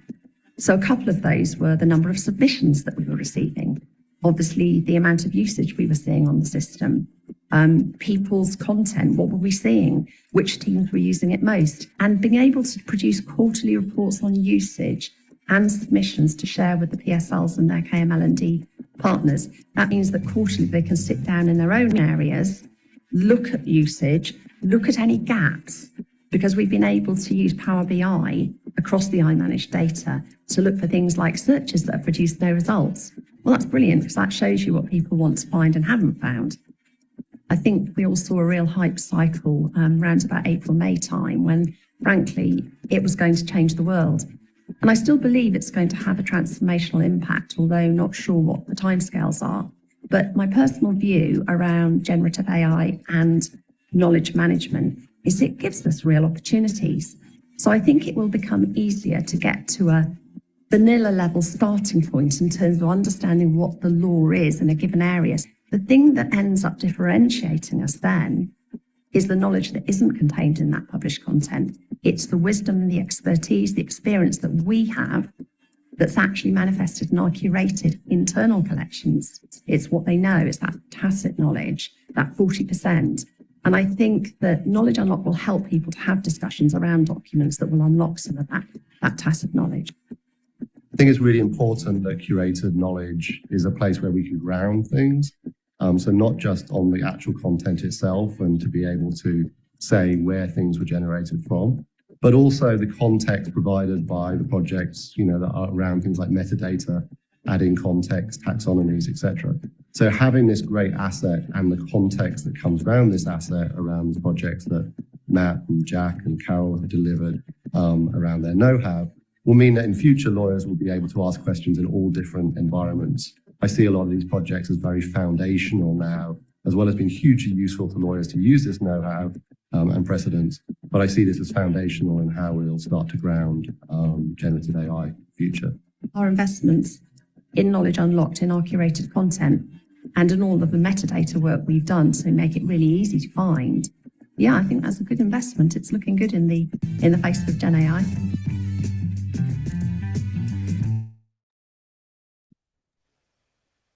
Hi, Carol. Thank you very much for that. And I love the background. You've gone for a sunny San Francisco off the back of the wonderful... I better change it. Wasn't good, was it? But thank you for a really excellent video there and some great points to draw out from it. The first question that I've got from the chat that relates to a few bits that I was thinking I want to pick up is asking about how much work went into cleaning up your data on the DMS before rolling it out. And maybe you could give a kind of a broader view on the conversation around being able to apply AI across all of the work product and find hidden gems versus a curated knowledge bank. You know, your thoughts on that? Absolutely. So in terms of cleanup, we had 4 out of our 13 professional support lawyers on the project, and they did a really, really thorough cleanup. So when their content was moved across and they'd been collecting content on our previous system since 2007. So there was quite a bit. It was really good. And they'd done a lot of work on metadata with iManager's help. With the rest of the PSLs, some of them did some cleansing, some data cleansing. A lot of them really took their time to realize what the benefits would be. They had to see the 4 that had done it. They had to see the success and the usage figures, and then they got stuck in. So some of it was before we moved across and some of it was afterwards, but pretty much everyone's cleaned up their data now, and the content's looking really good. Yeah. And can I ask, as a following up on that, is that cleaning in terms of clearing out old, less relevant stuff, or is it enriching by way of adding some contextual metadata and other attributes around it that was lacking? Yeah. So we had quite a lot of metadata already, so iManage were able to use that. So we weren't starting from scratch at all. But actually, they brought us some really good advice on how to avoid lots of categorizations. For example, training. You don't need a training heading under every subject matter heading, do you? So they taught us how to slice and dice the content in a taxonomy more effectively than we were doing already. And it reduced the size of the taxonomy, so much easier to browse and navigate. So that really helped. And then, Nick, you asked me another question, which is about using what we've got to go fishing for more content. Actually, do you know what? That's probably the most exciting bit. So the collection we've got at the moment, so tens of thousands, I'd say, probably going to go to hundreds in due course. I'll explain why I think that is. But actually what you might be able to do, and Alex will probably haul me back on this because I'll get too excited, is you might be able to profile what we've got and understand what makes a good piece of know-how in a given area. So for example, a share purchase agreement, if I look at the 25 we've got already, what characteristics can we see from the metadata that would enable a bot to go and crawl 50 million documents in the document management system and bring back similar examples? I'm absolutely sure that's got to be possible at some stage. Perhaps not today. Yeah, no, fantastic. I mean, Alex, you were speaking a little bit of sort of to that point in the video, talking about some of the knowledge investments grounding and metadata attributes grounding in projects for the future, and particularly around Gen AI. I wondered if you wanted to build on that point a little bit. We had some questions about next steps and future ambitions that might partly pick up. I think there was a couple of things Carol mentioned, like, we did help simplify some of the taxonomies and almost make those, I say taxonomies deliberately because we tried to make things more semantic. So, there are definitely individualized fields as opposed to one big taxonomy. So, that obviously helps, search, browse, all the things that we talked about in the video. But when we start to look at how we might start to ask questions of these data sets, they're going to become very, very important to add context, narrow, and make sure that you are generating things off very, very clear sets. So, having things like a jurisdiction field is going to become very important when you then decide to potentially look at asking questions or comparing. You're going to want to be really clear it's that jurisdiction, not another one. And when working on that part of it, is that presumably there's an element of kind of cross-functional working across all of that? I mean, Carol, with kind of the BD team and how they would look at it and the sort of lens and taxonomy that they would apply from the perspective of the role that they perform? Yeah, absolutely. And we do use the system to give them a lawyer interface. The system's essentially for the legal teams, but anyone can provide content for them. It's mainly legal and regulatory, but there's a lot of kind of pitch, drafting and advice and tips and tricks. And we've got all of our client business intelligence in there as well. So we've got an internal team that do reports for key clients and others. Those are all shared through that route as well. So yes, it's a really useful interface for the marketing and BD team too. Fantastic. We've got 2 or 3 more minutes. One question I wanted to ask around you were making some really interesting points, Carol, around the look and feel and actually how familiar this was part of the successful adoption. But of course, you're trying to achieve different things with it as well. I'm wondering if you've got any thoughts on, and Alex as well, yourself, on the balance between giving something that's familiar and comfortable versus having to encourage some change and some learning to achieve kind of something that's better or to achieve different goals. So I think everybody's busy. Lots of people have said how busy the lawyers are, and you've really got to make some sense of taking their time. So the first thing we did, and we learned a lot of lessons from the first system we put in 2007-8, was to try and use the firm's existing comms streams and meetings that the lawyers were already having. So any comms we needed to do around this change, we went through those streams. So we took no extra time at all. And we made sure that it was really tailored to what they wanted to talk about, a particular legal development, a particularly useful precedent. So that seemed to work really, really well with them. In terms of the look and feel, we did minimal training, really minimal training. So the professional support lawyers rolled out the system to their teams, and we had a lot of very good guides on our learning management system. So when you want help, you can go there, run a video, see the FAQs at any time. So it's point of need. So yeah, that was slightly less big bang than our first knowledge management system, which honestly, I mean, you would have thought we'd changed the world. We took so much time and everyone was exhausted by the time we'd finished rollout. Nobody had time to think about actually, how do I get value now? Whereas I think we've been told it's a much lighter touch landing and people have really liked that. And the usage figures would suggest we're still getting a huge amount of extra usage and benefit, even though we haven't gone really big bang this time. Yeah, fantastic. A question that maybe for Alex, but for both of you, there's been a few conversations today that have picked up on this point around the ability to use some of the new technologies as a way to augment the application of a taxonomy to apply that. So the question was whether you've thought about that, and I know that you have. I wonder if perhaps you'd like to elaborate on that a bit. Yeah. Yeah, I think the way I look at this is we've kind of laid plumbing, and the plumbing's kind of like the processes for turning items into knowledge, whatever that may be, whether it's examples or creating templates and all of those things. I think what we can start to do is look at, as certain context fields become more available through these tools and they get proven out, etc., you can start to suggest those, but there's still the human in the loop of those. So the one that always comes to me is summaries. Mini summaries are amazing for findability. They're amazing for context. They're amazing for, kind of just, giving their lawyer the view of what is this document before I use it. We can start to do some of that, but we've already got the plumbing in to now make that maybe potentially suggestive. So, Carol's team could then have a suggestion, and then they're not starting from a blank sheet of paper, as everyone likes to say at the moment. So as capabilities come online to the quality that we need, they start to become available within there. But we built the plumbing. The plumbing's kind of there. This is just the start. This really is just the start. So tacit knowledge sharing, we haven't even talked about today, but iManage are looking at an expertise locator that we're hoping to kind of include alongside what we're doing with documents and so on. But I think the biggest change from generative AI is if people can get to a vanilla level starting point sooner, and we can all do that if we can afford the publisher's costs, then it's going to come a time where our knowledge and expertise internally is our sole differentiator. And that's going to make those knowledge collections even more important. So we think it's a good area for investment. Yeah, no, absolutely agree with that point and echo that. What we know internally, and if only we knew what we knew, and all of that, that's Exactly. fundamentally the heart of what we are as a knowledge business. Brilliant. Thank you both so much, and thanks for a great presentation. And we'll have the poll coming up in just a moment now. So please, everybody, please do place your votes, and then we will move into the last session from this session. Try again. The last session from this section, which is harnessing AI for enhanced experience data collection. So if you'll please roll the video.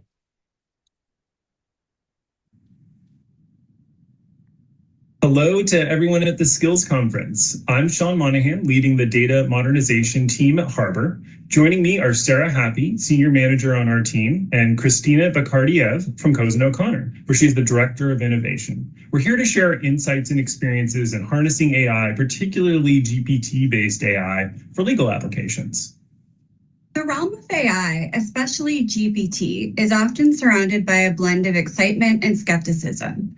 Our endeavor aimed to cut through the noise and apply AI in a way that's both practical and impactful. As we embarked on this venture, we identified 3 key problems. Our first challenge was client industry identification. In the legal realm, understanding a client's industry is fundamental. It influences case strategy, compliance requirements, and more. And applying NAICS codes manually is a labor-intensive process that requires extensive knowledge of both the client's business and the intricate NAICS classification system. The difficulty lies in accurately categorizing a client who may operate across multiple industries or whose primary industry isn't clearly defined. The task is further complicated by the evolving nature of businesses. The second problem was matter industry analysis. It's essential to understand not just their client's industry, but also the industries of other parties involved in legal matters. We aim to test whether GPT could handle this complexity and use reasoning to determine each matter's industry dynamics. The final hurdle was classifying party entity types.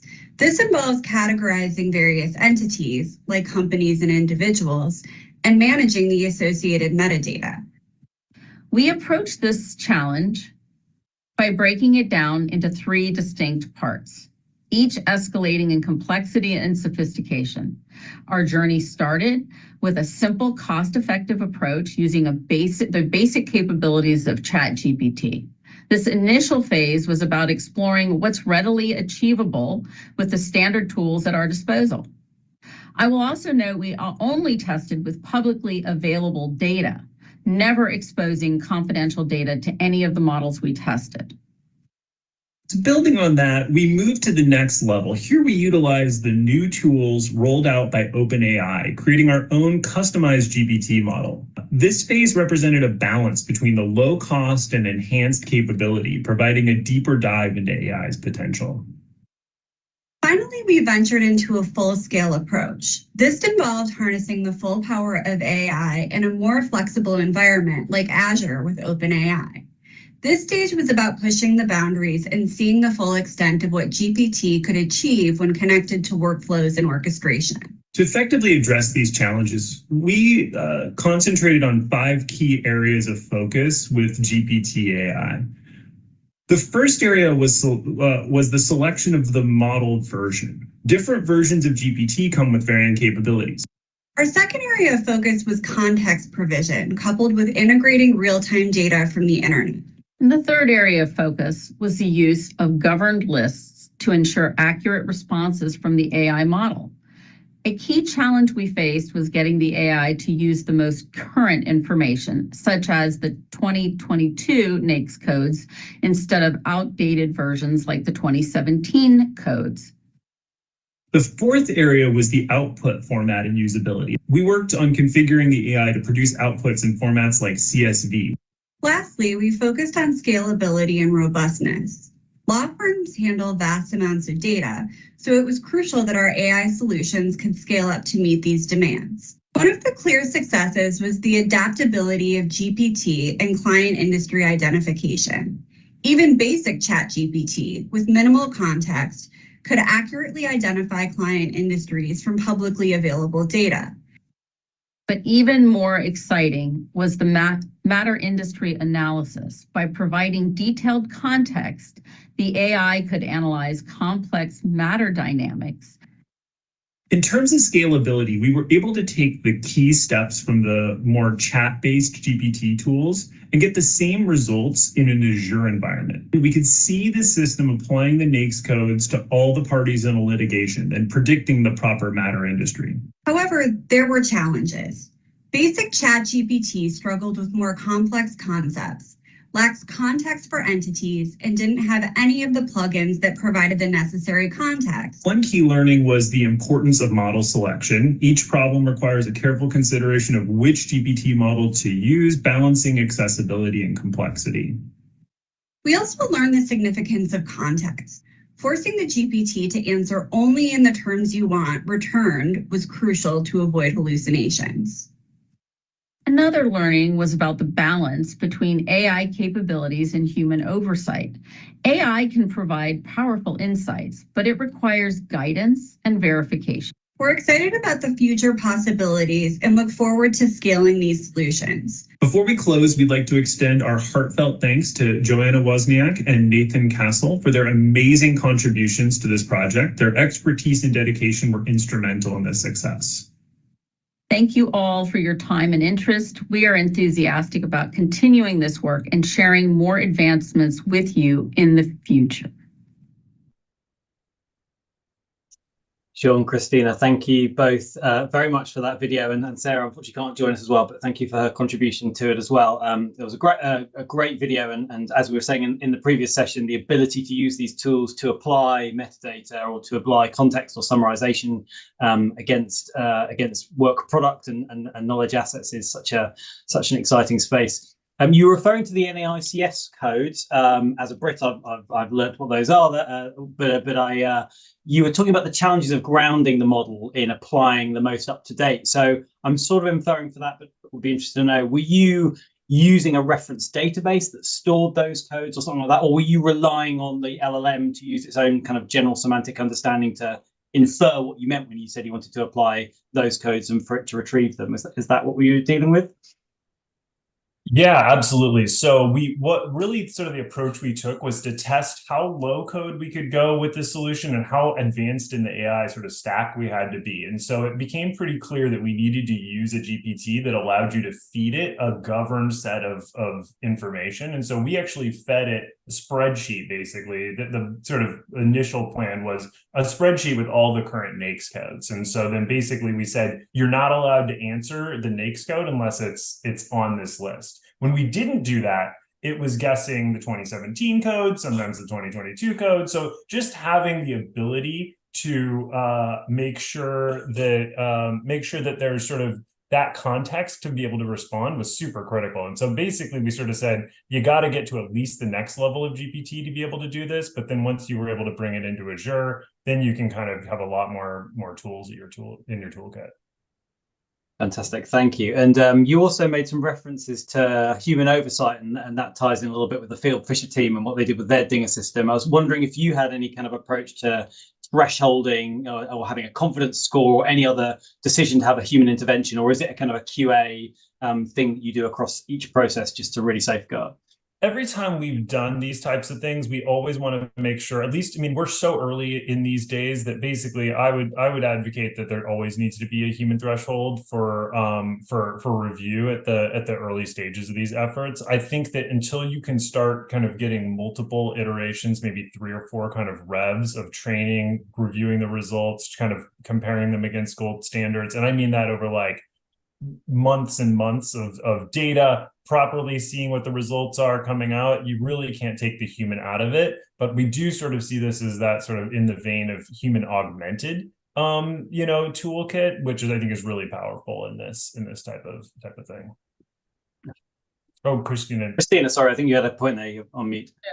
I was just going to add that what we're noticing as development is accelerating as well is that if we're not constantly in contact, we're not up to date on how it's behaving. And so that's something else that we're learning through this process, is that it's evolving. And so we have to evolve kind of at the same rate. So it's important to engage now and to see its development.